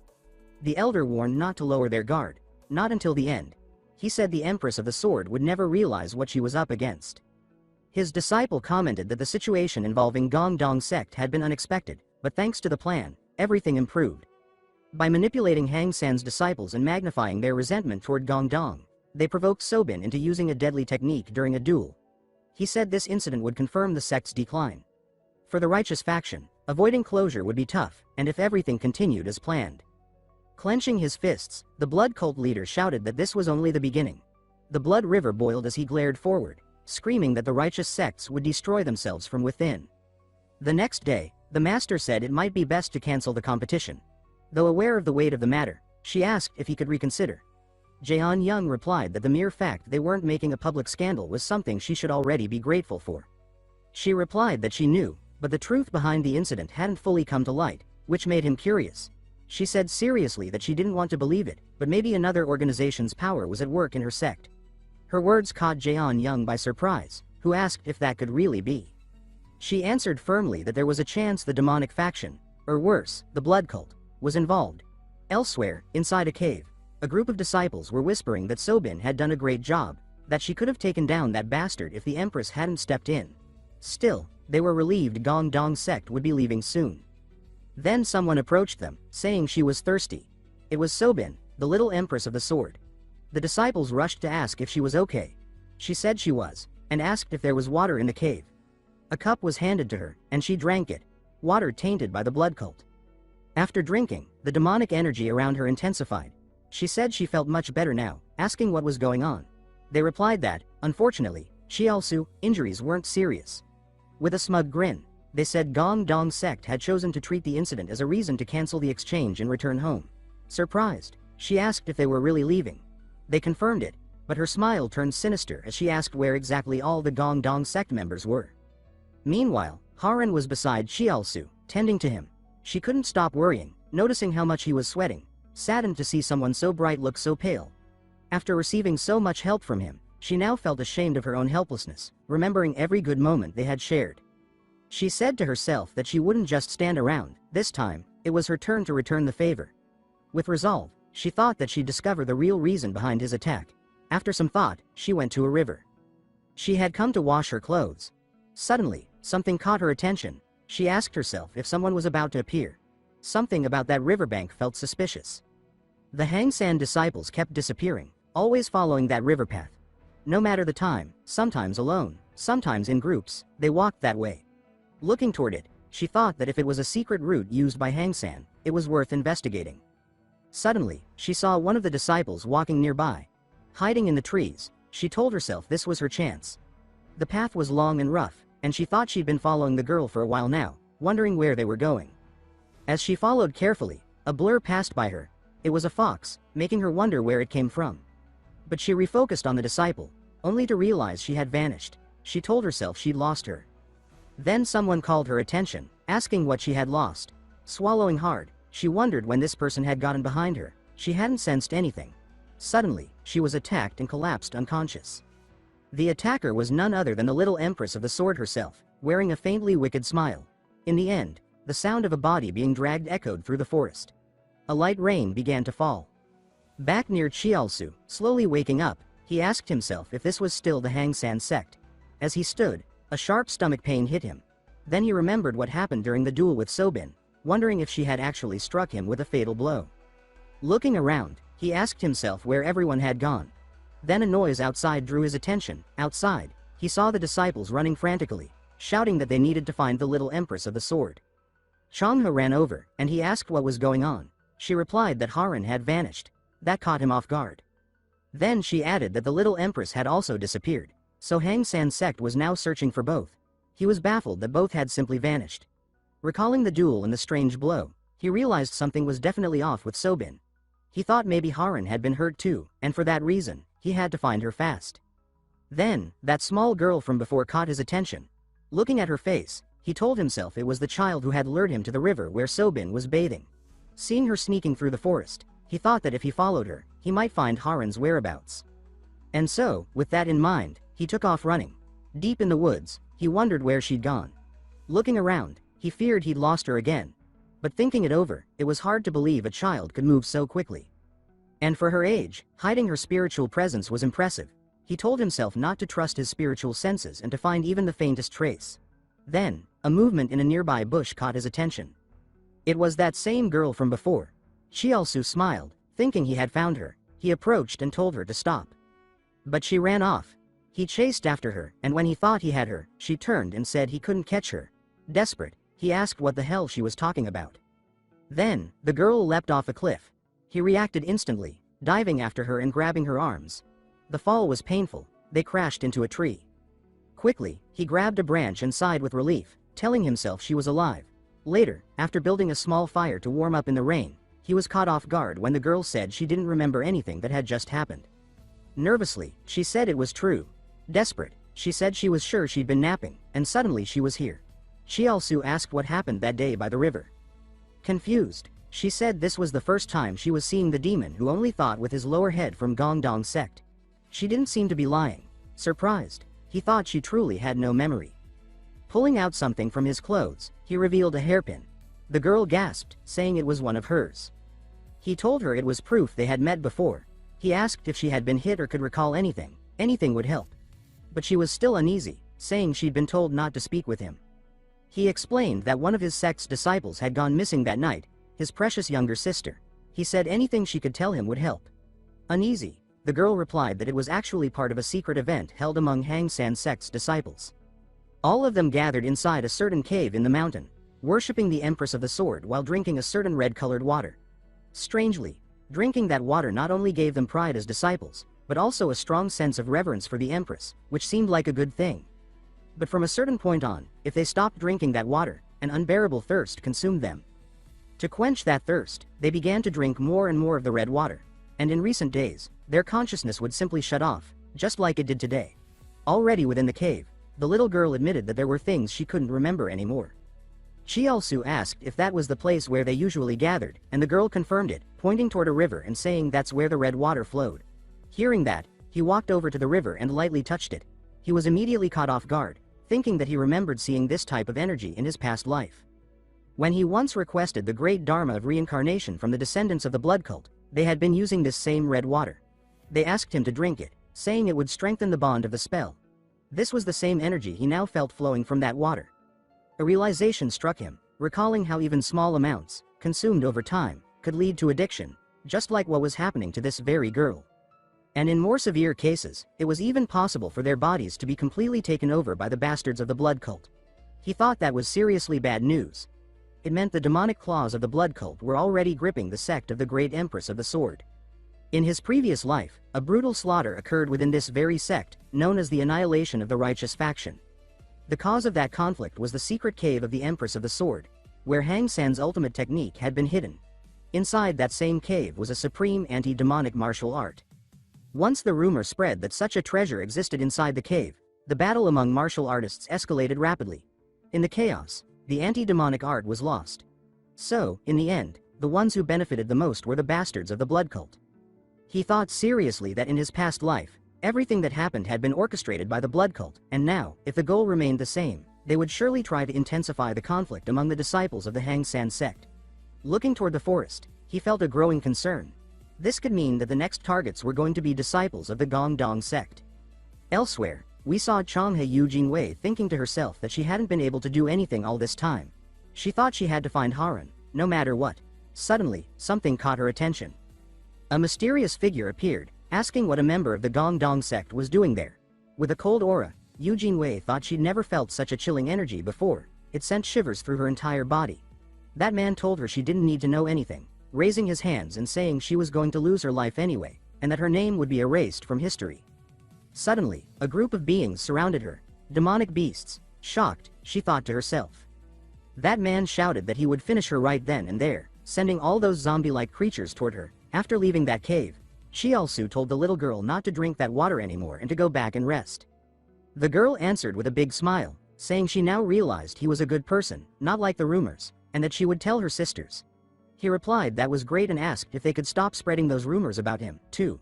With that, they said their goodbyes, and he told her he would find a solution for the red water. Minutes later, near a stream, he said to himself that he now understood Subin's extreme behavior, still stunned that the Hangsan sect was being manipulated by the blood cult bastards. Deep in thought, he said that to find Haran, he would need to understand the cult's plan, and his only clue right now was Subin's disappearance. The body of the little Empress of the Sword had been overtaken by the blood cult members, and it would be really helpful if Changha knew what the blood cult was planning to do now that they controlled her. Then something occurred to him. To unlock the sealed path at the entrance of the Empress's secret cave, the Moon Maiden sword technique was needed. That technique was a martial art passed only to the sect leader and the top disciples of Hangsan. And if the bastard from the blood cult had taken over Subin's body, then entering the secret cave of the Empress made perfect sense. Thinking to himself, he concluded that those bastards were setting up a major clash among righteous factions, just like what happened in his past life. And with those thoughts in mind, he went to a certain place, the entrance to that cave. Jaw dropped. He told himself this was insane, because the cave had already been opened. In his past life, it was only discovered and opened 8 years later. As he touched the cut carved into the stone, he couldn't help but think the intruder hadn't been gone for long. That's when someone arrived, asking if it was him. Curious, they asked what he was doing there. She approached and asked if he was okay. He replied that he was. Curious as well, he asked what had brought her there. The question left her a bit uneasy. She said the atmosphere within her sect was deeply unsettling now. For that reason, she had gone to the reception hall worried about his safety. But when she got to his room, she discovered he was no longer there. Blushing slightly, she admitted she had traced his aura and followed it to this place. He felt a warmth from that, secretly happy to hear it, thinking she had been worried about him. Changing the subject, she then asked what this cave was. Scratching his head, he struggled to answer. He asked himself how he was going to explain the secret cave of the Empress of the Sword. Still, running into her here and now might have actually been a stroke of luck. Inside that very secret cave, not only was the little Empress of the Sword present, but also the corrupted followers of the blood cult. Nervously, he thought to himself that even for him, handling this alone might be too much. In addition, Li Qiaosu so deeply needed the help of their revered Sword Empress. But the problem was he had to invent a plausible excuse that would explain how he learned all this, while hiding the fact that he had reincarnated. Catching her attention, Sword Empress asked if this cave was the secret Hangsan sanctum, and to her surprise he affirmed that yes, it was. She then asked how he, a person from elsewhere, knew the location of this place, saying that until now the secret cave's whereabouts remained unknown and her sect had been seeking it. Our hero stepped closer, raised a finger and said that the story he was about to tell would be a secret just between them. The sudden intimacy made her blush a bit as she said she understood. No matter what he said, she would swear by the name of her sect that she would take this conversation to her grave. Then out of nowhere, without hesitation, he declared that he was the successor of the Sword Emperor Hong Yuan, the Mugoki master. His words left Sword Empress stunned and speechless. He claimed to be the founding master of the Murim Alliance. She replied that yes, that was correct. He explained he had inherited the martial arts from Mugoki's remaining thoughts left behind in Hongwan Cave, where Yu Jinwei discovered the Gongdong sect's manuscripts. So technically he hadn't lied up to that point. He continued. As she already knew, the Sword Emperor and the first leader of Hangsan sect, Baek Ji-su, had been close comrades. Over 300 years ago, during the Great Panyang Lake battle, they joined forces to slay the Blood Emperor and the leaders of the Blood Cult. Afterwards, Baek Ji-su traveled the world seeking the lost supreme anti-demonic art of Hangsan sect, and the divine sword technique Shin Ryong vanished. After she retrieved that treasure, she was ambushed by remnants of the Blood Cult who secretly followed her. Mortally wounded and near death, she created the secret cave of the Sword Empress and shared its location only with her closest friend, Sword Emperor Hong Yuan. So she told him, as her successor, that he could locate the secret cave, and thus he had come here. All these revelations shocked Sword Empress, leaving her in disbelief. Meanwhile, he played the part of proud advantage seeker, thinking a man should seize a truth-laden position. He reflected that in official and unofficial historical accounts, there had been suggestions that the Sword Emperor and Baek Ji-su were lovers, and perhaps that was why he omitted some details and lied about the romantic angle. Not because it wasn't rumored, but because it was only a rumor. Sword Empress thanked him, saying that thanks to him she now knew the location of the Sword Empress's secret cave, and she had no way to repay him. Changing topics, he asked about traces of the sword technique inside. He suggested that perhaps only the disappeared Sword Empress had triggered the cave's entrance mechanism using the Moon Maiden sword technique, and then entered. Confused, Sword Empress asked how Sobin had known this place. He responded, saying it must have been the work of the blood cult, and urged her to hurry and enter before something worse occurred. Inside the cave, they walked until they reached a crater. He said to Sword Empress that the passage was sealed. She observed that it was a cliff. Peering into the abyss, he concluded the secret cave must be underground. Sword Empress replied that the drop looked dangerous, but there was no other choice. He would have to jump in. They looked down. He realized it was much deeper than he thought and he couldn't see the bottom. Suddenly his vision clarified. The depths of the cavern suddenly loomed close. At that moment Sword Empress channeled her energy and shouted that it was dangerous. She swooped down, caught him midair, and carried him in her arms. She protected him from falling. Worried, she asked if he was okay while he reacted as a helpless princess, shouting, "Kya." In his thoughts, he told her he was fine, letting her cling to him anxiously, asking him to calm down or he would just fall again. Then she looked toward the exit and expressed a desire to bring him to a safe place, and he only needed to rely on her strength to get there. At this point, the humbling realization struck him. Having a strong fairy like her carry him was one great perks. He got carried in her arms and begged his little soldier not to rise. But he would. His little soldier stood proud and asked how he was, if he was all right. The appearance of little Chialsu was, at this point, inevitable, causing her to stare, wide-eyed. The Sword Empress turned completely red in the face, and in a panic, hurled him far away with a loud, mortified shout. Underwater, still reeling from the embarrassment, the young man reflected that even though his yang energy was highly developed, that in itself was a bit of a problem. Feeling humiliated, he apologized to the Sword Empress, but neither of them could manage eye contact. Too flustered to face each other, the Sword Empress simply turned and began walking ahead, telling him to hurry up and leaving him behind as he laughed nervously, on the edge of losing his mind. He thought he was going crazy. There was no getting up from a situation like that. Sure, having all this testosterone might seem great, but right now, it was a problem. Looking toward the Sword Empress, he thought the rumors about him were already strange, but now she'd probably think he was a total creep. She, on the other hand, was stunned. Even though it was the first time she had ever seen yang energy in such a raw, pure state. If you catch the drift. It was a lot. Covering her mouth with her hand, she considered that, yes, he was young, but clearly, he was also a very healthy young man, if you know what she meant. She gave a playful twist to Li Desung's tail, drawing his attention and signaling for him to move forward. Fine, she replied calmly, as if nothing had happened. In another part of the cave, the mood still awkward between them, the path narrowed, leaving them with no choice but to walk close, shoulder to shoulder. Blushing, he kept thinking she had always been beautiful, but now, the image of the Sword Empress soaked and dripping wouldn't leave his mind. It was driving him insane. The Sword Empress snapped him out of it, saying there was a problem up ahead. She pointed to a bridge that once connected to the far side of the cave. She explained that it had been cut, and they couldn't move forward that way anymore. Looking over at him, she said she could probably reach the other side using her movement technique. Lifting her hand, she admitted it was a bit awkward, but asked if he could hold onto her. Li Chialsu stroked his chin and said that if this was the only way, then they had no choice.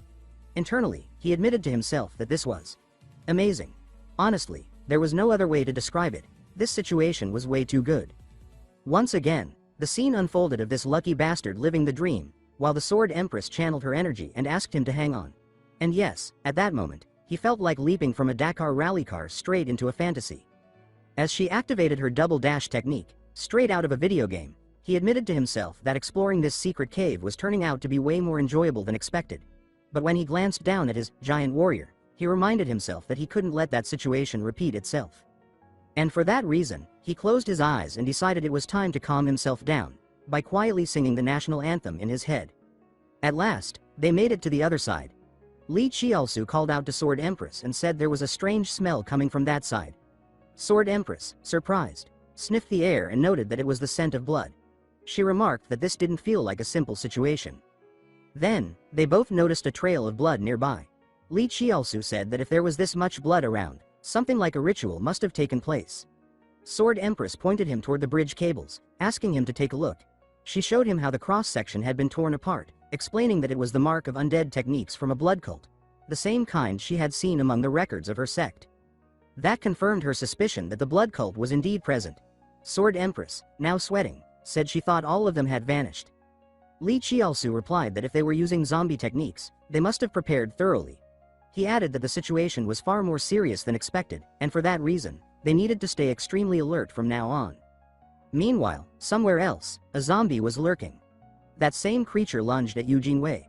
She thought to herself that its skin was too tough, her sword couldn't pierce it. So she gathered her energy and shouted whether he could handle this now, striking the zombie with a massive blow to the head. The impact hurled it across the field, slamming it hard into the ground. The cult member behind the attack laughed, saying that she fought with brute force. He channeled his energy into his hand and questioned how long she would be able to last. Then all of his zombies charged at Eugene Wei. She dodged, leaping back from their attacks, but in that moment, one of them grabbed her foot. Off balance, she fell, slamming her head into the ground. The man commented that he had heard she had the celestial martial body, but wondered if that was all she could do. He said it was truly disappointing, and ordered all of his zombies to tear her apart. And so they did, launching themselves toward her all at once. Seeing them close in, Eugene Wei admitted to herself that nothing she tried was working. Shaking, she wondered if it would all end here. But then images flashed in her mind, of Li Qiaosu, of her master, of her junior sister Haran, of Changhe. She remembered that last battle, and how she could no longer see any of the Gangdang sect members. Haran was also still missing. And that's why she couldn't fall here. Steeling herself, her strength surged again. Her fellow disciples were still in danger. She thought that she didn't want to stay useless forever. What she truly wanted was to protect those around her with her own hands. That was what she believed as she focused her internal energy, which then burst out toward the zombies. One of them was thrown into the air.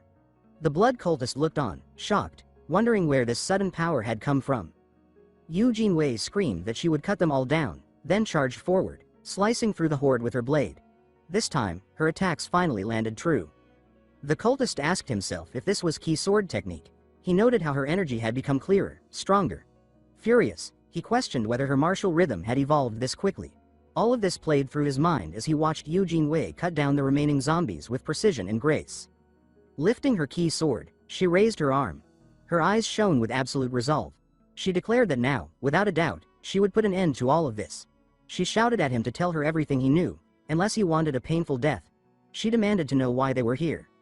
But the cultist struck back with a blade to his own hand. He answered that he had no kindness to offer to someone standing at death's door. With a manic grin, he yelled in ecstasy that the second coming of the blood demon was near, and the blood cult would soon rule the world. He begged the venerable blood demon to lend him power, even to one as insignificant as himself. Eugene Wei, alarmed, wondered what this sinister energy was that had grown so strong, so fast. Then, the presence of the cult leader emerged. Speaking to the cultist, he said he would grant him the honor of contributing to his second life. Suddenly, the cultist's form began to shift, leaving Eugene Wei stunned as she watched it unfold. The cult leader looked at her and said it was unfortunate, bad luck, that she had to meet him. Eugene Wei could feel it instantly. Another being had taken over that body. She asked who he was. The cult leader, now fully possessing the body, said that her talent was both a blessing and a curse, but he told her to consider it an honor nonetheless. Catching her off guard, the cultist vanished from her sight. From above her head, he called her name, mocking her, and asked where she was looking. From that position, he struck the ground with full force, but Eugene Wei managed to dodge at the last second. A fierce exchange of blades followed. His strikes were heavy, overwhelming, making her realize this was a completely different level from before. The man said he would love to enjoy this much more, but he feared time was short. Then, wrapping his energy around a strike, he landed a direct hit on Eugene Wei. The blow flung her across the field and slammed her into a wall. She fell to the ground, trembling in pain. The cultist, now possessed, walked slowly toward her. He said that a budding talent like her must be crushed before it blooms. Back in the cave, the Sword Empress cut down a zombie. Qiaosu commented on how amazing she is, and she warned him that it's not over yet.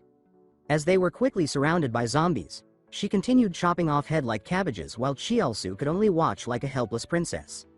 She got irritated at the zombies calling them vile for trying to hurt Qiaosu, calling that unforgivable.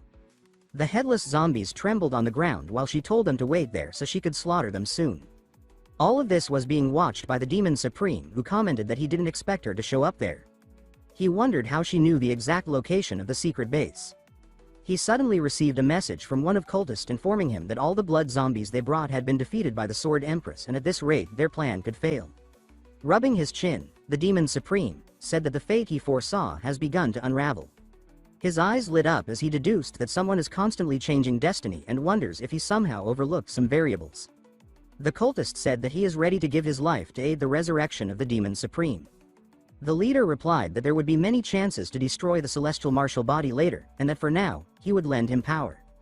He explained that the secret cave plan was the real priority, and if the follower offered his entire life force and vitality, then even with his pitiful abilities, he'd still be capable of standing against the Sword Empress.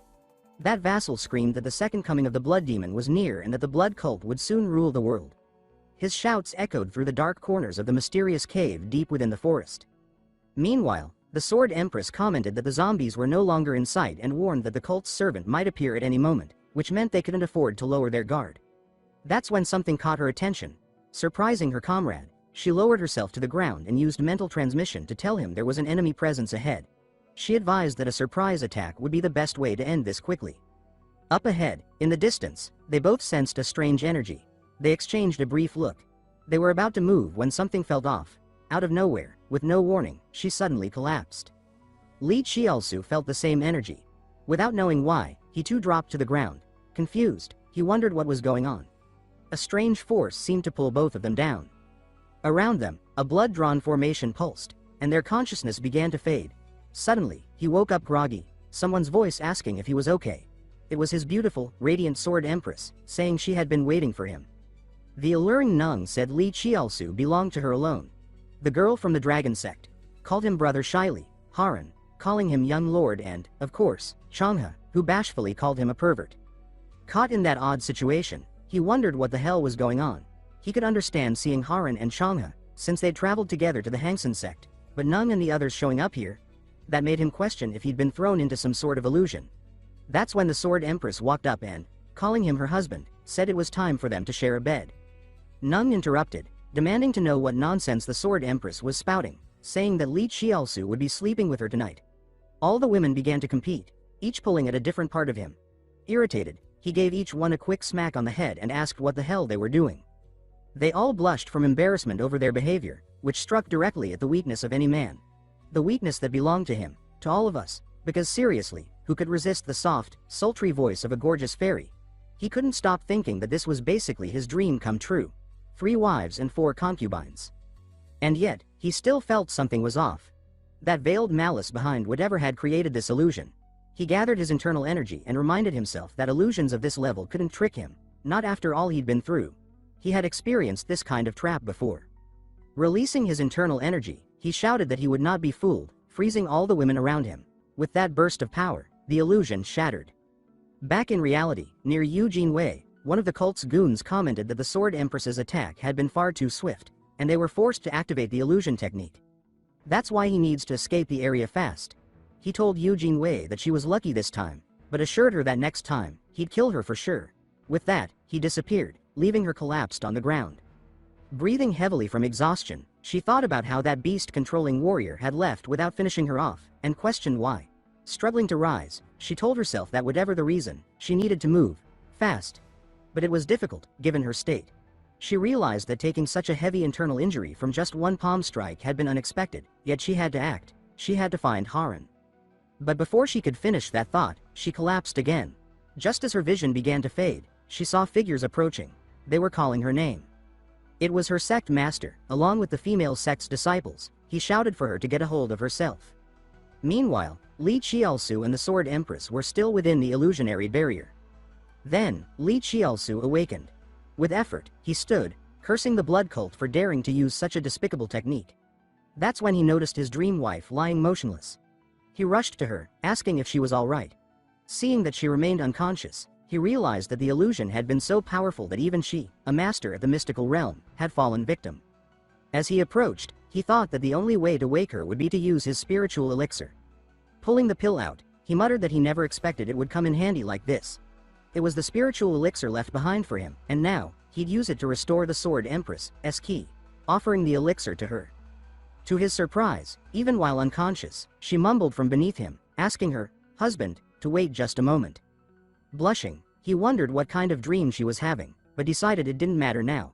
He told himself to stay calm, and that calming her was part of what he had to do. Once she received the elixir, beloved the Sword Empress slowly woke up. Still disoriented, she asked where she was. Qiaosu answered that they had been caught inside a blood cult illusion barrier, and he had to use an elixir to wake her. A little embarrassed, she got to her feet and asked if he was okay, and apologized for dragging him into the mess. Time was running out for them, and they had no choice but to hurry. As they moved forward, they noted how the scent of blood was getting stronger. That's when he muttered that the mastermind behind all of this would likely show up soon. Just then, something caught Chielsu's attention. He quickly called over the lady, pointing out the small sword queen and their harem, both lying unconscious on the ground. They rushed toward them. The lady checked Sobin's condition and told Li Chielsu that, thankfully, the internal injuries weren't severe. Sobin slowly regained consciousness, clearly disoriented. The lady asked her if she was all right, which only left her more confused, unsure why she was even there. The Sword Empress Ul stepped in and asked how Sobin knew the location of the Sword Empress's secret cave and why she had brought Haran along. Shocked, Sobin questioned herself, wondering if she had really done all that. As they talked, Li Chielsu thought that she must have lost her memory. He realized it was the same condition affecting the girls whose bodies had been taken over by the blood cult. He called out to the Sword Empress Ul and explained that while investigating the strange behavior of the Rumsun sect's disciples, he had discovered something.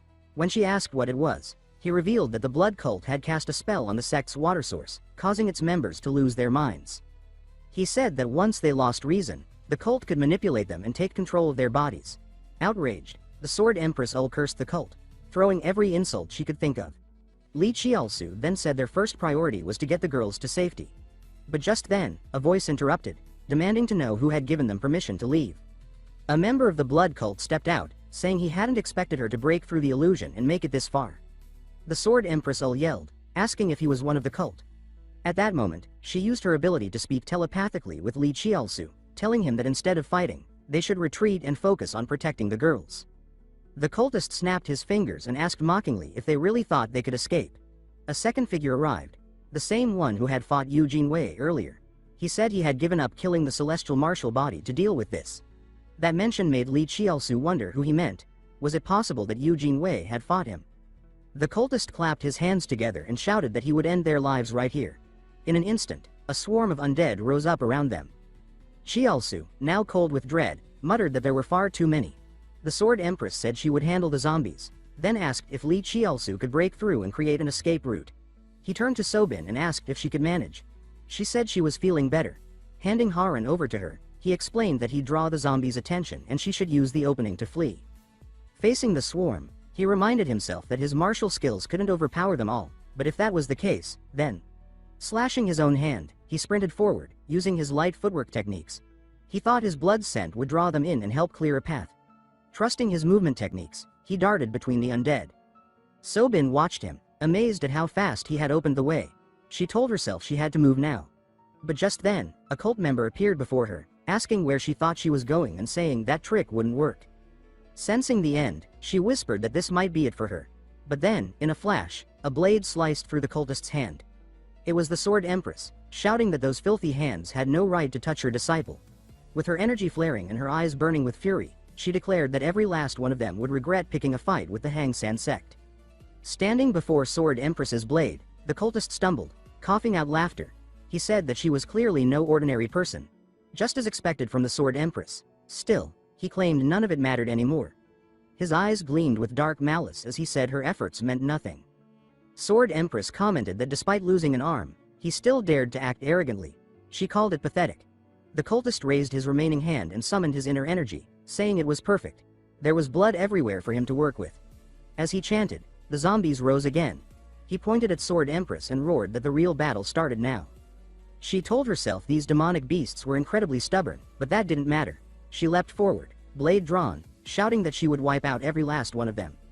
Her comrade watched and thought she was immensely strong. Her sword technique was razor sharp.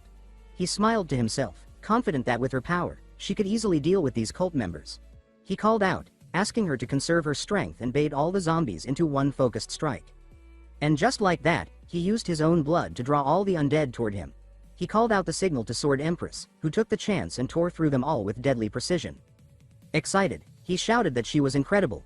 She brushed it off, saying not at all. But the deeper they went into the cave, the lighter she felt.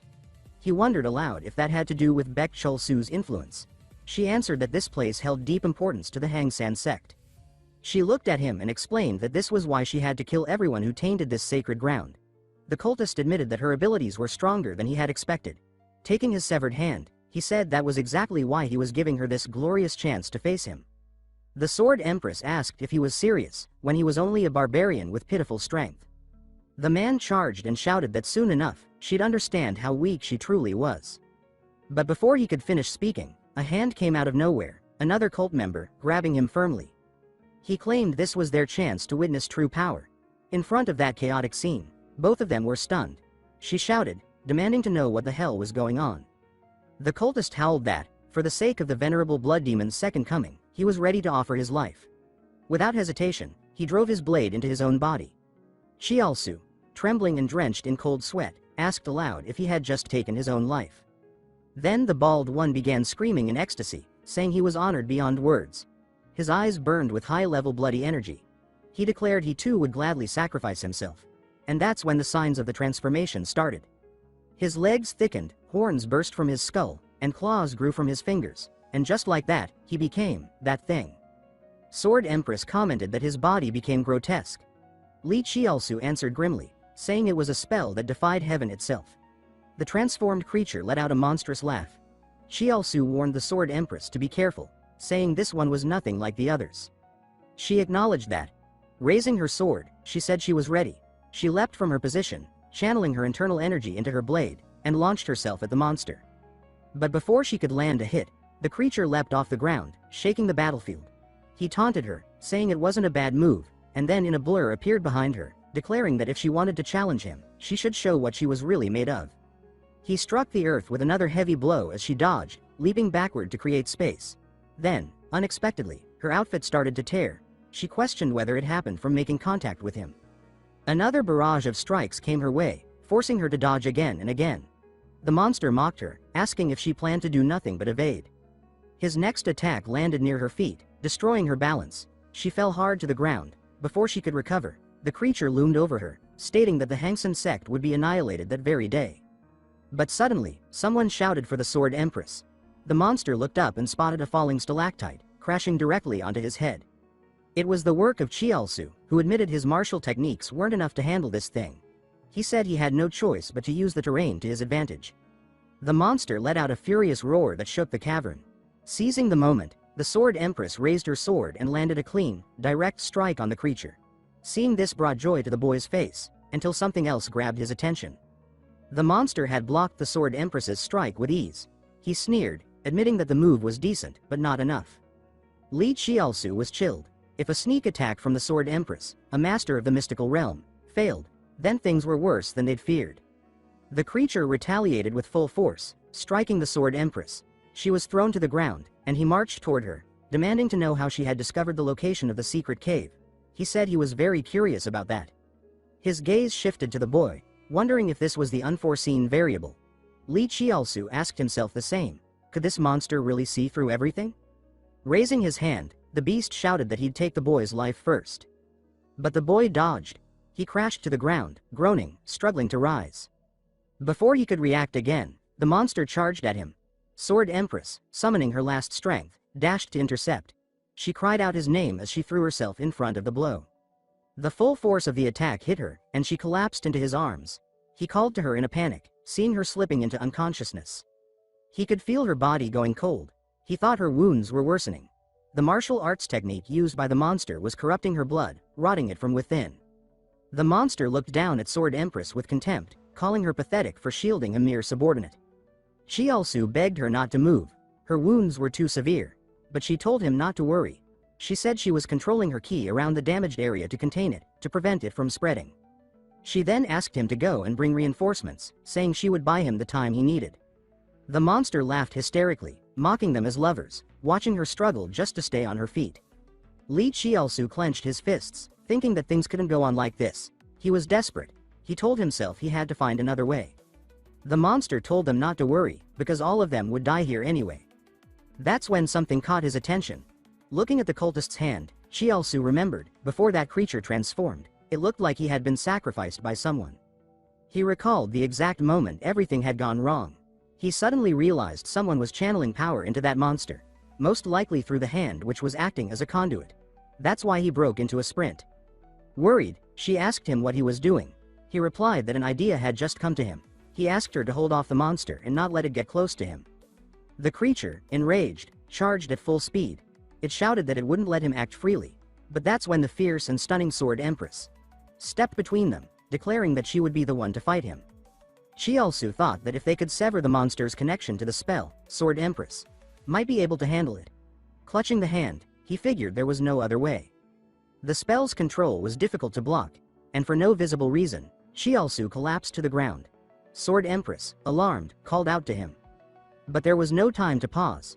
The clash with the monster was intensifying. Sword Empress gained some distance and glanced over, wondering if the boy was all right, especially after blacking out repeatedly. The creature lunged at her again, but she dodged. She noticed that ever since Chiaosu passed out, the monster's attacks had become less refined. She slashed across its body and wondered if the boy's strategy had actually worked. She recalled his words, that he was the successor of the Sword Emperor. If that was true, then he must have had a plan. Encouraged by that thought, she pressed forward, determined to give her all.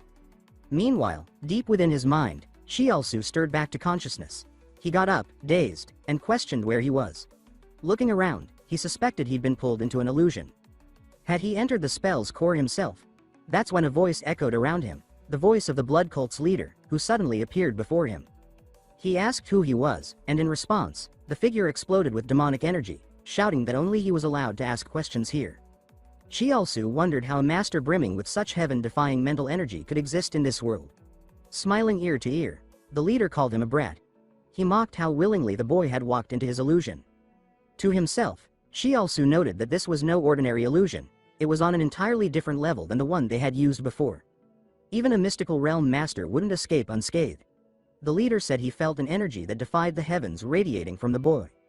He then declared that he had challenged fate itself, taking Chiaosu by surprise. The reincarnation technique used in his past life was a forbidden martial art of the blood cult, one that defied the heavens. Only one person had ever seen through that heaven-defying nature, the Sword Emperor himself, which meant that the person standing before the cult leader now had to be at least on par with the Emperor. Within the blood cult, only one had power equal to the Sword Emperor. That was the demon god of blood devouring. Looking at the cult leader, Chiaosu thought that just like him, this demon had used some high-level reincarnation technique. But he questioned why such a being would be hiding in the shadows. Why would the demon god of blood devouring act from the dark? The cult leader roared, demanding to know who he really was. Chiaosu replied that he has nothing to say to a mere illusion. His defiance brought a twisted smile to the cult leader's face. He said he was genuinely being challenged. In a state of manic excitement, the leader asked if he really believed he could survive. Chiaosu, piecing things together, concluded that the cult leader still had a physical body. If he had to guess, the demon god had been killed by the Sword Emperor in the past. And although he had reincarnated, the process was likely incomplete, leaving him unable to move freely. Standing face to face with the cult leader, he told himself that now everything made sense.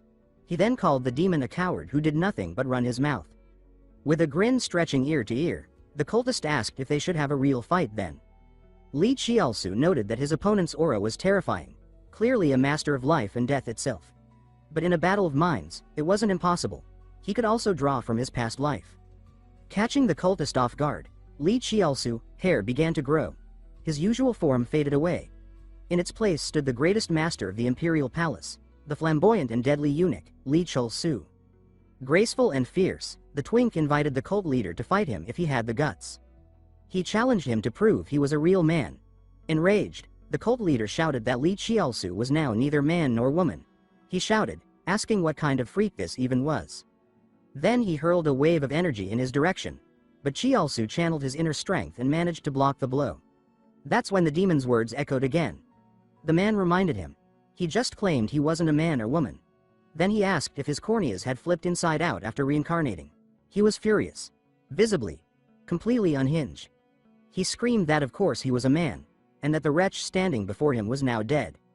Chiaosu suddenly cast his gaze downward. He already sensed it, that hollow void pressing against his spirit.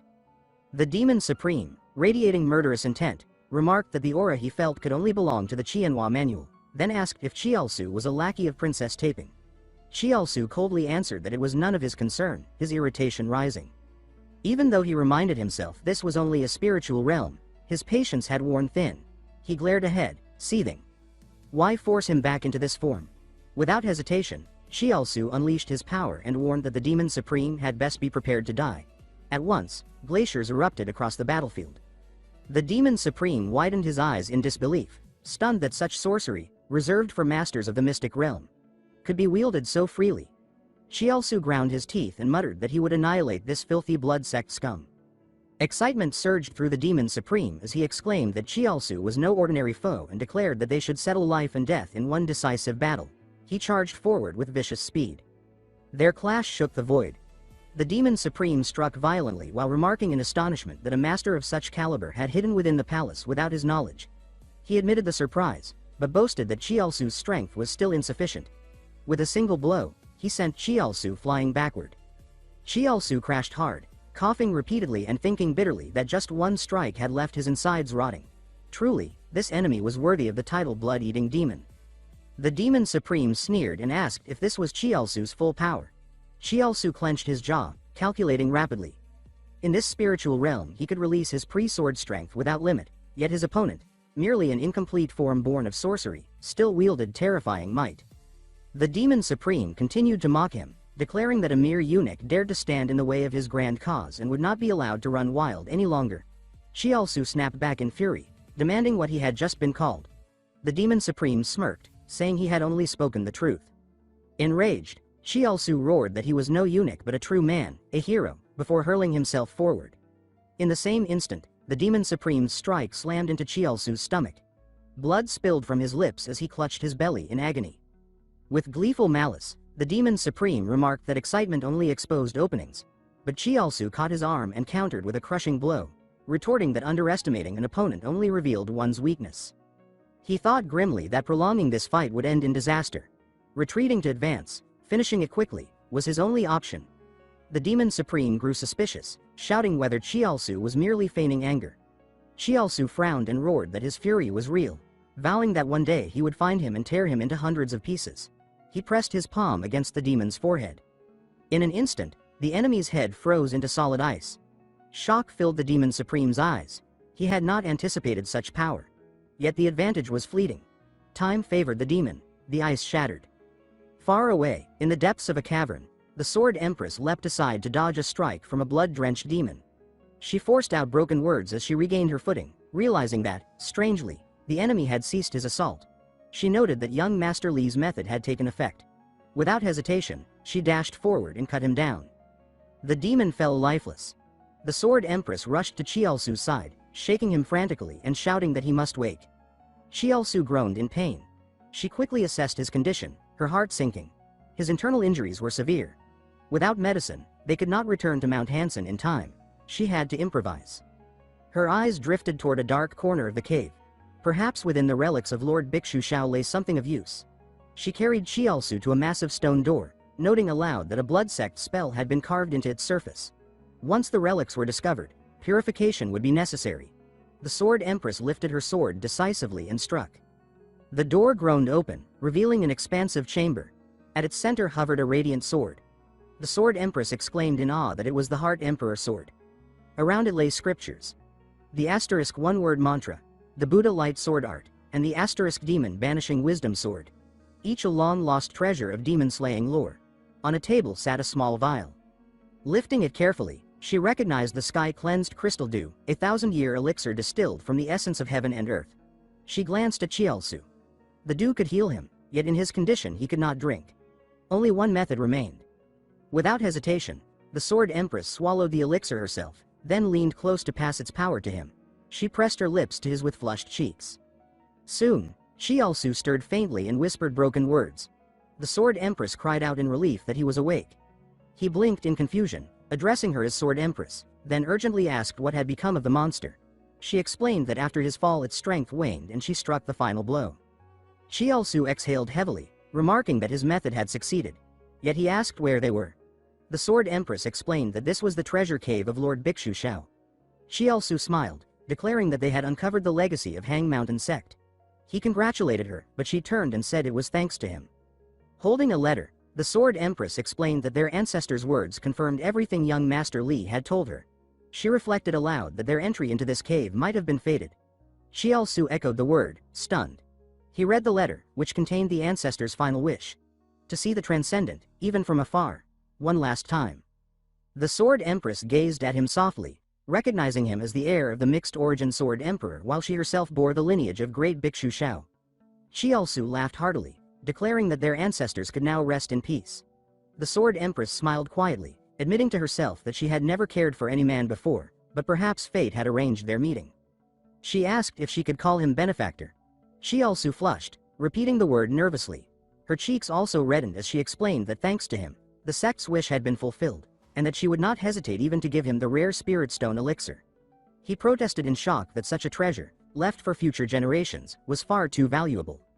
But she countered firmly, saying that without him the blood sect would have stolen it long ago. Only if he accepted it would her heart be at ease. Reaching for the Sword Empress declared it was time to purge the remnants of the blood sect.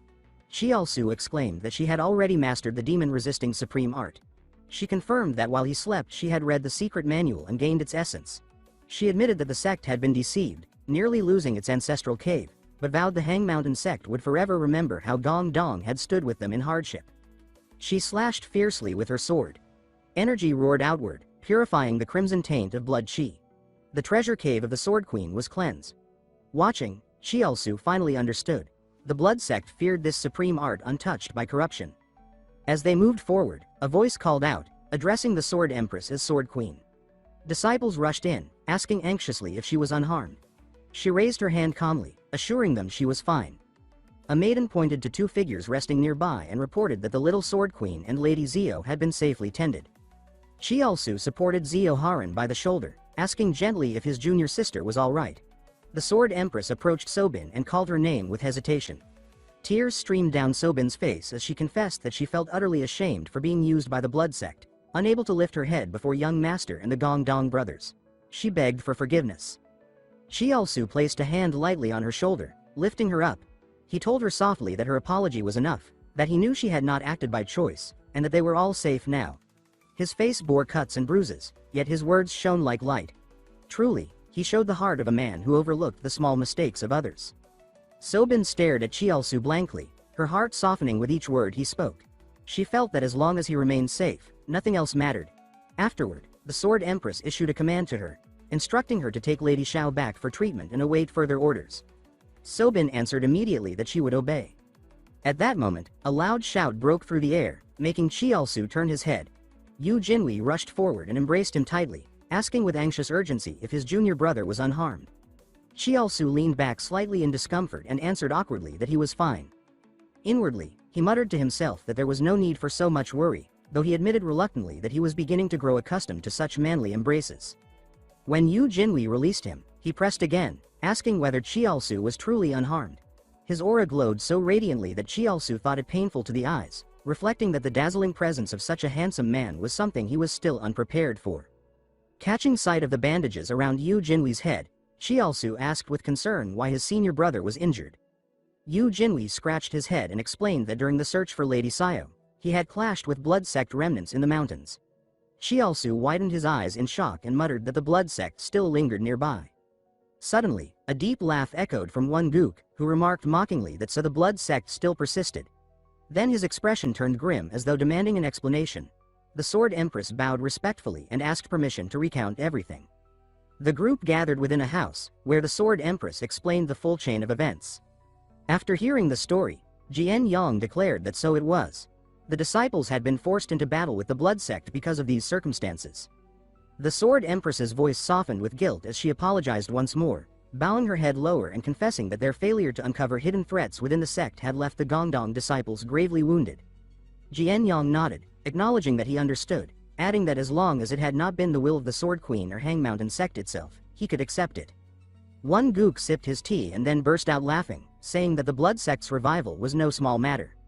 The Sword Empress replied that their enemies must have been plotting within Hang Mountain sect for a long time, and surely their schemes had not ended. One Gook added that perhaps the blood sect's claws had already spread across the 9 provinces and 8 desolations. His face darkened as he declared that preparations must be made with the Martial Alliance leader to confront this threat. 2 weeks later, Chialsu stood in the training yard, his movements flowing with streams of pale blue chi. He rejoiced inwardly, feeling his body brim with spiritual energy. He reflected with rising excitement that thanks to the Spirit Stone cultivation method, he had reached the peak realm. Drawing back his fists, he chuckled quietly to himself, imagining the glory of the Dragon Phoenix tournament and the day he would claim the title of Sword Dragon. He blushed at the thought, touching his nose and imagining countless maidens cheering for him. But suddenly a familiar voice called out, breaking his daydream. Startled, Chiaosu turned to see his senior brother approaching and softly acknowledged him. Annoyance flickered in his heart. He wondered why it was that whenever he indulged in pleasant fantasies, his senior brother always appeared to ruin the moment. Yu Jinhui walked forward with a forced smile and congratulated him on reaching the supreme realm, saying it with laughter. Chiaosu modestly bowed and replied that his own accomplishments still fell far short of his senior brother's. Yu Jinhui shook her head, closing her eyes with a sigh, admitting that she herself was still far from strong enough. Her heart ached as she thought of how helpless she had been when her junior brother had faced danger. Then her tone grew solemn as she revealed that she had come to say something important. Chiaosu rubbed his chin, curious since it was rare for Yu Jinhui to grow so serious. He asked what it was. Yu Jinhui's eyes brightened as she declared her decision. She would wander the martial world alone to temper herself through real combat until the Dragon Phoenix tournament. The words shocked Chiaosu, who exclaimed in disbelief and asked if she truly meant to train alone until then. Yu Jinhui nodded, confirming that she had already reported to their master and now wanted him to know as well. Though a tear clung to her eyelid, her spirit was alight with determination as she said that through this journey she would bring honor to their sect and grow strong enough not to shame herself as his senior brother. Chiaosu, still worried, asked if she was certain. Then, realizing his own reaction, he wondered why he was fussing so much over a grown man. He quickly justified his concern, reasoning that Yu Jinhui was too naive and easily deceived, and also his valuable partner in business. Therefore it was only natural to worry. Collecting himself, he clasped her hands and said that the martial world was ruthless, urging to accompany her. But Yu Jinhui gripped his hands firmly and refused, saying it was time she stood on her own. Chiaosu sighed and reminded her that if she had decided, he would respect it, but if danger arose, she must send word. Yu Jinhui smiled and nodded, thanking him. She shifted her feet and said it was time already. As she walked away, head bowed, she murmured that the cremation ceremony of the former sword maiden would soon begin. The scene shifted to the gathering. A crowd stood solemnly before a great fire. The sword empress bowed with clasped hands, praying for the departed to reincarnate into eternal bliss. Chiaosu watched quietly, reflecting that in his past life Bhikshu Shao's cremation had not carried this dignity but instead had been drowned in bloodshed among the righteous sects. Now, what stood before him was a solemn memorial. He looked down at his own hand and muttered whether fate had already shifted, wondering if it was he himself who had changed it. Ash scattered with the wind across his palm, stirring a thought that since the blood-sacrificed demon god had been confirmed, his destiny must change with it. He clenched his fists, silently vowing to become stronger. His gaze shifted to the sword empress with her eyes closed in prayer, then to Xiaoman Chenga, and finally to Miss Shu, promising in his heart to protect the women by his side and become a true man. The fire's heat seared his skin, igniting the flames of his determination. He murmured that he must rise beyond his past life, to the level of a peerless master. That night, beneath the moon and stars, lanterns flickered with their own light. In a pavilion, a eunuch reported to Princess Taepyeong about the meeting between Gongdong sect and Hang Mountain sect. He said that the Sword Empress's secret cave had been found and the long-lost techniques and sacred artifacts restored. In response, a clear, cheerful laugh rang out, startling him. She smiled faintly and remarked with amusement that no one would have expected Hang Mountain sect's legacy to be reclaimed now. The eunuch bowed and added that traces of the blood sect had also been discovered. Without turning, she ordered him to step down, praising his efforts. Elsewhere in Shanxi, a sly man sneered at Chiaosu, mocking that the young master looked pitiful. Chiaosu, irritated, told him to speak plainly and say what he had come for. Dropping his mocking tone, the man reported gravely on the matter Chiaosu had entrusted him with, investigating eunuch Zhang Aihian's movements. He said that he had been investigating for some time, but word had spread that Zhang Aihian had already hanged himself. Before his death, he had left a confession admitting to abducting children, castrating them, and selling them to the palace as eunuchs. Chiaosu's eyes stared blankly into the fire as he muttered at the news. Then his expression hardened. For he knew there was only one other person, besides himself, who truly understood Zhang Aihian. In his heart, Chiaosu was certain. Just like him, the Empress had returned, Princess Taepyeong. Rain hammered the forest as a man crawled through the mud, begging for help. Behind him, a cold-eyed raider closed in with a sword while the rest of his crew stuffed stolen goods into sacks. The leader lifted his blade and ordered that his men take everything of value and capture whoever was left. Before he could strike, a voice rang through the downpour telling him to stop. A lone figure stepped out of the shadows. When the villain demanded to know who she was, she introduced herself as Yu Jinwei and said that robbing the innocent and taking their lives was an unforgivable crime. She rushed forward without hesitation. Her clean, sharp movements cut through the bandits before they even understood what was happening. In moments, the entire group was down. Breathing out a tired sigh, Yu Jinwei sheathed her sword and returned the stolen silver to the terrified villagers. They bowed deeply and said that thanks to her, their lives had been spared. She answered that it was nothing and urged them to leave quickly. They ran off while she stood watching their retreating figures, exhaustion clear as she pulled off her hat and wiped the sweat from her face. Still, her mood lifted. Doing something right always steadied her heart. Thinking of her junior brother, she wondered aloud whether he was still doing well these days. The scene shifted to Hua County after a martial exchange with the joint mountain sect. A year has passed. In a tavern, two locals talked. One mentioned that the young master had appeared like a brilliant light, and both pictured Yu Jinwei's junior brother.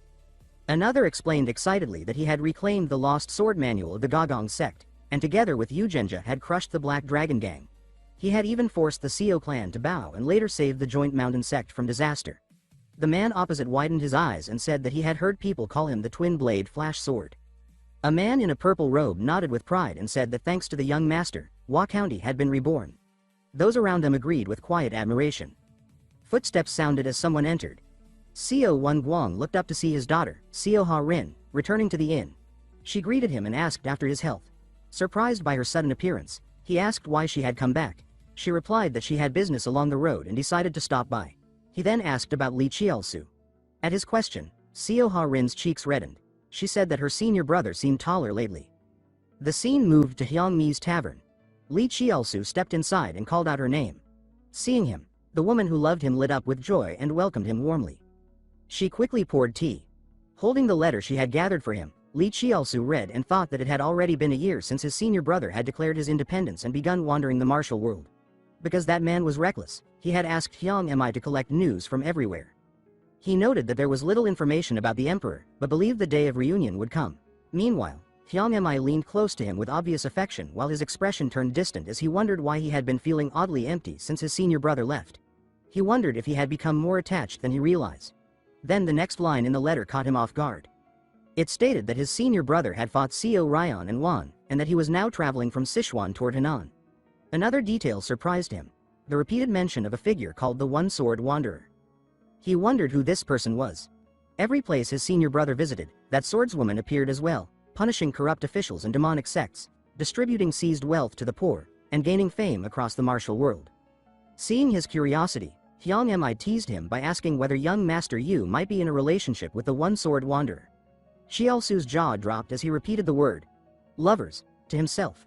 Rubbing his chin, he admitted that it did sound suspicious, almost as if Sword Saint Yu Jinwei's future had split into another person. His expression stiffened. He wondered aloud if his senior brother might have disguised himself as a woman. Before he could chase that idea further, his eyes bulged at the next line. His senior brother had befriended the mad doctor Dang Yang Niom. His face drained of color. When Hyang Mi asked why he looked as if he had seen a ghost, he wiped his sweat and mumbled that he had a reason. He refused to say that in his past life, Dang Yang Niom had once accidentally cut off his most precious part and told him to meditate so it would grow back, truly the greatest quack under heaven. The scene shifted again, this time to a quiet cave. Inside, Yu Jinwei had just finished bathing. Her expression was soft and thoughtful, her cheeks slightly warm as she reflected on the fact that she had finally rebuilt her body. Feeling both shy and proud, she told herself that with her current strength, she no longer needed anyone's protection. She could finally protect her junior brother herself. From a distance, Dang Yang Niom entered and asked if she was finished. Seeing Yu Jinwei restored, she exclaimed with delight that with just a small hint, Yu Jinwei had already reached the transformation realm. She called it incredible. Yu Jinwei smiled cheerfully and asked her to check her pulse. Dang Yang Niom examined her carefully, then sighed and said that Hyang Mi remained infertile, just as before. Yu Jinwei's expression dimmed as she said she had expected it. She still could not overcome the heavenly curse. Dang Yang Niom assured her not to worry. She reminded her that with the title of One-Sword Wanderer, she had already slain the notorious villain of Hunan, survived a grave wound that left her drifting to Daunting Lake, and recovered far beyond expectations. She added with a wink that there was always a solution, especially with the top physician in the land at her side. Yu Jinwei thanked her softly. Dang Yang Niom laughed and said there was no need for gratitude, explaining that she had only joined because she wanted to study Yu Jinwei's heavenly martial body, and that traveling together felt natural. She then mentioned that she had heard Yu Jinhui had no further destinations in mind. She suggested heading to Shaolin, since the Dragon Phoenix Assembly would soon begin. She added mischievously that Yu Jinhui might meet the person she secretly admired if she hurried.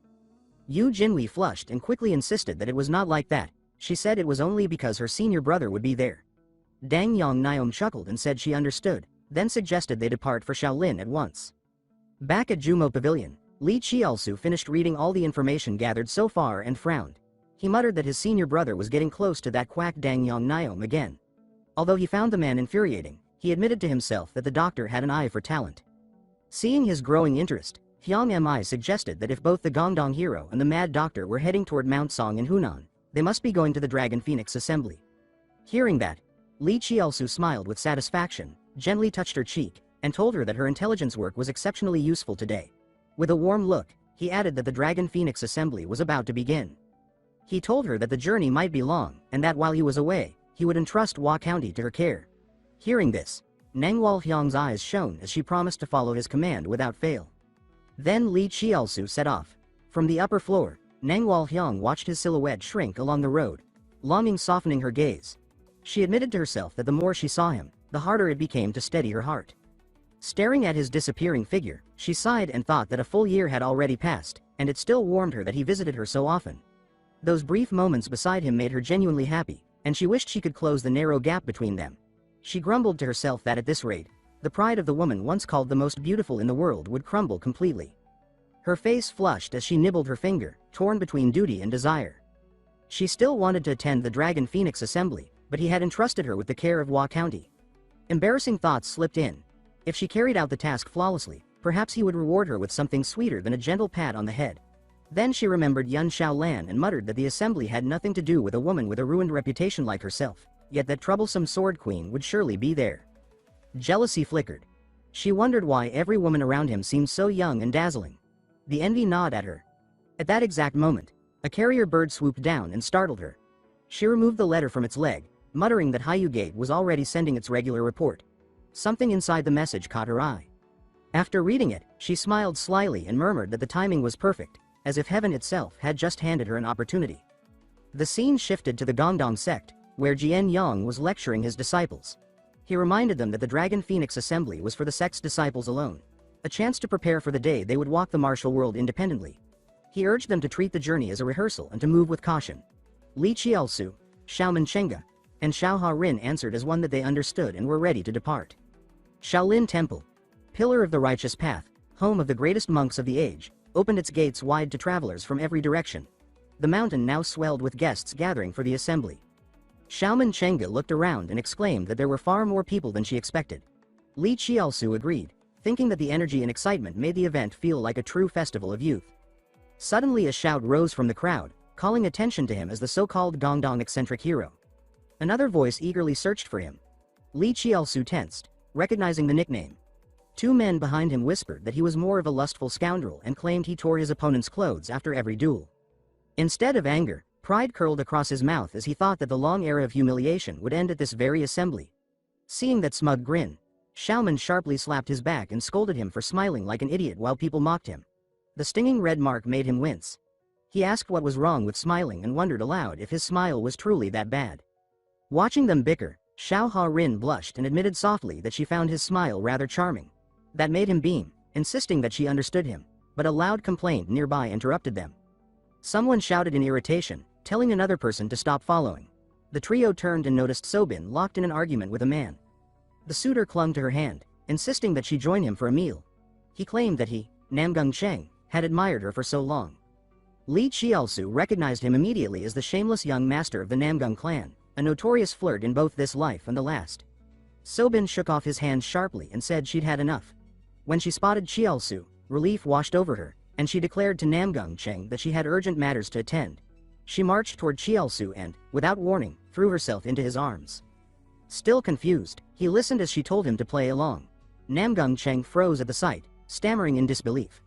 Xiaoman and Ha Rin shouted at the scene, unable to process what was happening. Li Qiaosu tried pushing Sobin's face away, asking what she was doing, but she whispered that pretending was the only way to shake off that persistent pest. While Namgung Cheng stood stunned, Sobin raised her voice firmly and told him to go back. In desperation, He insisted on his sincerity and asked how she could betray him when she had never accepted any man before. Annoyed, she snapped back, demanding to know what gave him the right to decide that. He fell silent under the blow.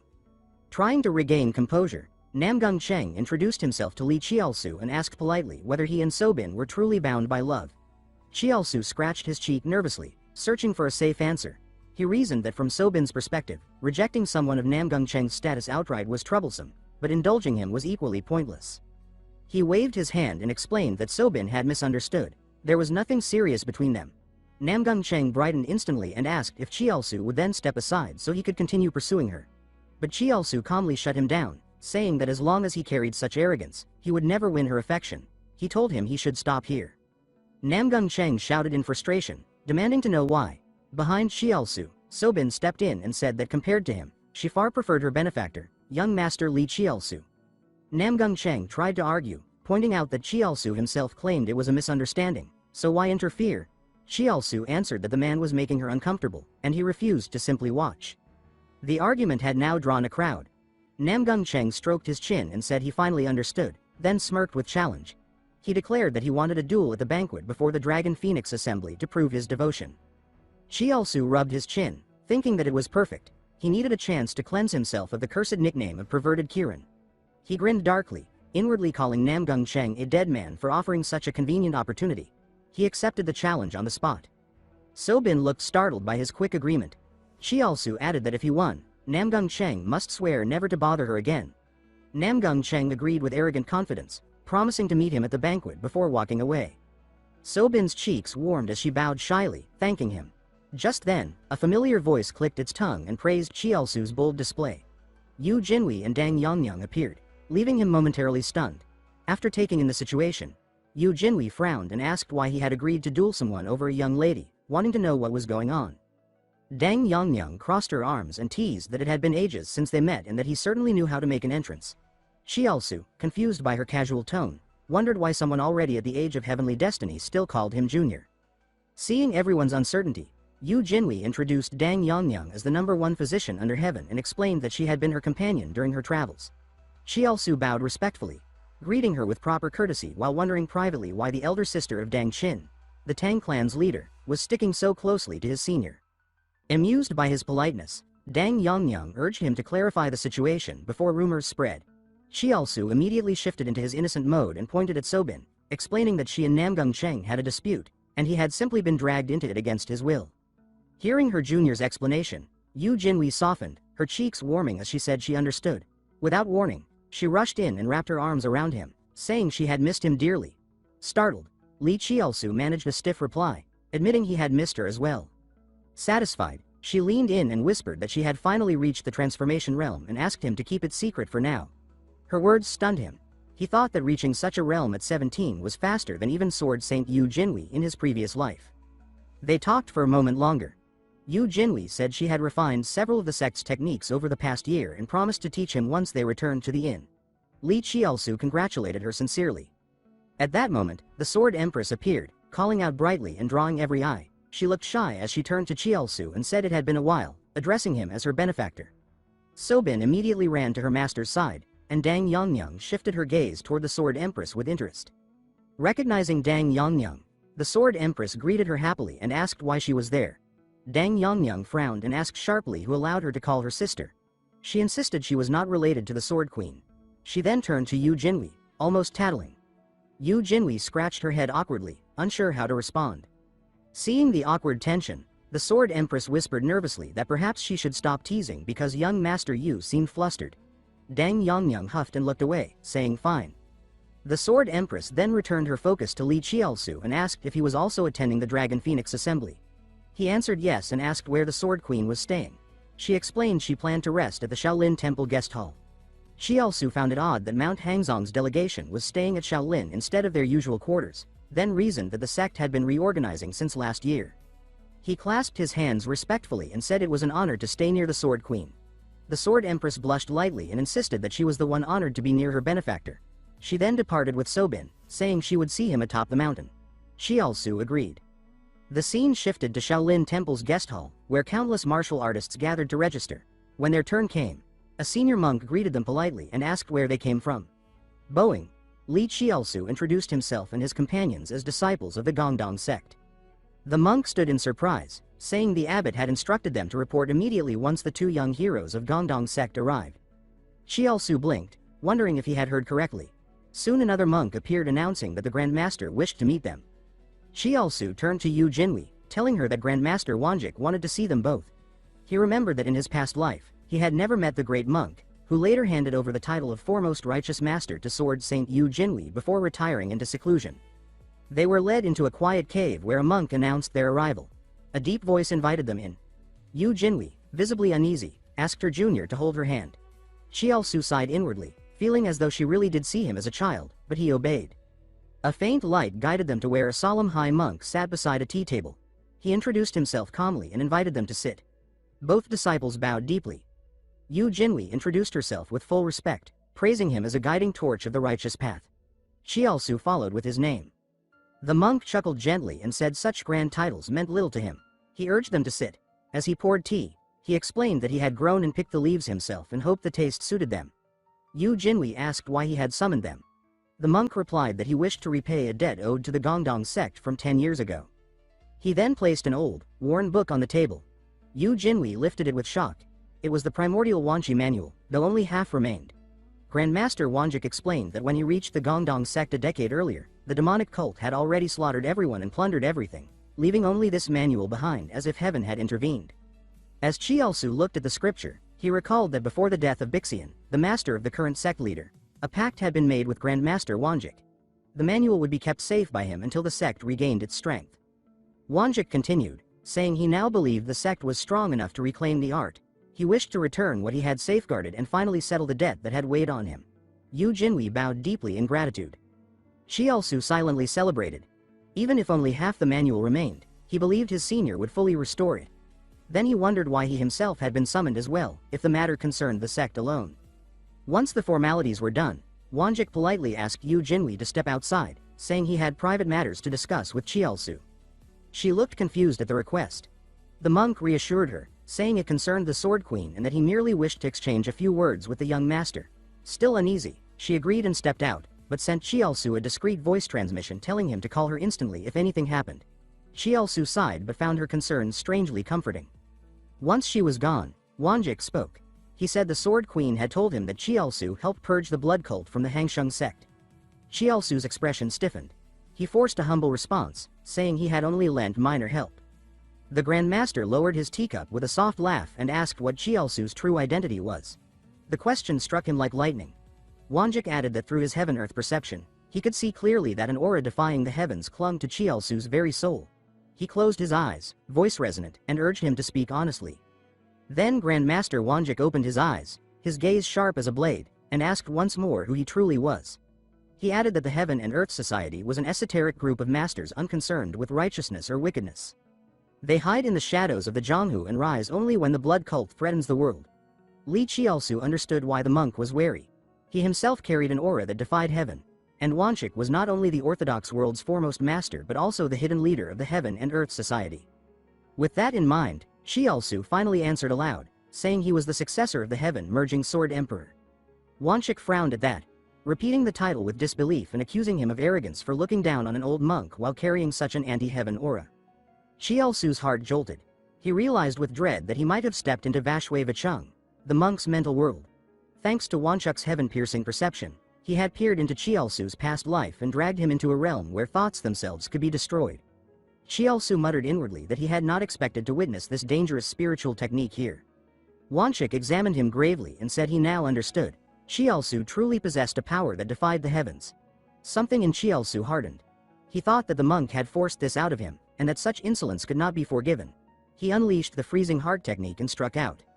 Wanchuk snorted and raised a hand, dismissing the attack as mere trickery. He countered with the divine finger sound, a legendary Buddhist art. Qiaosu felt tension race down his spine. He realized this monk had reached a realm even higher than his own had been in his previous lifetime, one of the 9-stage unified platforms. He had no choice but to retaliate. He struck again with Yin Ice Annihilation. Wanchuk's roar met the attack head-on. The two forces collided and burst apart, the shockwave throwing Qiaosu across the mental plane. Blood dripped from his hand as he cursed. lamenting that he hadn't even experienced proper worldly pleasures yet before dealing with this stubborn monk. Wanchik pressed him again, demanding he reveal his true identity. Another attack flew toward him. Chiaosu gritted his teeth, knowing his soul would shatter at this rate. He had to do something. In that moment, fragments of an ancient mantra surfaced, the one hidden inside him since the Emperor's blessing. He realized it belonged to the Hanyuan Vyu Wadao, the supreme art of the heaven-merging Sword Emperor. The world shifted. The Sword Emperor's image appeared before him, telling him that now he finally understood. Even Wanchik recoiled in shock at the apparition. A brilliant golden radiance surged forth as the Emperor stepped ahead of Chiaosu to block the incoming strike. He taunted him lightly, then urged him to watch closely. Two streams of yin-yang energy burst out, clashing with Wanchuk's force. The resulting backlash forced both Chiaosu and the monk to spit blood. Only then did Wanchik concede. He said the claim was true. Chiaosu really was the Sword Emperor's successor. Ashamed, he admitted he had been rude and offered an apology. Chiaosu answered coldly, asking whether the monk thought such a simple apology could settle things.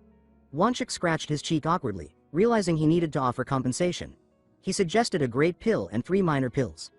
Chiaosu evaluated the offer.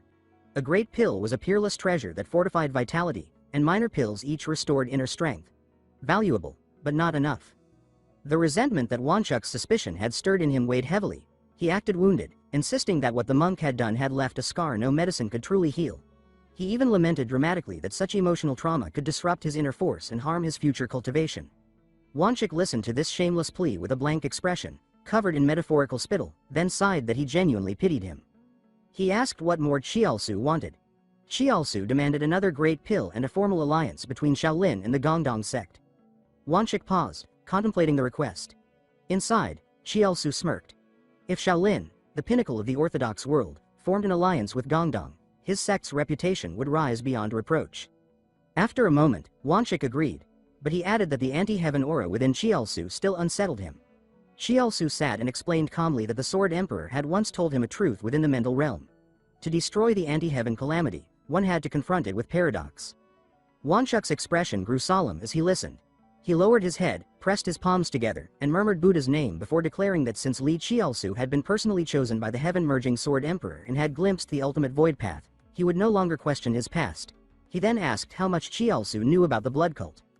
Chiaosu answered seriously, explaining that the sect was led by the ancient monster Hyatt, a demonic tyrant who slaughtered innocents in pursuit of ascension and domination.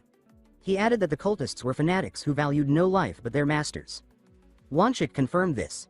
He explained that Hyatt had lived for over a millennium and used the anti-heaven art to reincarnate repeatedly, trying to outrun his fate. But even if someone could evade destiny, heaven's punishment always followed. Each rebirth eroded his soul until all humanity was lost.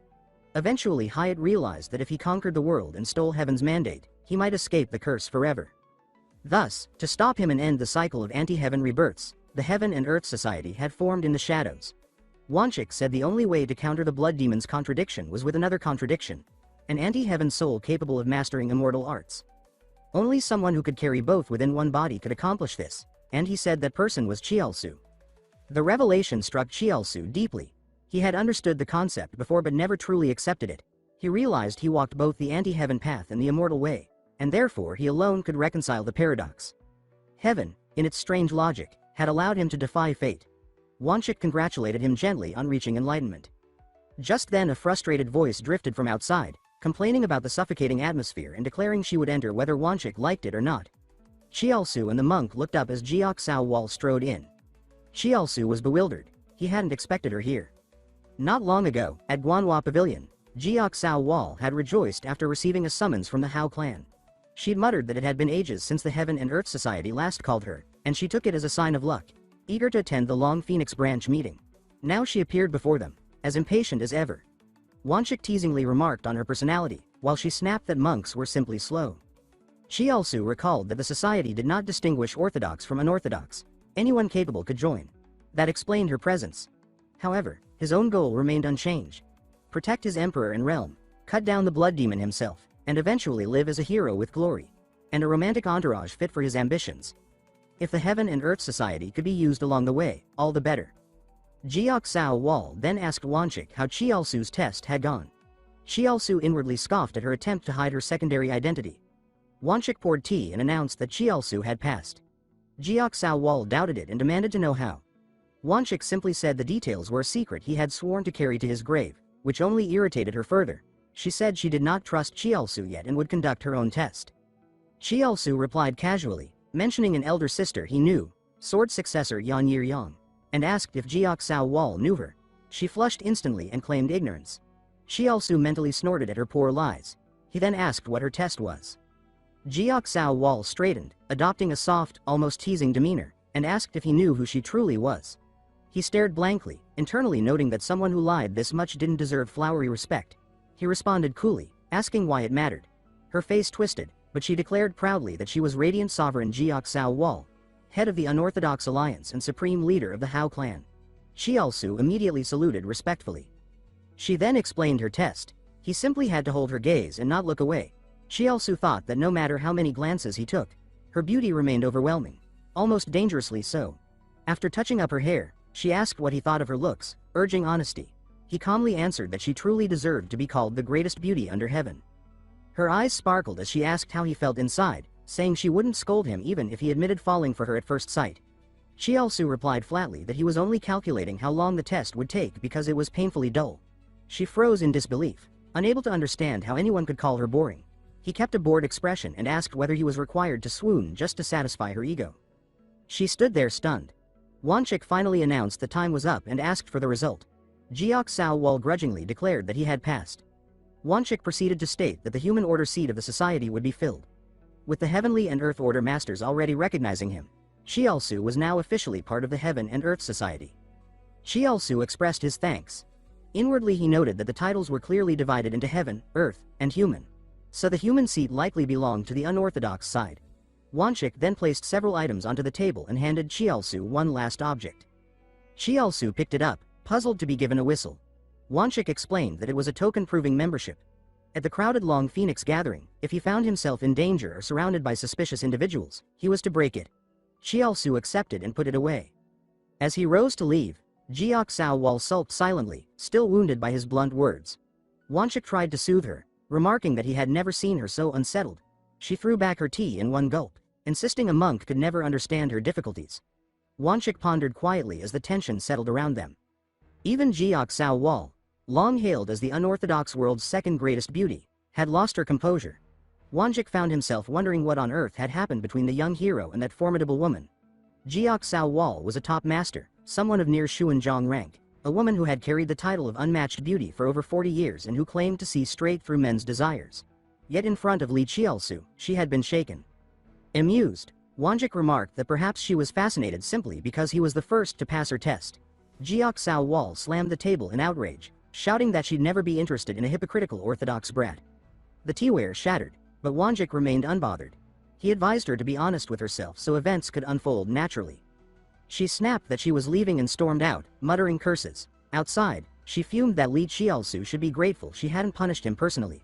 She repeated his insult, boring, with disbelief, yet admitted he was different from other men. She complained that he made her feel emotions she didn't understand.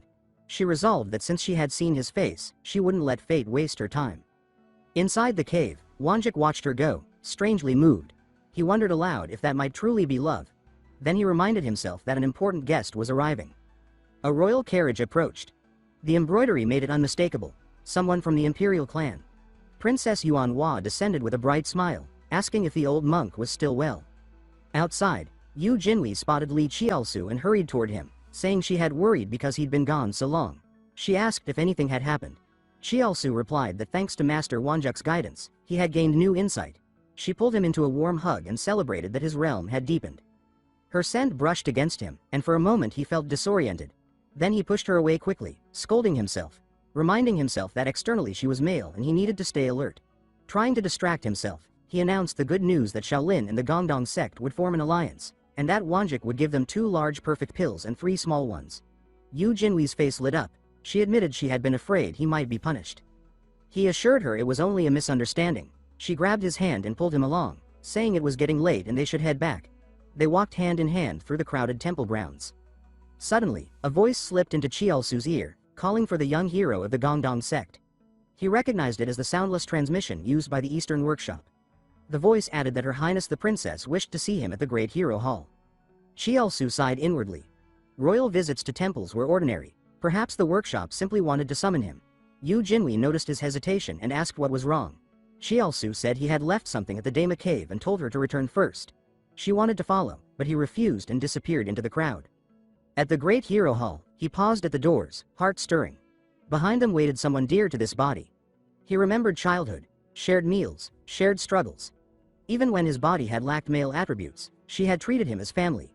It was the first time he had known true belonging, something he never had in his modern world life. A gentle voice called from inside, inviting him in. He stepped through the doorway and knelt, introducing himself formally. Princess Yuanhua turned, recognized him instantly, and rushed into his arms. She said she had missed him terribly. He embraced her in return, half teasing, half sincere. As they spoke, he thought privately that the rumors Nang Walhyang spread must have been silenced by the emperor. Yuanhua confirmed that she had handled them to ease his burden. She asked if his life with the Gongdong sect was stable, if his restored male body had regained strength, and, embarrassingly, whether he had enjoyed the pleasures he once longed for. Xiaosu answered that he had not. She was surprised and asked why. He replied gently that he was not of age and that true closeness required more than physical impulse. It demanded two souls in harmony. Yuanhua's eyes widened with sudden understanding, repeating the idea of souls blending. Xiaosu then asked why she had undergone the Great Rebirth rite. She explained that after he disappeared, she waited decades for him to return. Then one day calamity struck. The heavens fell, the earth split, and countless died.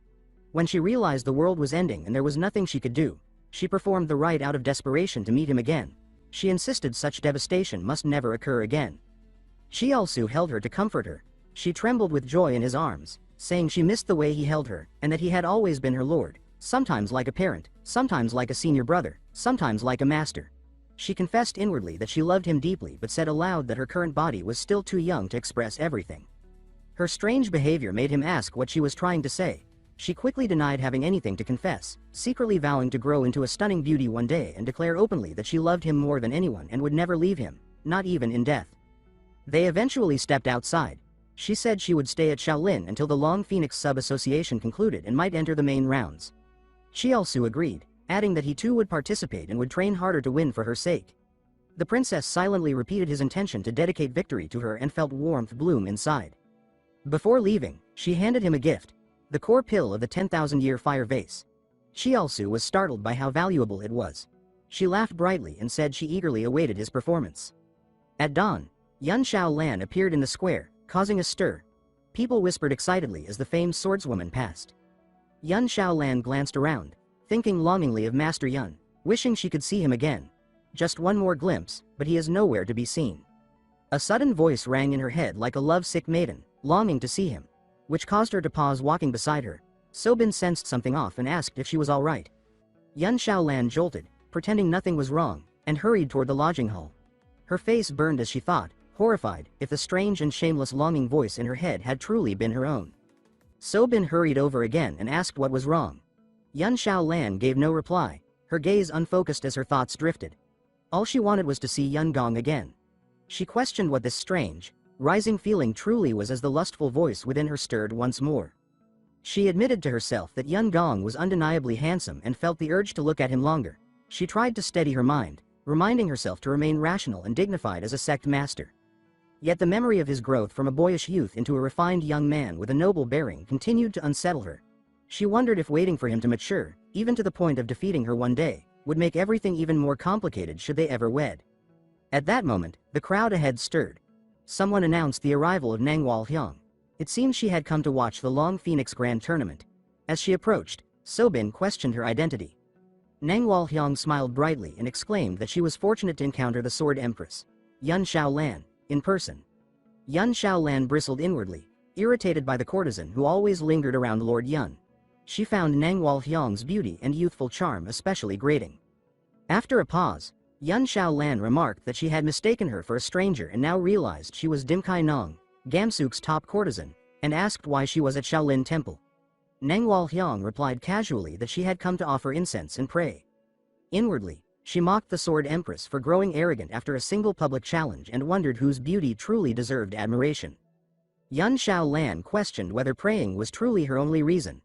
Nang Walhyang answered sweetly that she had also heard Li Qiaosu would participate in the tournament and wanted to watch him perform.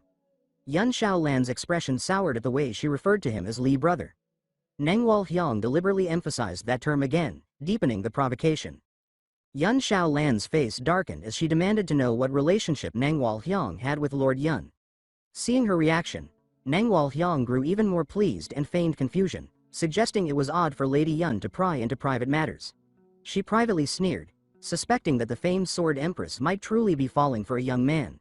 She reasoned that Yun Xiao Lan's past remarks were already a silent challenge, especially with the duel still undecided.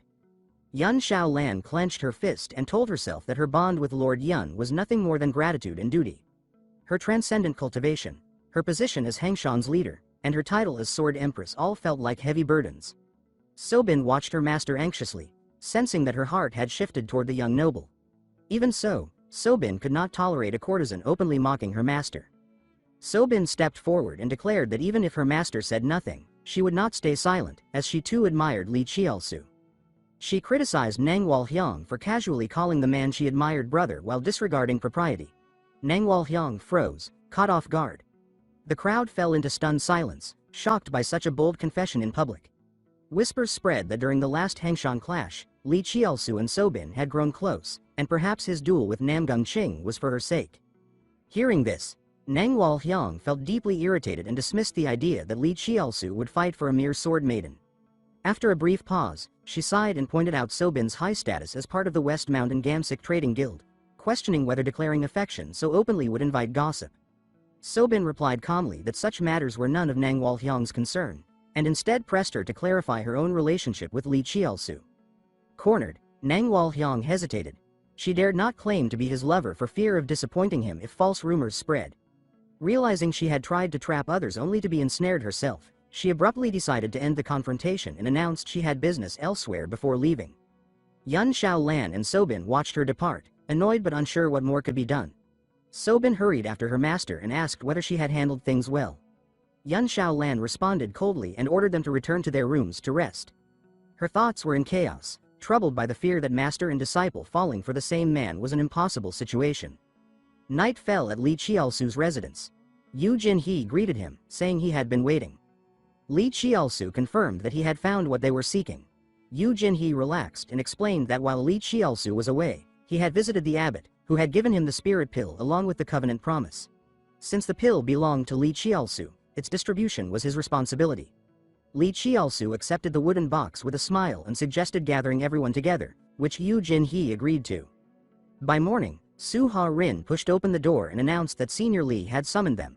Chun Ka and Yang followed, grumbling about chores and jokingly asking for a share. Li Qiaosu handed out sweet candies, puzzling Yang, who wondered if she was being treated like a child. Once everyone was seated, Li Qiaosu presented the wooden box and thanked them for coming. He explained that the spirit pills had been granted to him and that he intended to give one to each of them. He stated that Yu Jinhe had already reached the transcendent realm after using Amitabha sacred water, so a minor restorative pill to heal severe injuries suited him best. Yu Jinhe accepted it cheerfully. Li Qiaosu then offered another pill to Qing Ha, explaining that as a noble lady familiar with elixirs, the minor pill was appropriate for her. Qing Ha questioned why such a precious item was wasted on her, calling him foolish.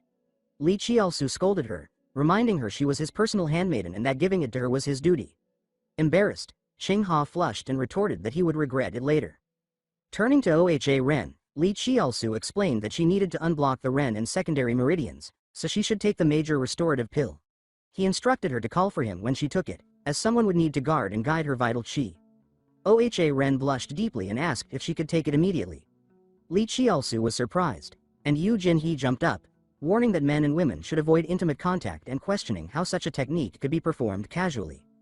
Oha Ren replied firmly that Yu Jinhe was also a man, and since outsiders could not be trusted with such an important process, only Li Qiaosu could assist her. She reminded them that Li Qiaosu had promised to help refine the spirit elixir and requested his aid with the Truging Guayul. In her heart, she reflected that the great restorative pill was a priceless Shaolin treasure, one that could drive even blood siblings to violence, yet Li Qiaosu had given it to her without hesitation.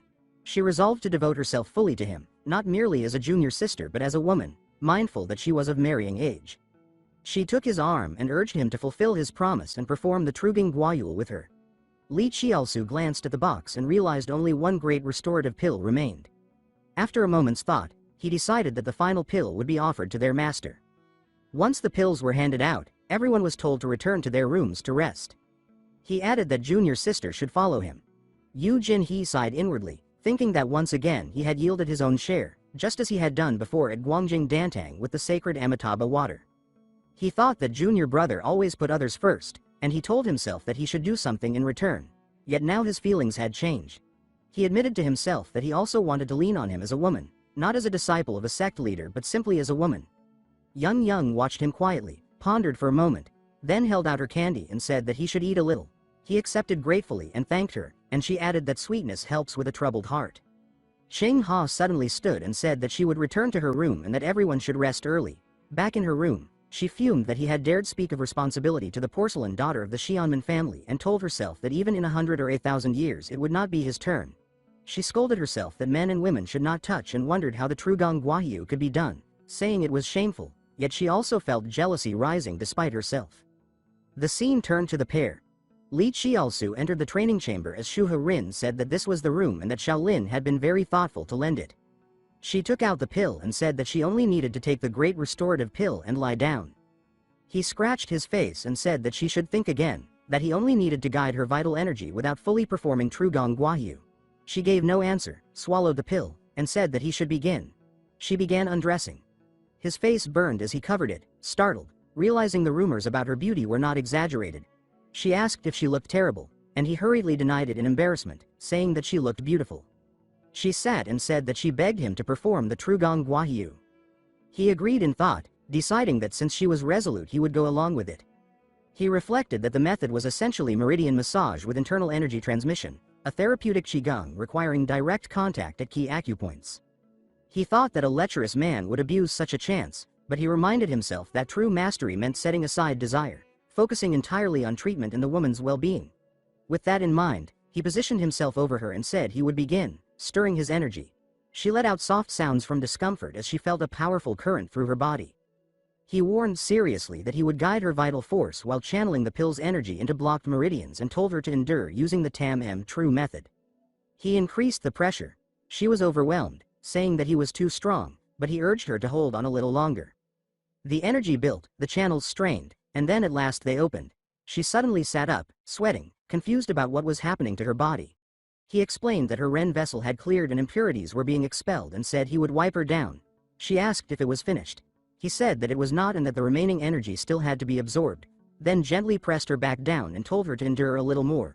After some time, the process ended. She dressed again, and he said they should leave and that he would walk her back. He added that he had only wiped her briefly and that she should wash thoroughly when she returned. She held his arm, thinking that he had now seen her as a grown woman and wondered if he would start seeing her that way. She reminded herself that he had once said her fate rested in her own hands and told herself that her fate was him. The scene shifted to Neng Huang. She walked alone, replaying the clash with the two sword queens and seething. She thought that those women had humiliated her more than at any time in her 62 years and vowed that the one who would win Li Qiaosu's heart would be her. She thought that he had dared injure the pride of the world's greatest beauty and declared that for that insult she would hunt him down without fail. She believed no one could evade the detection of Jiak Sawal, foremost villainous of the sects. As Li Qiaosu and Shu Rin walked, a voice called him brother. Neng Huang hurried up with feigned surprise, saying that she was happy to meet him there. She acted so naturally that no one could suspect her intentions. Shu Rin asked who she was, confused. Li Qiaosu was also puzzled, wondering why she had appeared and whether something about his trial still needed to be verified, surprised that Jiak Sawal would even appear under a false identity. He greeted her, saying he had not expected to meet again, and she replied brightly that she had come to offer incense and pray for his luck. He introduced Shu Rin as his cherished junior sister from Guangdong. Shu Rin responded politely, saying that it was nice to meet her.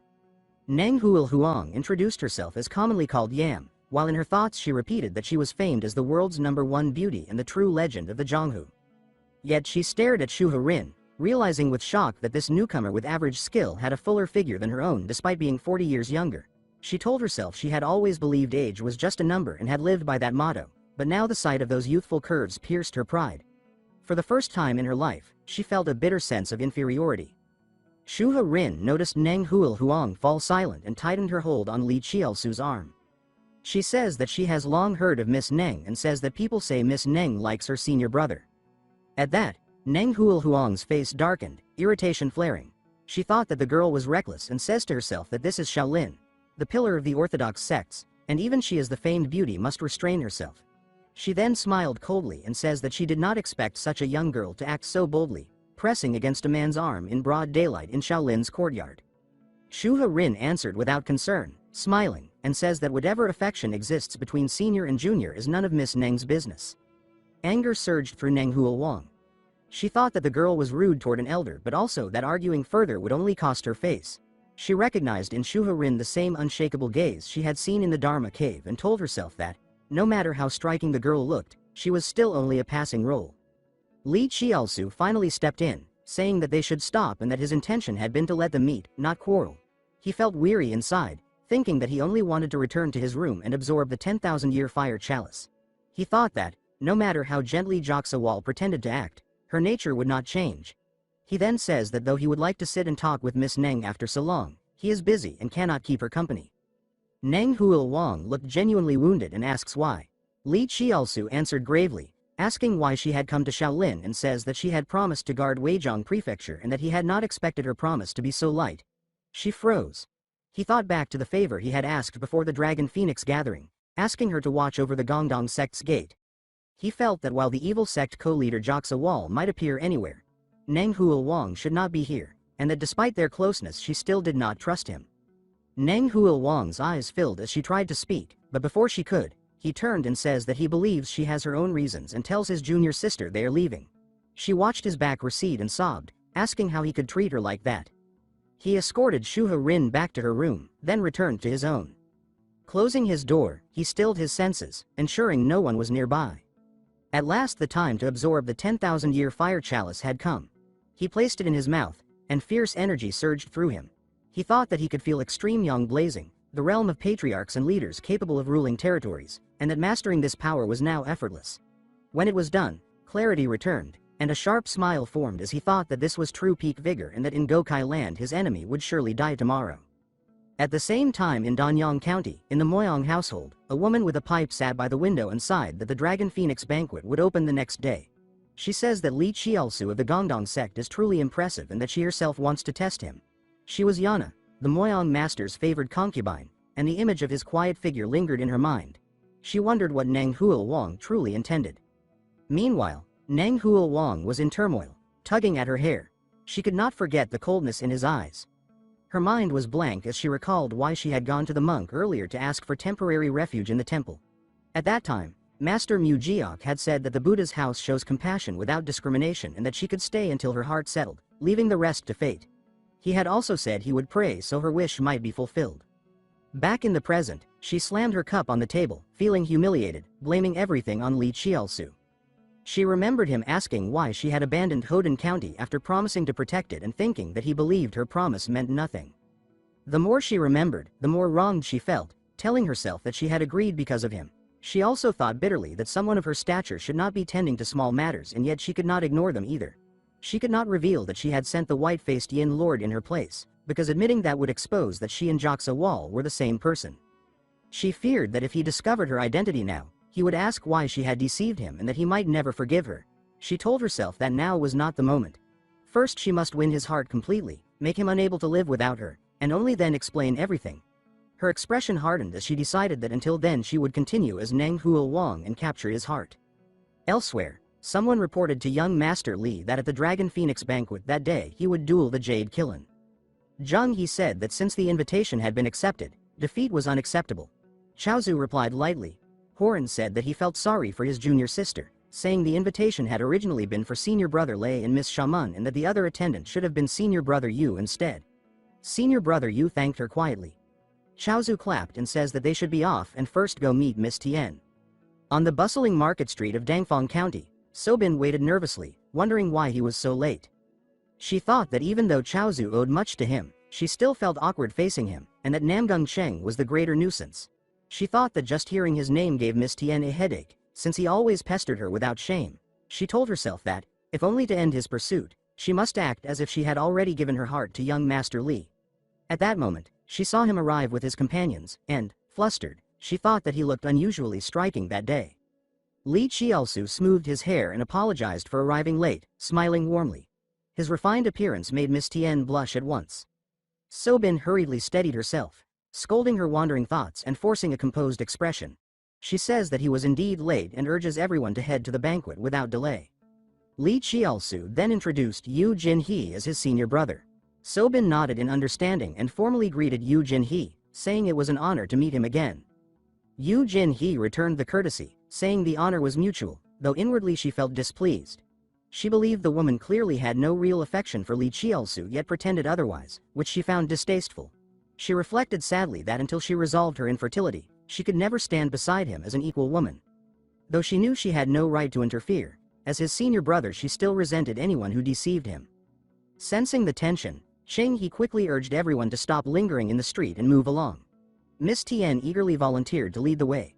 Along the path, word spread that the young hero Li of the Gongdong sect and his companion Yu Jinhe had arrived. At the gate, the guards announced that the smiling sword lady Tien and sword phoenix Xiaoman had confirmed their invitations.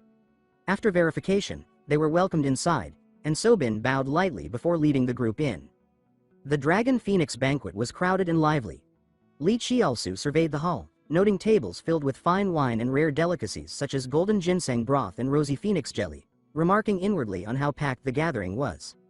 As rumored, many distinguished heirs from the 9 sects and 6 great houses were present. Nearby guests whispered, recognizing him as the famed Li of the Empty Cave lineage, especially with Lady Tien and Xiaoman at his side. The crowd buzzed with anticipation, saying that today Li Qiaosu, the Jade Qilin, and Namgung Cheng would contend for supremacy. Chaozu heard the murmurs and smiled to himself, thinking that if he defeated Namgung Cheng today, his name would resound across the martial world. Just then, Namgung Cheng approached with his entourage, deliberately blocking his path. He remarks that Li Qiaosu arrived earlier than expected. Chaozu responds politely, thanking him for the invitation. All eyes turned toward them, the meeting of 2 famed young masters. Chaozu sneered inwardly, resolving to teach this slanderous rival a lesson. Namgung Cheng then turned his attention to Xiaoman, greeting her familiarly. She recoiled and made it clear she had nothing to say to him.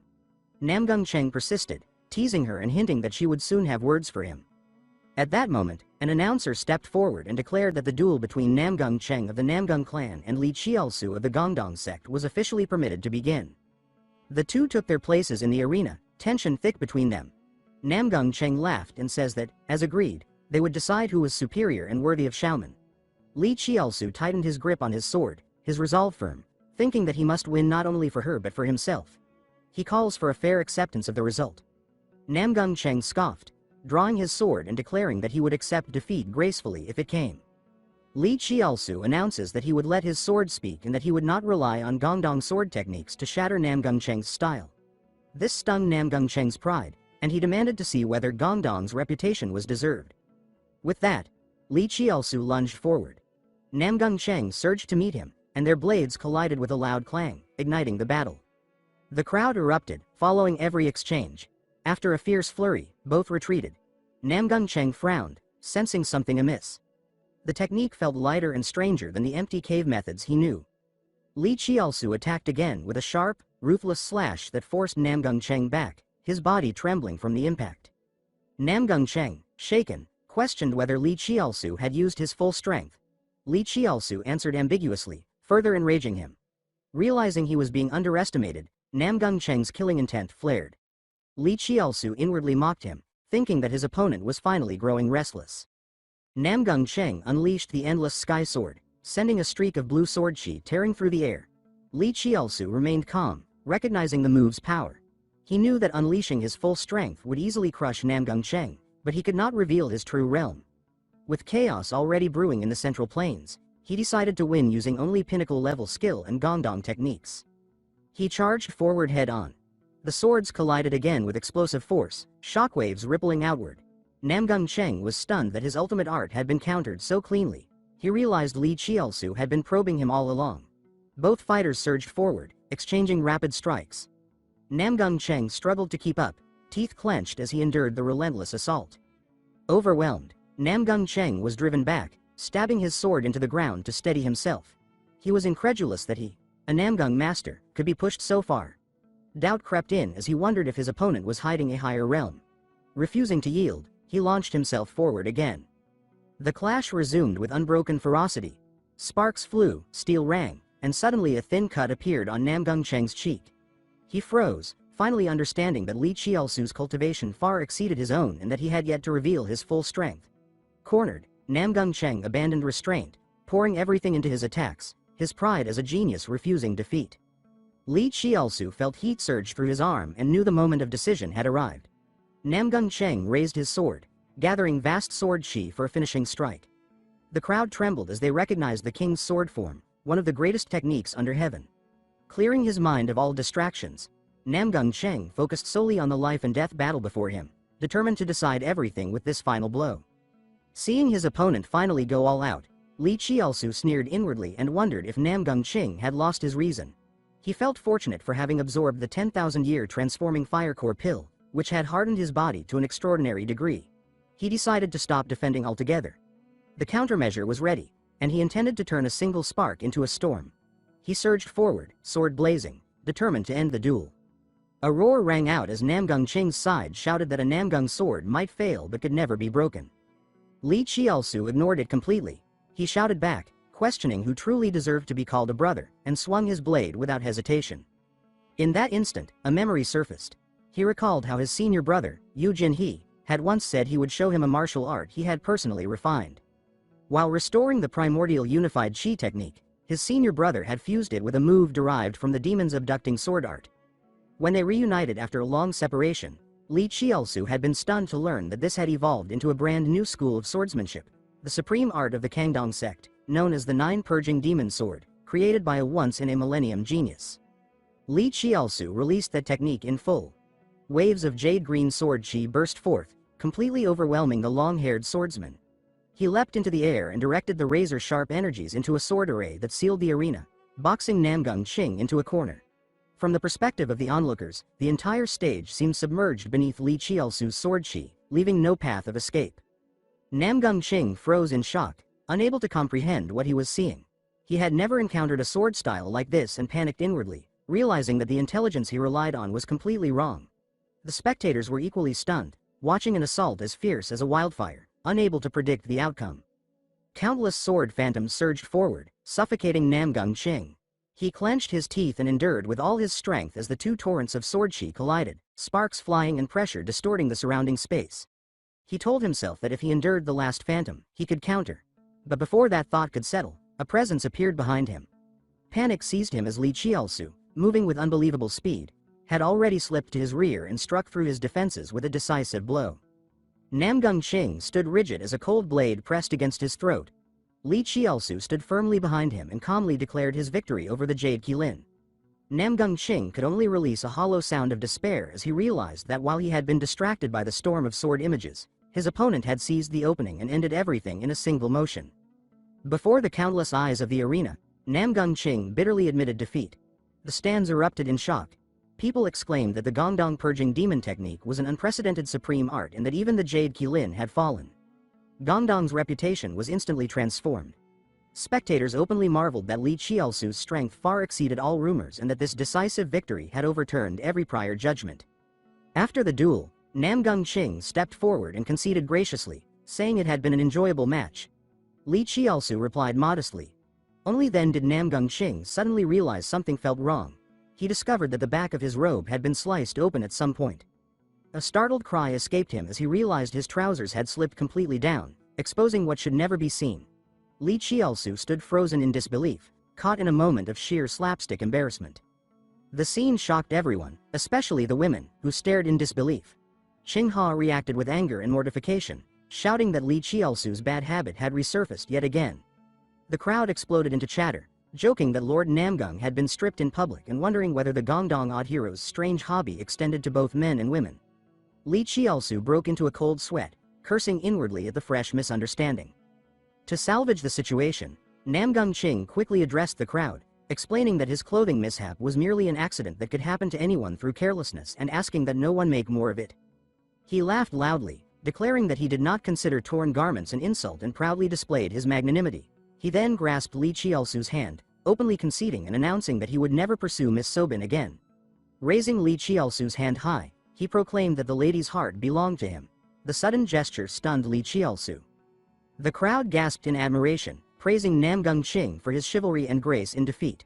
Applause thundered through the arena as people applauded his sportsmanlike spirit.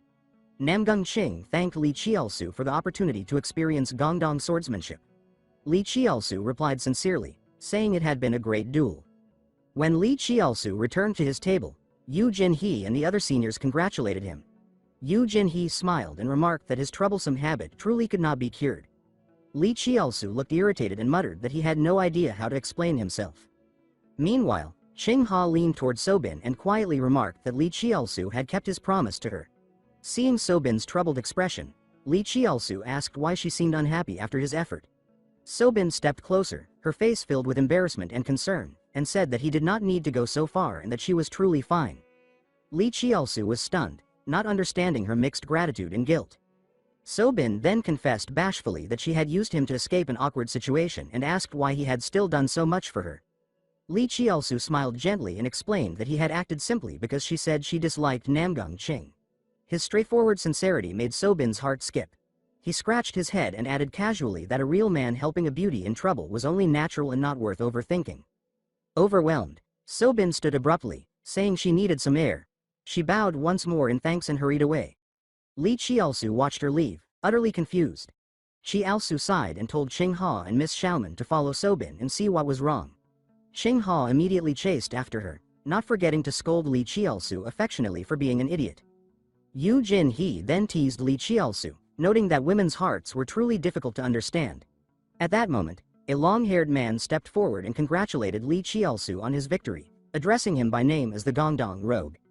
Hearing his real name spoken aloud made Li Qiaosu pause in surprise. He turned and asked who the man was.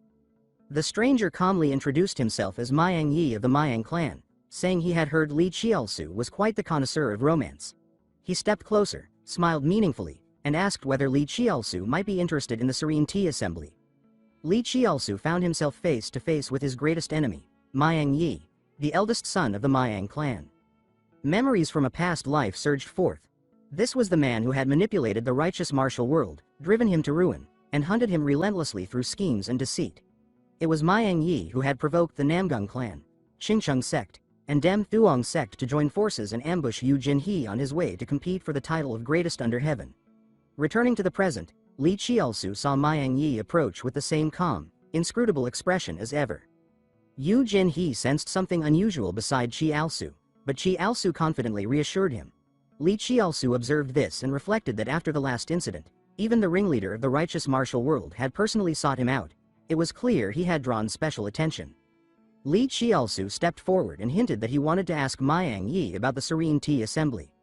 Miang Yi readily agreed and explained with a knowing expression that the gathering was meant for ambitious men who appreciated refined pleasures, especially those who had distinguished themselves in today's contest. He further implied that a young hero who had won the favor of a famed courtesan should naturally enjoy even more exclusive delights. Li Qiaosu showed brief surprise at the phrase and immediately understood from the tone that this was no proper banquet. He recalled that in his previous life, the Serene Tea Assembly had been tied to a major incident. Though suspicious, Li Qiaosu accepted with interest, as such gatherings suited his tastes. Miang Yi handed him an invitation and added that the event would take place after the Yan Long Phoenix banquet and that only male-female pairs would be admitted. After that, Miang Yi departed. Li Qiaosu studied the invitation in silence. Yu Jinhe asked with concern if he was all right, while Qiaosu insisted nothing was wrong. Li Qiaosu then asked his senior brother for a favor, saying there was something important he needed help with. Elsewhere, Sobin wandered aimlessly, her thoughts tangled around Li Qiaosu. She knew he was foolish and that she had used him, yet he still risked everything to protect her. She blamed herself for always dragging him into trouble and could not understand why he treated her so well. Sitting down heavily, she felt conflicted. She disliked how effortlessly he defeated every enemy, because it made her feel unable to escape the situation. More troubling still was that Li Qiaosu was the only one who had moved their master's heart and had even openly proposed marriage. Sobin tried to convince herself that her racing heart was only anger toward someone trying to steal their master. Just then, Zhang Yi approached anxiously after noticing her pale expression. He explained that Li Qiaosu had asked him to check on her, saying she did not need to come in person. Only then did Sobin realize that Li Qiaosu truly worried about her. On the way back, her thoughts would not settle. Each time she thought of him, her emotions grew more chaotic, yet she could not deny a growing truth. The Li Qiaosu of today was dazzling, and her heart fluttered despite herself. At the Yan Long Phoenix banquet, Celebrations officially resumed. Li Qiaosu and his companions took their seats. Soon after, Sobin and Zheng He arrived. Li Qiaosu cheerfully beckoned them over, playing the gracious host. At the table, Namgung Qing urged Qiaosu to drink, but Qiaosu declined, explaining his poor tolerance. Namgung Qing laughed and said tea would do just as well. Li Qiaosu wondered privately why Namgung Qing addressed him with such familiarity. The reason was simple. Namgung Qing had acknowledged him as a true man of honor. Li Qiaosu then asked whether Namgung Qing had also received an invitation to the Qing Dam gathering. Namgung Qing laughed loudly, remarking that it seemed Li Qiaosu was also included, since only men of taste belonged there. He then paused, realizing he had spoken too freely. Li Qiaosu asked why Namgung Qing seemed to discourage him from going. Namgung Qing admitted that although he could not fully explain it, he also sensed something amiss about that place. Still, he assured Li Qiaosu it was nothing to worry about. He enthusiastically promised that when the Namgung household hosted a banquet in the future, Li Qiaosu must attend. Li Qiaosu readily agreed. Afterward, Li Qiaosu pulled Yu Jinhe aside to speak privately. Yu Jinhe asked if it concerned the favor mentioned earlier, and Li Qiaosu confirmed it. He reminded him that the Serene Tea Assembly required a male-female pair and revealed that he had already chosen his companion. Yu Jinhe himself, disguised as a woman. Memories flooded Li Qiaosu's mind. In his previous life, the Qing Dam gathering had been far more than a drinking party. It had turned into a den of depravity filled with aphrodisiacs, hosted by Miang Yi and supplied by Madame Zhu, a concubine of the Miang family head. With the Hanxian sect nearing destruction by the blood cult, Li Qiaosu could not allow such trade to continue unchecked. Back in the present, Yu Jinhe admitted that he too distrusted Miang Yi's invitation. Li Qiaosu then explained that he needed urgent help. Yu Jinhe blushed but immediately agreed, saying he would do anything. Li Qiaosu suddenly asked whether the wandering swordsman identity was actually his. Yu Jinhe was shocked and flushed deeply, fearing his disguise had been exposed. Li Qiaosu explained calmly that after his senior began traveling alone, he had quietly investigated out of concern. Li Qiaosu pointed out that Yu Jinhe had deliberately hidden his whereabouts and disguised himself as a woman. Yu Jinhe admitted this, saying he had followed his junior's advice and created that false identity. Li Qiaosu praised him and said this made matters much easier. He explained that the Serene Tea Assembly was full of shady dealings and that refusing an invitation would be rude. He said he could not bring his junior sister, nor trouble outsiders like Miss Zimin or Senior Duong. He stated sincerely that aside from his senior brother, there was no one else he trusted. Those words stunned Yu Jinhe. His heart raced as he thought that his junior truly needed him. He recalled that he had created the false identity partly for safety, but also for a selfish reason: to one day walk proudly beside his junior as a woman. He then agreed firmly, saying that if it was his junior's request, he would do it. Elsewhere, Qing Ha asked in surprise after hearing that Li Qiaosu would return later. Li Qiaosu instructed everyone to head back to the inn first and announced that he had received an invitation to the Serene Tea Assembly. Before leaving, he reminded Sobin to be careful on her way back. Sobin replied awkwardly that they no longer needed to pretend to be lovers. Li Qiaosu turned and left, and the girls watched him go, silently wishing him well. Yu Jinhe observed from afar, thinking the time for preparation was shorter than expected. As night fell, lanterns lit the streets, heralding a lively festival evening. Li Qiaosu waited alone, muttering that his senior brother was late, though he reasoned that preparing a disguise would take time. Suddenly, hurried footsteps echoed over the cobblestones, drawing closer as the surrounding crowd stirred. A shout rose from the crowd as someone pointed ahead and says that it is the One-Sword Wanderer. Hearing the name, Li Qiaosu turned, startled. A graceful figure in women's dress ran toward him, bright and lively, calling him junior brother. It was Yu Jinhe in the guise of the One-Sword Wanderer. Smiling shyly, she asks if she is late. Li Qiaosu was stunned, unable to reconcile this elegant woman with the muscular senior brother he knew, blinking in disbelief and wondering where that former figure had gone. Overcome, he bent closer and asks what was wrong with himself for reacting like this. Under the temple eaves another presence drew all eyes. Nangwal Hyang, Zamsu's most celebrated courtesan, appeared, her beauty dazzling as always. She had come, she says inwardly, to offer incense and pray, believing that sincere devotion toward the one she loved was the most beautiful offering. She thought any man with spirit should recognize her charm, yet winning the stone-faced Li Qiaosu felt strangely difficult. She decided perhaps she was not suited for playful pursuit and turned away, reminding herself that praying for her brother's success at the Long Phoenix gathering was her duty. She suddenly stopped, recognizing a familiar aura. She silently names the woman as the Sword Fairy of Hangshan and realizes it is Sol Lan, leader of the Hangshan sect. She wondered why she was here. Light footsteps approached. Sol Lan, white-haired and serene in flowing robes, appeared holding a pink lotus, otherworldly in bearing. Nangwal Hyang smiled politely and pays respects, though a faint displeasure pricked her. Sol Lan says that it has been some time and asks if Nangwal Hyang has also come to pray. Nangwal Hyang confirms it and says she could not miss the chance today for her brother. She glanced at the lotus and asks what wish Sword Fairy has entrusted to that flower. Sol Lan answers calmly that she simply prays for the gathering's smooth completion, yet Nangwal Hyang senses something unspoken beneath the words. The air tightened between them. Sol Lan resolved not to be drawn into Nangwal Hyang's teasing. Nangwal Hyang, however, believed she had already seen through her and thinks that Sol Lan has come because of Li Chielsu. She remarks lightly that her own flower is for the world and suggests Sol Lan entrust her feelings to it instead. Stunned by the boldness, Sol Lan felt insulted. She gripped the lotus, feeling that her sincere devotion to her benefactor was being belittled. Shaken, she prayed inwardly for forgiveness for her jealousy and small-mindedness, then chose plain speech. With composure she says that Nangwal Hyang should stop trying to entice her benefactor. Nangwal Hyang laughed, saying she seduces no one and is only admiring in a proper way, then turned toward the altar as if to resume prayer, adding with feigned hurt that Sword Fairy had twisted her innocence. She added that someone unrelated to her brother had no right to interfere. The words pierced Sol Lan. She repeated inwardly that there was no relation and felt a sharp ache. Nangwal Hyang pressed on, asking what their relationship truly was and implying that the famed Sword Fairy of the orthodox path might harbor feelings for a man 30 years younger. She turned away with a victorious smile, certain she had struck the deepest nerve.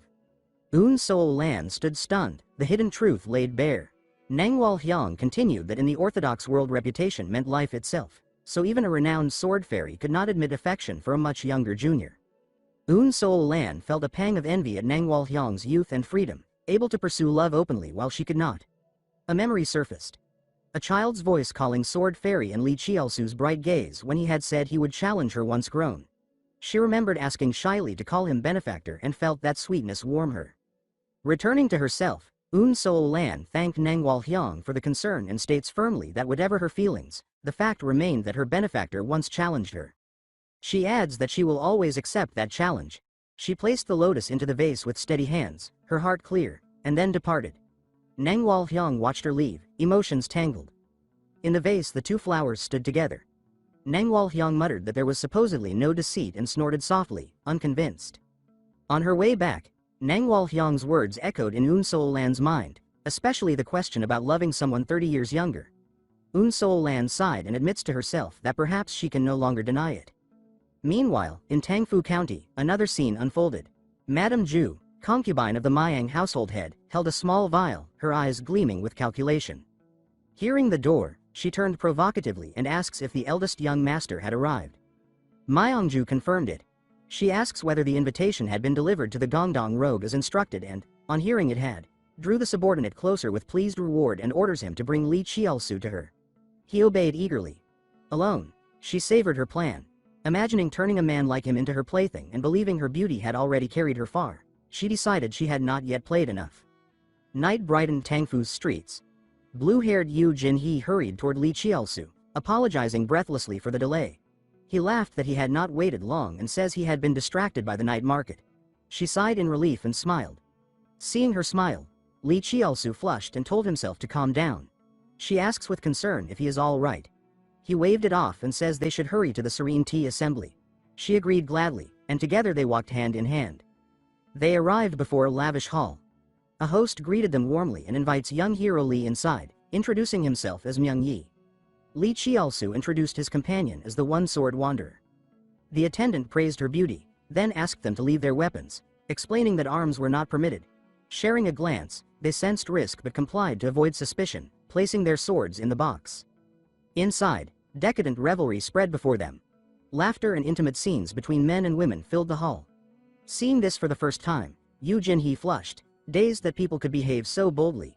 She glanced at Li Chielsu and saw his expression turn serious, eyes scanning the room. He thought her unease might simply be inexperience, but another concern tugged at him. With a sharp sense for scents, he detected something beneath the perfumes. An acrid undertone that did not belong. They moved deeper in, cautious. Li Qiaosu soon recognized the smell as an aphrodisiac herb. He understood then that the true revel had only just begun.